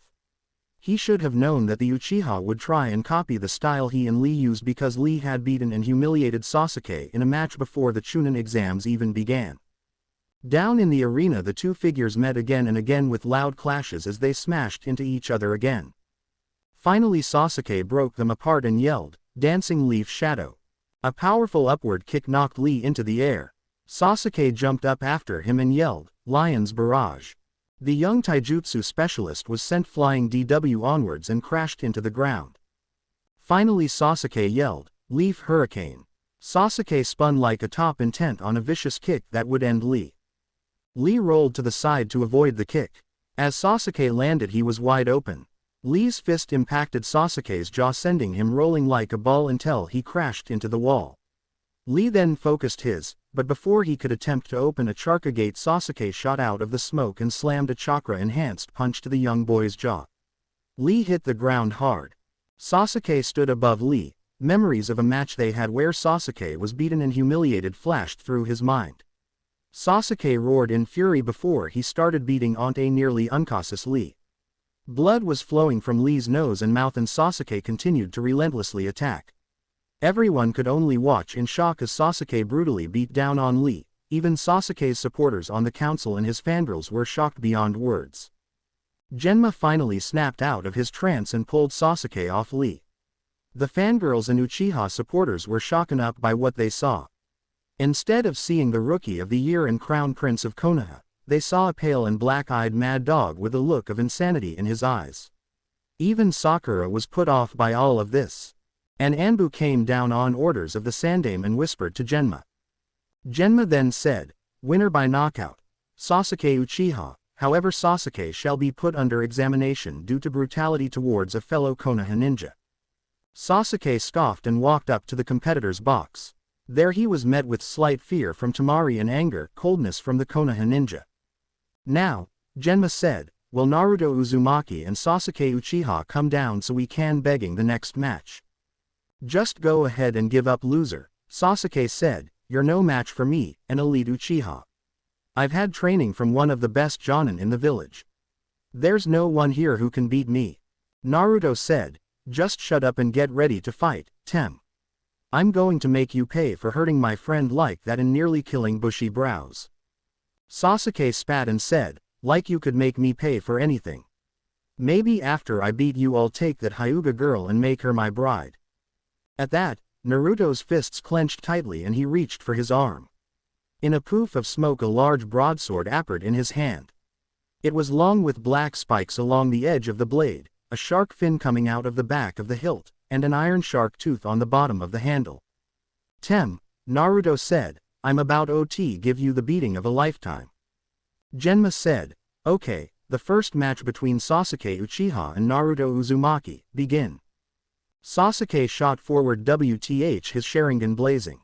Sasuke Unlia said a right hook that slammed into the blonde's open fist. Naruto then threw the man-foolish boy away with great strength. Uzumaki Secret Tekkenshu No. 5, Chakra Kunai Rain. Naruto jumped in the air and swung his sword. Multiple balls faux chakra shot out from the blade and took the form of kunai. Sasuke ran to the left avoiding the rain of weapons, and went through hand signs. Fire style. Great fireball. The fireball shot at Naruto who simply held out a hand. The chakra inside the attack was drained into Naruto's hand as it made contact and the fire diminished, shocking everyone watching. Naruto then landed and said, "Water hazard technique No. 1, Shark Wave." Naruto swung the broadsword sending a wave of water at the Uchiha which took the shape of a tiger shark. Sasuke though quickly and went through hand signs of his own. Fire style. Dragon Fire Blast. The large fire attack slammed into Naruto's water technique. The result was a huge blast of steam rising into the air and obscuring everyone's view. Sasuke stood still for a moment and was about to move when Naruto's voice sounded. Shadow Wave. A thin curved line of darkness shot out through the steam and smashed into Sasuke, sending him into the wall. The Uchiha screamed in pain as the attack not only applied a lot of pressure, it also cut him, leaving a deep diagonal gash on his chest and on the wall behind him. In the stands Danny said, "You taught him some of your moves, I see." Naraku shook his head and said, "I gave him the exercises necessary for my fighting style save my sword style. I left it up to him to create the moves." Naruto shot out of the steam and appeared in front of Sasuke with his fists drawn back. Dark Fist Barrage. Naruto started unleashing multiple punches at once, leaving shadows of them trailing behind, which also managed to hurt Sasuke thanks to his natural chakra density. Sasuke cried out in pain as the rain of punches smashed into his body, causing his bones to creak. Sasuke fell to his knees coughing up some blood. "You should just give up now, Sasuke," Naruto said. "Don't embarrass yourself any more than you already have." Sasuke coughed and the curse mark on his neck flashed and started to pulse as he growled, "Embarrass. Embarrass. I'm an Uchiha Dobi. I will not lose here to some no-name spawn of a prostitute." The flame-like markings spread over Sasuke's body and he shot forward, landing a shot to Naruto's jaw, sending the blonde rolling across the ground until he stopped. Sasuke growled and chakra focused into his hand. Everyone could see the lighting starting to form in his hand and what sounded like a bunch of chirping birds filled the air. In the stands what few supporters Sasuke had left were grinning evilly at the sight of Sasuke using one of the strongest techniques in the village, only trumped by the Yondaime's Rasengan and Hiroshin. "Kakashi, you fool," Asuma yelled, picking the silver Hari Jonin by the front of his vest. "You taught that unstable brat one of the strongest techniques in the village. What is wrong with you?" Kakashi calmly replied, Sasuke was going against some strong competition. He needed the extra strength. Asuma and the rest of the Jonin looked at Kakashi with disgust before dropping him down. As they did, Kakashi thought, finally, the demon brat will die at the hands of my student, and by my own technique no less. Sensei will finally be able to rest in peace. Wait, what? Naruto was focusing chakra into his hands, forming a spinning orb of chakra. Suddenly it took a black and orange color before the chakra spread over Naruto's arm. Soon Naruto's arm was covered in transparent, orange and black chakra armor, literally, with large drills surrounding his hand. Naraku thought, excellent use of dense chakra, why is it I never thought of trying that? Oh right, I was more focused on my fighting styles and completing the Rasengan. I'm putting this down for a later date. Single quote. In the arena, Naruto's chakra drill reached an all-time fast and Sasuke's technique reached its peak. The two launched forward and called out their attacks. Naruto. Uzumaki's secret technique number 24, Spiral Chakra Drill. Sasuke. Chidori. 1000 birds. The two attacks met with a bright flash of chakra. The chakra drill quickly went through Sasuke's technique and slammed into Sasuke.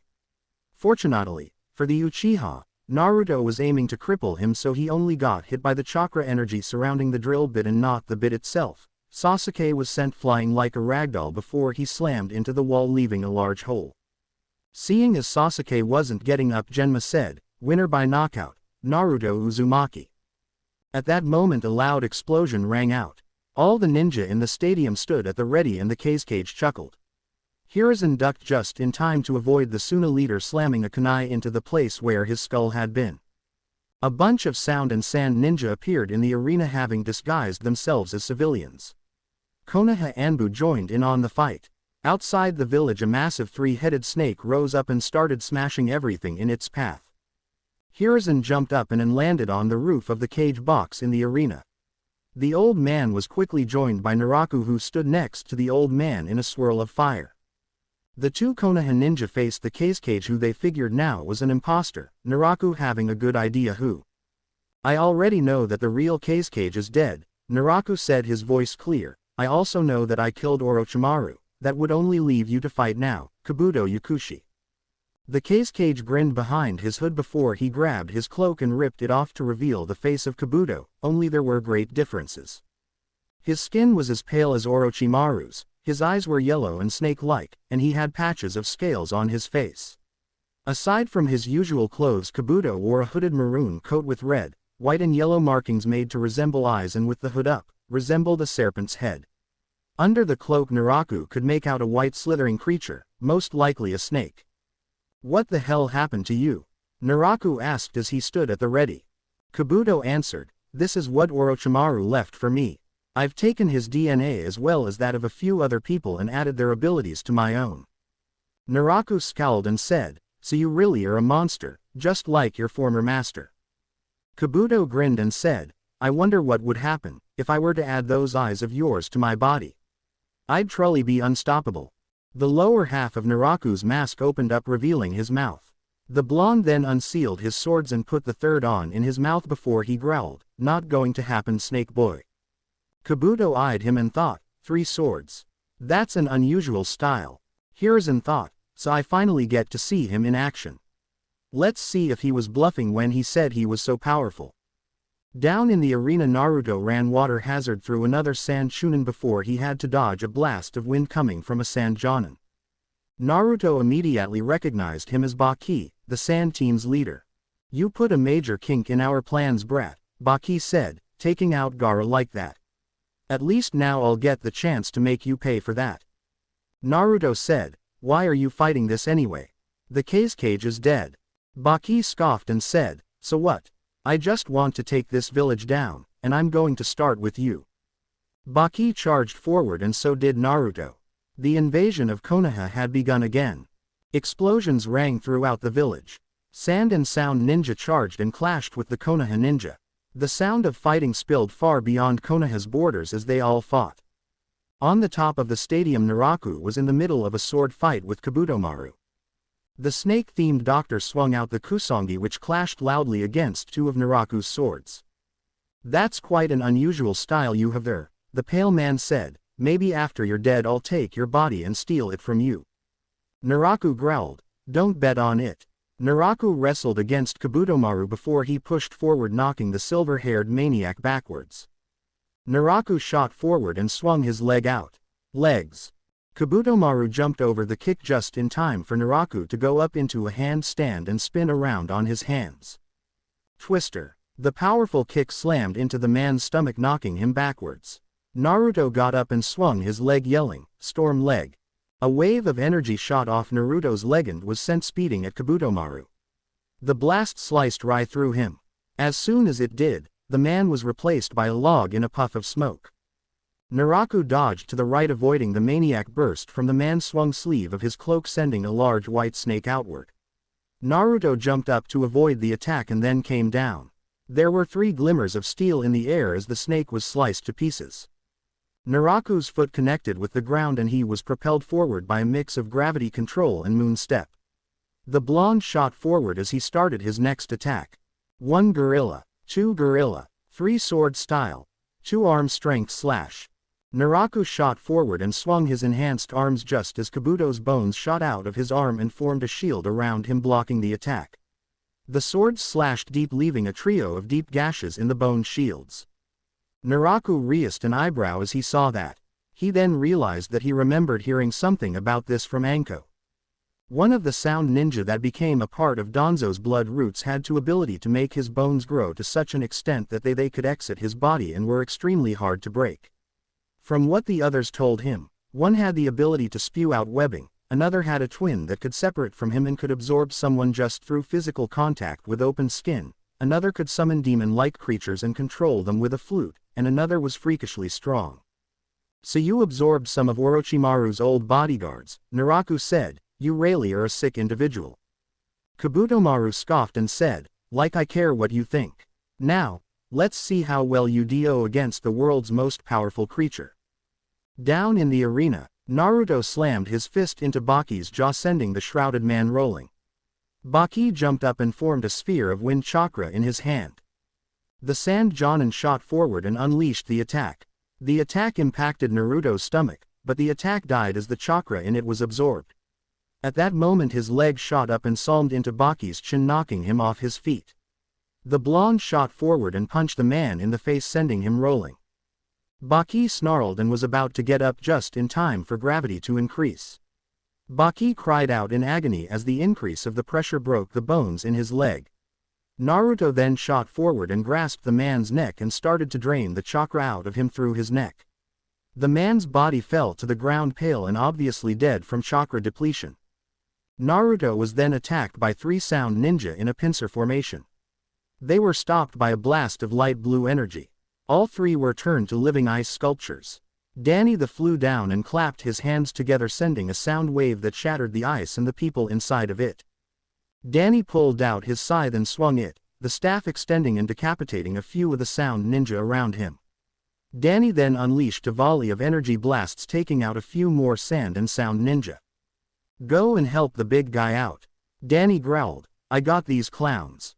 Naruto nodded before he shot towards the fight on top of HTE Iron Stadium. As the fight was going on, Kakashi was taking down a few ninja while sending subtle glares at Danny, Naruto, and Naraku. He would have his payback for Sasuke later, but he had enough sense to wait until after the conflict here was done and over with. Naruto ran up to the side of the wall and yelled, "Hey, snake face." Kabutomaru turned around just in time to avoid getting his head crushed by a darkness chakra enhanced kick. He was distracted enough for Naraku to shoot forward and slam his left hell into the new snake sage's head. The man was sent flying with such force that he crashed into the side of a building to the opposite side of the arena. "What are you doing?" Naraku asked. "Danny told me to help you," Naruto answered. Naraku replied, "I can take care of myself. We need to get those summons taken care of as well as others. Go and defend the academy. Knowing some of these guys, they are bound to try and make a play for that area. Oh, and bust them out." Naruto looked shocked before a large grin formed on his face. The blonde jumped back before he cut his thumb and went through a few hand signs. Summoning Jutsu. Paths of Pain. There was a huge plume of smoke. Everyone in the Aryan turned to see what had been summoned forth. A lot of them were expecting some huge animal. They were disappointed when it was just a group of 6 figures. When the smoke cleared, everyone present had to do a double take as they figures they saw made the sound and sand ninja nearly wet themselves. The first was a man with long black ari and dark shaded skin with black eyes. He wore red armor that resembled a samurai over his chest, shoulder, thighs, and shins. Each shoulder had the symbol for the Senju clan on it. The second was a man with fair skin, shaggy white hair, red eyes, and red markings under his eyes, and on his chin. He wore tradition blue samurai armor over his chest, waist, shoulders and upper arms, accompanied by straw sandals and a hapuri that had the Konoha symbol engraved on it on his head. In his left hand was a black stick that resembled a sword handle. The third was a fair-skinned man with spiky blonde hair with jaw-length bangs framing his face and bright blue eyes. He wore normal Konoha ninja outfit as well as sandals and the bands on either side of his flak jacket. Over all of this he wore a wee trench coat with a red flame motif on the bottom and the words 4th Hokage written on the back. The fourth was a woman with long red hair with purple eyes wearing a normal Konoha garb and Konoha headband wrapped around her forehead. The fifth was a man wearing a Konoha Jonin outfit with long, shaggy, silver hair and dark eyes. On his waist was a small short tanto with a circular-shaped hilt. The sixth man was tall and had long blonde hair that reached down to his back. He also had a respirator on mouth that covered most of his face and had the symbol for the Hidden Rain Village on his face. He was shirtless, revealing his muscled torso and the cross-shaped scar on the left side of his abdomen. In his hands he held a kusarigama that had a sort of poison dripping off of it. Everyone was shocked. Hashirama Senju, Tobarama Senju, Minato Namikaze, Kushina Uzumaki, Tsukumo Hatake, and Hanzo the Salamander were alive and in the village. "All right you guys," Naruto ordered, "go out and take down any sound and sand ninja you see." "Got it." They all nodded as an answer and went off to face their own battles. Naruto then took Otua food pill and take it as Theat summoning took a lot out of him and then jumped off the side of the building and yelled, "Army of Darkness." As Naruto crashed into Tay ground, a layer of darkness ht out around him. Slowly multiple heartless rose out of the ground. Normal ones, a few dark sides and dark thorns, and finally a huge animal-shaped heartless with what looked like a tribal shaman fused onto its back. "All right boys. Take out all Tay Sand Ninja and Sound Ninja you can. Earth Mover, go and talkie out the giant snake." Naruto unsealed the sword he used in the preliminaries. The heartless all roared or screeched before shooting off to go fight. Naruto then swung his sword, killing AFU Ninja ND was going off to fight his own battle. Naraku smirked before he dodged a large white snake. Glancing to the side he saw Kabutomaru, who had the snake coming OTU of his navel. Naraku grabbed the snake, YHC a slight wince of disgust, before he ripped on it, pulling Kabutomaru forward. Neck. Kabutomaru hit HTE go run hard and was now clutching his face. Naraku jumped up using some moon step movements. The he growled, "Storm leg, confusion." A large barrage of crescent-shaped blasts rained down on the snake man. While this whole fight was going on, Sarutobi was getting a good workout, taking down a whole lot of ninja in the process of his fight. Naraku wasn't done yet as he descended down a D and started spinning like a buzz saw and called out, "Storm leg, wild saw." The attack slammed right into the ground where Kabutomaru had been, only for the snake man to actually burst into a multitude of white snakes that slithered to the other side of the room and reformed as Kabutomaru. The man then went through a few hand signs and yelled, "Earth style, ground spike graveyard." A series of stone spikes HSOT up throaty roof causing it to collapse and nearly impale Naraku. The blonde responded with a gravity-enhanced kick that had enough force to shatter, and the gravity wave that followed destroyed the spike and sent a wave of death towards Kabutomaru. The snake man quickly took out a bone shield that was destroyed by the gravity attack and caused the snake man to lose his arm. Kabutomaru's arm burst into a total of 5 snakes that shot forward to try and sink their teeth into Naraku. The result was 2 snakes biting him and 3 others wrapping outrun his swords. The 3 weapons were yanked out of Naraku's hands and Kabutomaru jumped up and swung his leg down, sending Naraku flying downward into the ground. "Is that really all you can do?" Kabutomaru asked. With all the power my master had, I thought for sure you would be made of much sterner stuff. There was no answer until gravity around him suddenly increased, preventing him from moving. The next thing he knew, Naraku was in front of him. Finger gun. Spots. A series of piercing attacks slammed into the man, leaving small finger-zed holes in his body. Anti-manner kick course. A powerful upper kick slammed into Kabutomaru, sending him flying upwards and through the remains of the roof. He mad Aya quickly descended and Naraku got a new attack read. 1 gorilla. 2 gorilla. Naraku then prepared for his next move. He shot up with his enhanced arms and growled, "No sword style, Great Dragon Twister." The power behind the punch that followed cracked Kabutomaru's ribs and made him cough up a lot of blood. The pale man was sent flying through the wall and crashed in the center of the arena. Naraku slowly walked out with his arms crossed and a no-nonsense look on his face. Kabutomaru got up and performed a few hand signs. 3 humanoid figures appeared. One wielded a club, another had claws on its hands, and the other's body was completely wrapped up in bandages from the waist up. Kabuto then spat a huge amount of webbing that smashed Itn Naraku, immobilizing him. Then he took out a flute and began to play it. The 3 creatures shot forward ghostly, a partition with multiple mouths coming out of their mouths. Naraku simply drained the charka from Tay webbing and broke free, shocking Kabuto. Gravity purge. A sudden increase of gravity crushed the 3 summoned creatures before they could even move. Their bodies were completely destroyed, meaning they weren't going to be used again anytime soon. With a little manipulation of gravity, all 3 of Naraku's sword flew from their place and into his hands and mouth. He then said, "This is starting to get really boring. I thought you would be more entertaining than your old boss, but I guess I was wrong. Well, better get cracking." The blonde got into a stance and said, "I hope you like this new move, it's something I've been trying to perfect for a while now." Naraku shot forward with all of his swords glowing. The boy then jumped up and yelled, 5 sword style, 5 demon claws. All 3 swords plus 2 additional blades formed via storm leg smashed into Kabutomaru, making him scream as Naraku landed on the other side of Kabuto, his body split into multiple pieces. With that, the blonde walked away and whispered, "Flames of Agni." The remains of Kabutomaru burst into green flames, completely turned to ash. At the sight of their new leader dying, the sound ninja gave up and the sand ninja followed quickly. The invasion was over. Naraku glanced down at his ring and saw the crystal beginning to glow a slight red.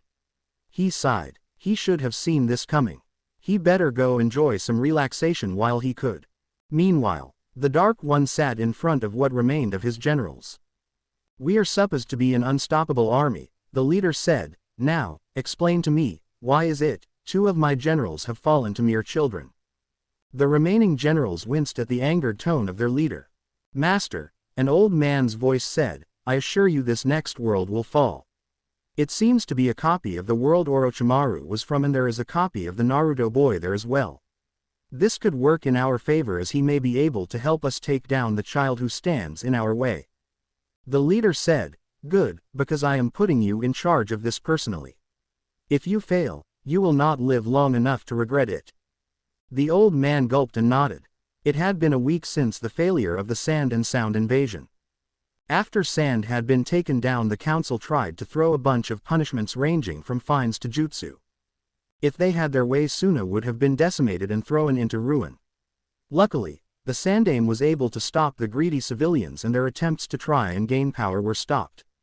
The old man then sent word to the Fire Daimyo that the alliance between the Leaf and Sand villages wasn't doing very well, and right now the 2 daimyos are cooking up a new alliance that would be mutually beneficial to the village.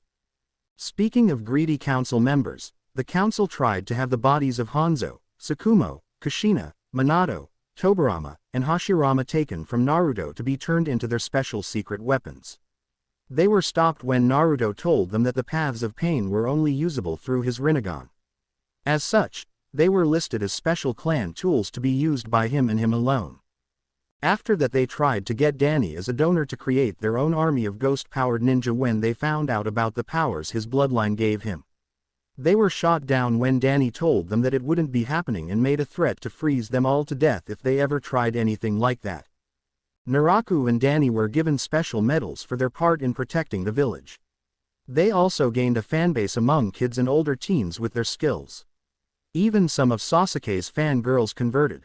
Speaking of Sasuke, the Uchiha had gone and tried to order Naraku and Danny to hand over their weapons and details on theory techniques and skills. The result was the Uchiha getting his butt half frozen and then getting kicked through a wall. Another issue they had came in the form of Kakashi.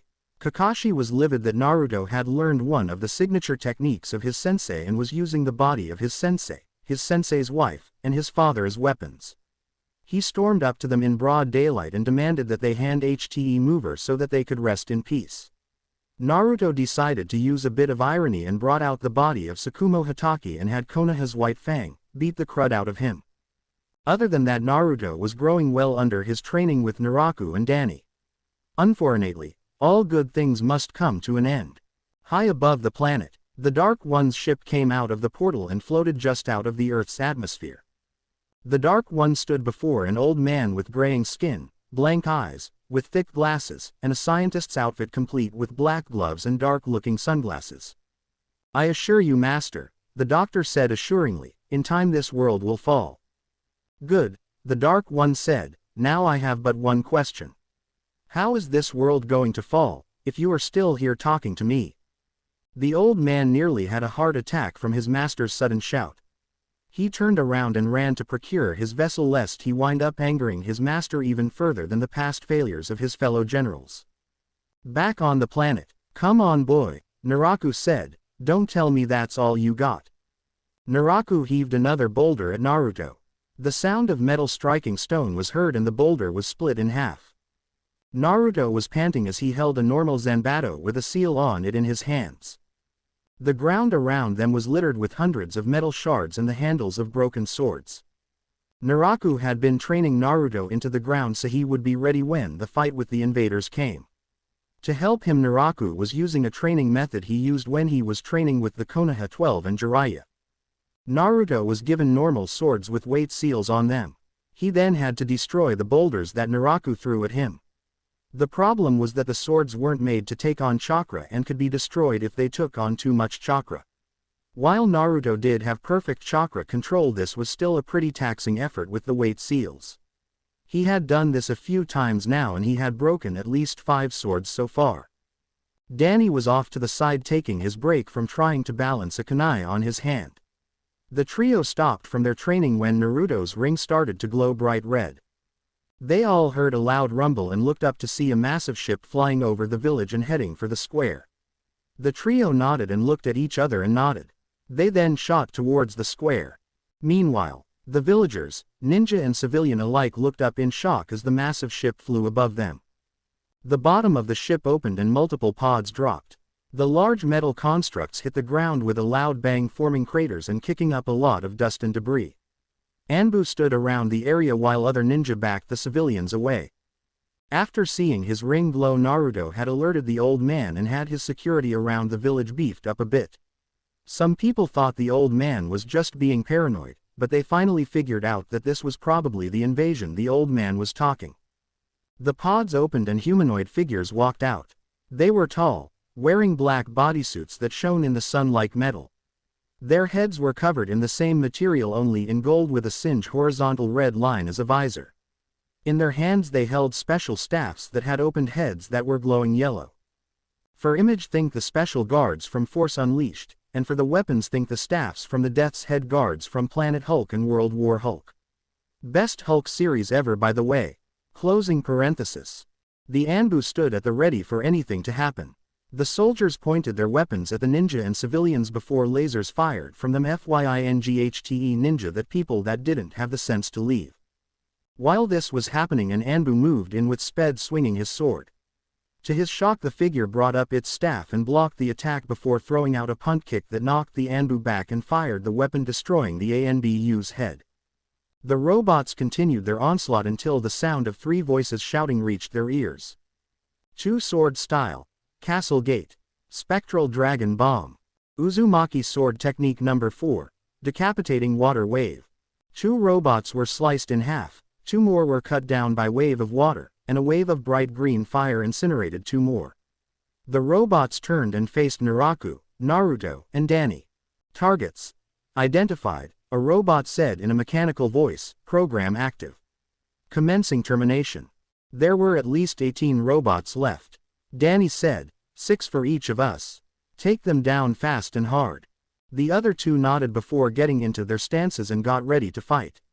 The robots moved first and crazed forward, prompting the same response from the 3 fighters. Naruto vs. Robot Group Number 1. Naruto reached for one of the kanji on his arm and unsealed a black-bladed katana that had the kanji for blast running up the blade and a blast shield on the hilt and a black-handled sword with brass knuckles on his fingers and blade on the bottom. The 6 droids fired their weapons. The lasers were directed elsewhere by Naruto's control over gravity. The blonde shot forward and swung his sword, stabbing it into a droid's shoulder before focusing chakra into the blade. The blade glowed before Aerobot exploded like a giant box of fireworks. The metal shards flew around the field. Naruto ducked under a punch from a second punch before he focused chakra into Shi trench knife-like weapon. The top of it exploded with chakra, sending a chakra spear through the robot's head, destroying it. A punch from behind was deflected by gravity control. Naruto focused his powers and gravity focused around his foot. He swung it around and slammed a sphere of gravity into the bot's chest, blowing a huge hole in it. Naruto then took a deep breath and unleashed a fire blast from his mouth, putting some distance between him and his remaining 3 opponents. Naruto then fired a blast of electricity from his arm into one of the remaining bot's chest. This caused it to short-circuit and then explode. The final 2 charged. Naruto stabbed one sword into one bot's chest while he stabbed another in the head with the knife on his handle. He then called on all his strength and slammed them together, causing their skulls to explode. Danny vs. Robot Group Number 2. Danny threw up a shield that blocked the blast and then spun on his heel, sending an energy wave that sliced a robot in half. He was then attacked by 2 more in a pincer maneuver. Danny jumped over the swung weapons before he grabbed one bot's arm and then ripped its arm off. He then turned around and fired a blast of spectral fire from his mouth at point-blank range. The robot was melted from the intense heat. The second one was about to fire his blaster when Danny grabbed his staff and green energy spread over it like a circuit board. Danny then turned to smoke and flew up, avoiding the explosion that followed the weapon self-destructing. The white-haired boy converged on the ground and formed claws on his hands. He swung his claws, ripping a hole in fabric of reality. He grabbed a robot and then threw it the portal. The whole HTEN censored it up the robot, effectively destroying it. Danny SPU around and deflected 2 more blasts from the 2 remaining bots. Danny slammed his fist on the ground, sending that Saruset board-shaped energy through the ground and straight for the bots. Spectral virus complete, Danny said, destruct. The 2 bots glowed bright green before he exploded with incredible force. Naruto vs. Robot Group 3. Neck. A powerful kick to the K-neck knocked a robot to the ground and a follow-up curb stomp smashed its skull. Naruto deflected a laser blast before he threw a Utah punch, sending a gravity wave that slammed into the bot, crushing its body against a wall. Naruto jumped over another swing before bringing his heel down power up with the Iron Mass style. The robot's skull was turned into a pile of scrap in a matter of seconds. The 3 remaining robots charged to kill him. The blonde swung both his words and called out, 2-sword style, 72-pound cannon. The distanced attack shot forward and sliced one of the robots in half. The remaining 2 took their weapons and prepared to fire. Naruto brought up his heel and stomped, causing HTE ground to shatter and causing them to miss. Naruto then rose up, his hands up, causing 2 large stone slabs to rise up. The masked blonde then slammed his fists together, causing the giant stone slabs to crush the robots between them. On the ship, the old doctor shook his head as he saw his robots be destroyed. I should have known this would happen. This is what I get for trying to let my little creations take care of things, the doctor said as he walked towards the back of his ship. It looks like I'll have to get my hands dirty. A large door opened, revealing a hulking figure. On the ground, the trio of combatants looked up and saw the ship was opening up again. A large figure jumped out and crashed into the ground in front of them. When the smoke cleared, they were surprised. In the large crater was a huge, hulking robot. It was made of a pitch black metal like the robots. It stood tall, about 15 or so feet.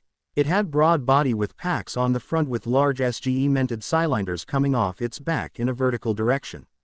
It had large arms IWTH hulking hands easily capable of gripping a human being. It had large three-segmented feet. It had no face as it faced against the three heroes.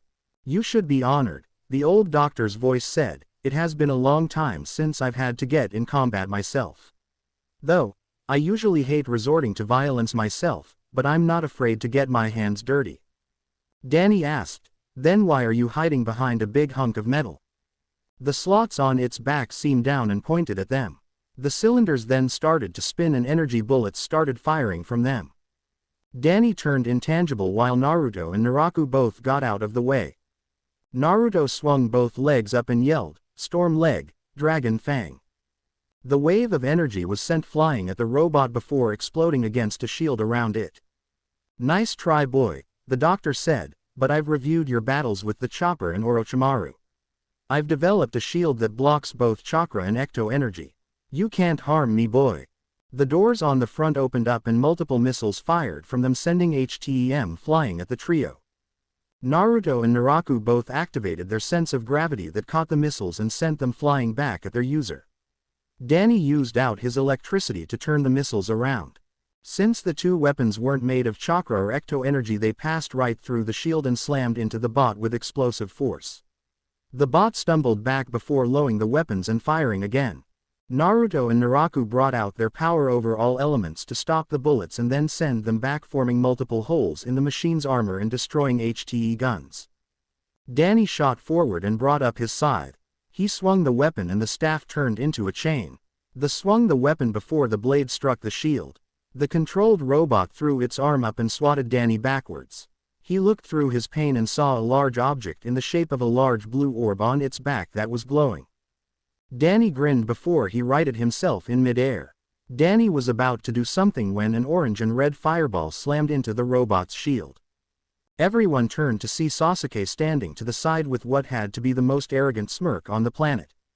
"You losers can just stand aside," Sasuke said. "I'll take care of this guy." A breeze blew through the area. "I suggest you give up now," Sasuke said arrogantly with his eyes shut. "You can't beat an Uchiha elite such as." Sasuke was cut off when The Giant Mech threw out a simple backhand that knocked the Uchiha backwards and through a wall. Danny took the temporary distraction and formed his claws again. The shield took the attack, but even it couldn't stand up to an attack that could tear through the fabric of dimensions.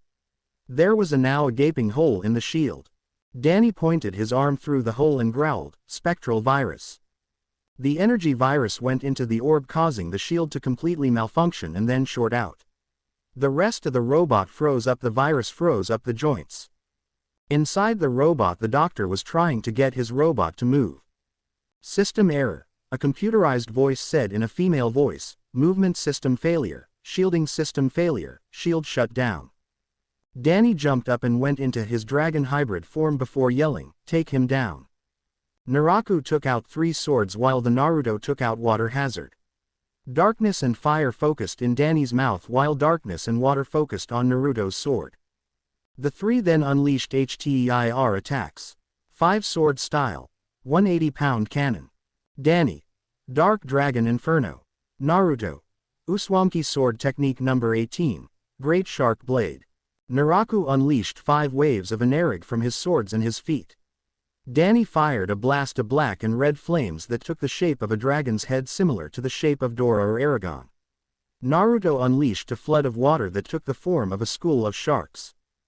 Danny's attack incinerated the legs of the robot, Naraku's attack destroyed its left arm, and Naruto's attack destroyed the right arm and took out most of the shoulder and the abdomen. As the trio walked towards the fallen mech, the doctor was starting to panic. He was completely defenseless against these guys. At that moment the computer said, "Virus found and neutralized, systems operational." Note: extremities and lower half missing. The doctor deadpanned, "Thanks for the obvious information. Note to self: make a more proficient computer program." The computer said, "I heard that." The doctor then hit a button and a pod shot up from the robot and flew up. A thruster activated and flew away from them. Inside the pod the doctor said, "I have to get out of here. I've got to find a place to hide from him." Then a voice came over the communication channel and said, "You should know by now, no one can hide from me." Meanwhile, the Dark One stood in front of a large portal that was open, revealing a pod the Doctor had escaped in.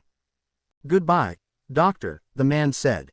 He took out a long curved sword that had a black blade with a red crystal on the hilt and a hilt wrapped in white cloth.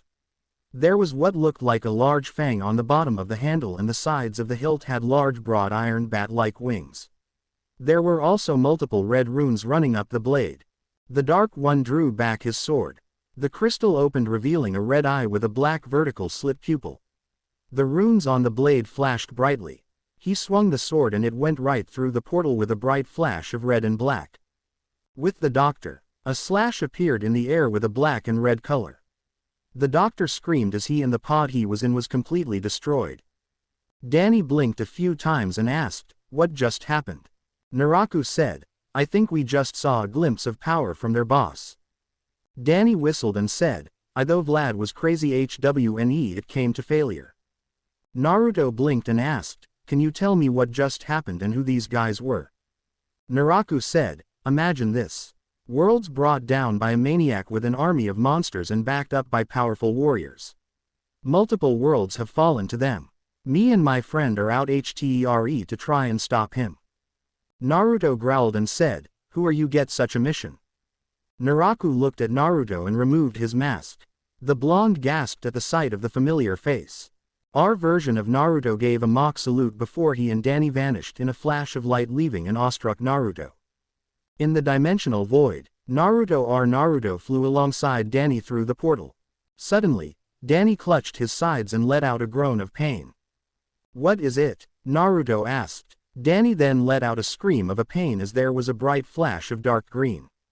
Naruto was sent flying and crashed into the side of the portal wall and went through it, and Danny flew into another. Back in Danny's dimension, Harold gasped and he flew towards his brother. "Clockwork," Harold said, alarm in his voice, "we have a problem." Clockwork turned towards him and said, "What is it that has you so alarmed, brother?" "It is Danny," Harold said. "You told me to monitor him in case there was some great issue. It seems Danny soothed the powers of Wolf in his last battle. Apparently, the power behind it caused my power to travel to different dimensions has awoken in him. Unfortunately, it happened when they were in the middle of a dimensional jump." Clockwork had a horrified look on his face and said, "What happened to them?" Harold answered, "They were both flung to different dimensions. I have lost track of them. Unlike you, I can't spy on different dimensions at the same time like you can see different moments in time." Clockwork hung his head. For the first time in his long existence in the afterlife, Clockwork didn't know what to do. "Kami," he said, "watch over them and keep them safe." With Naruto crashed into the ground, swallowing a lot of dirt and a bit of sand. The blonde looked up and saw a man with black and white suit looking over him. With Danny smashed through a tree and crashed into the ground. He looked up to see a woman with long silver hair and red eyes looking down at him. "Thanks."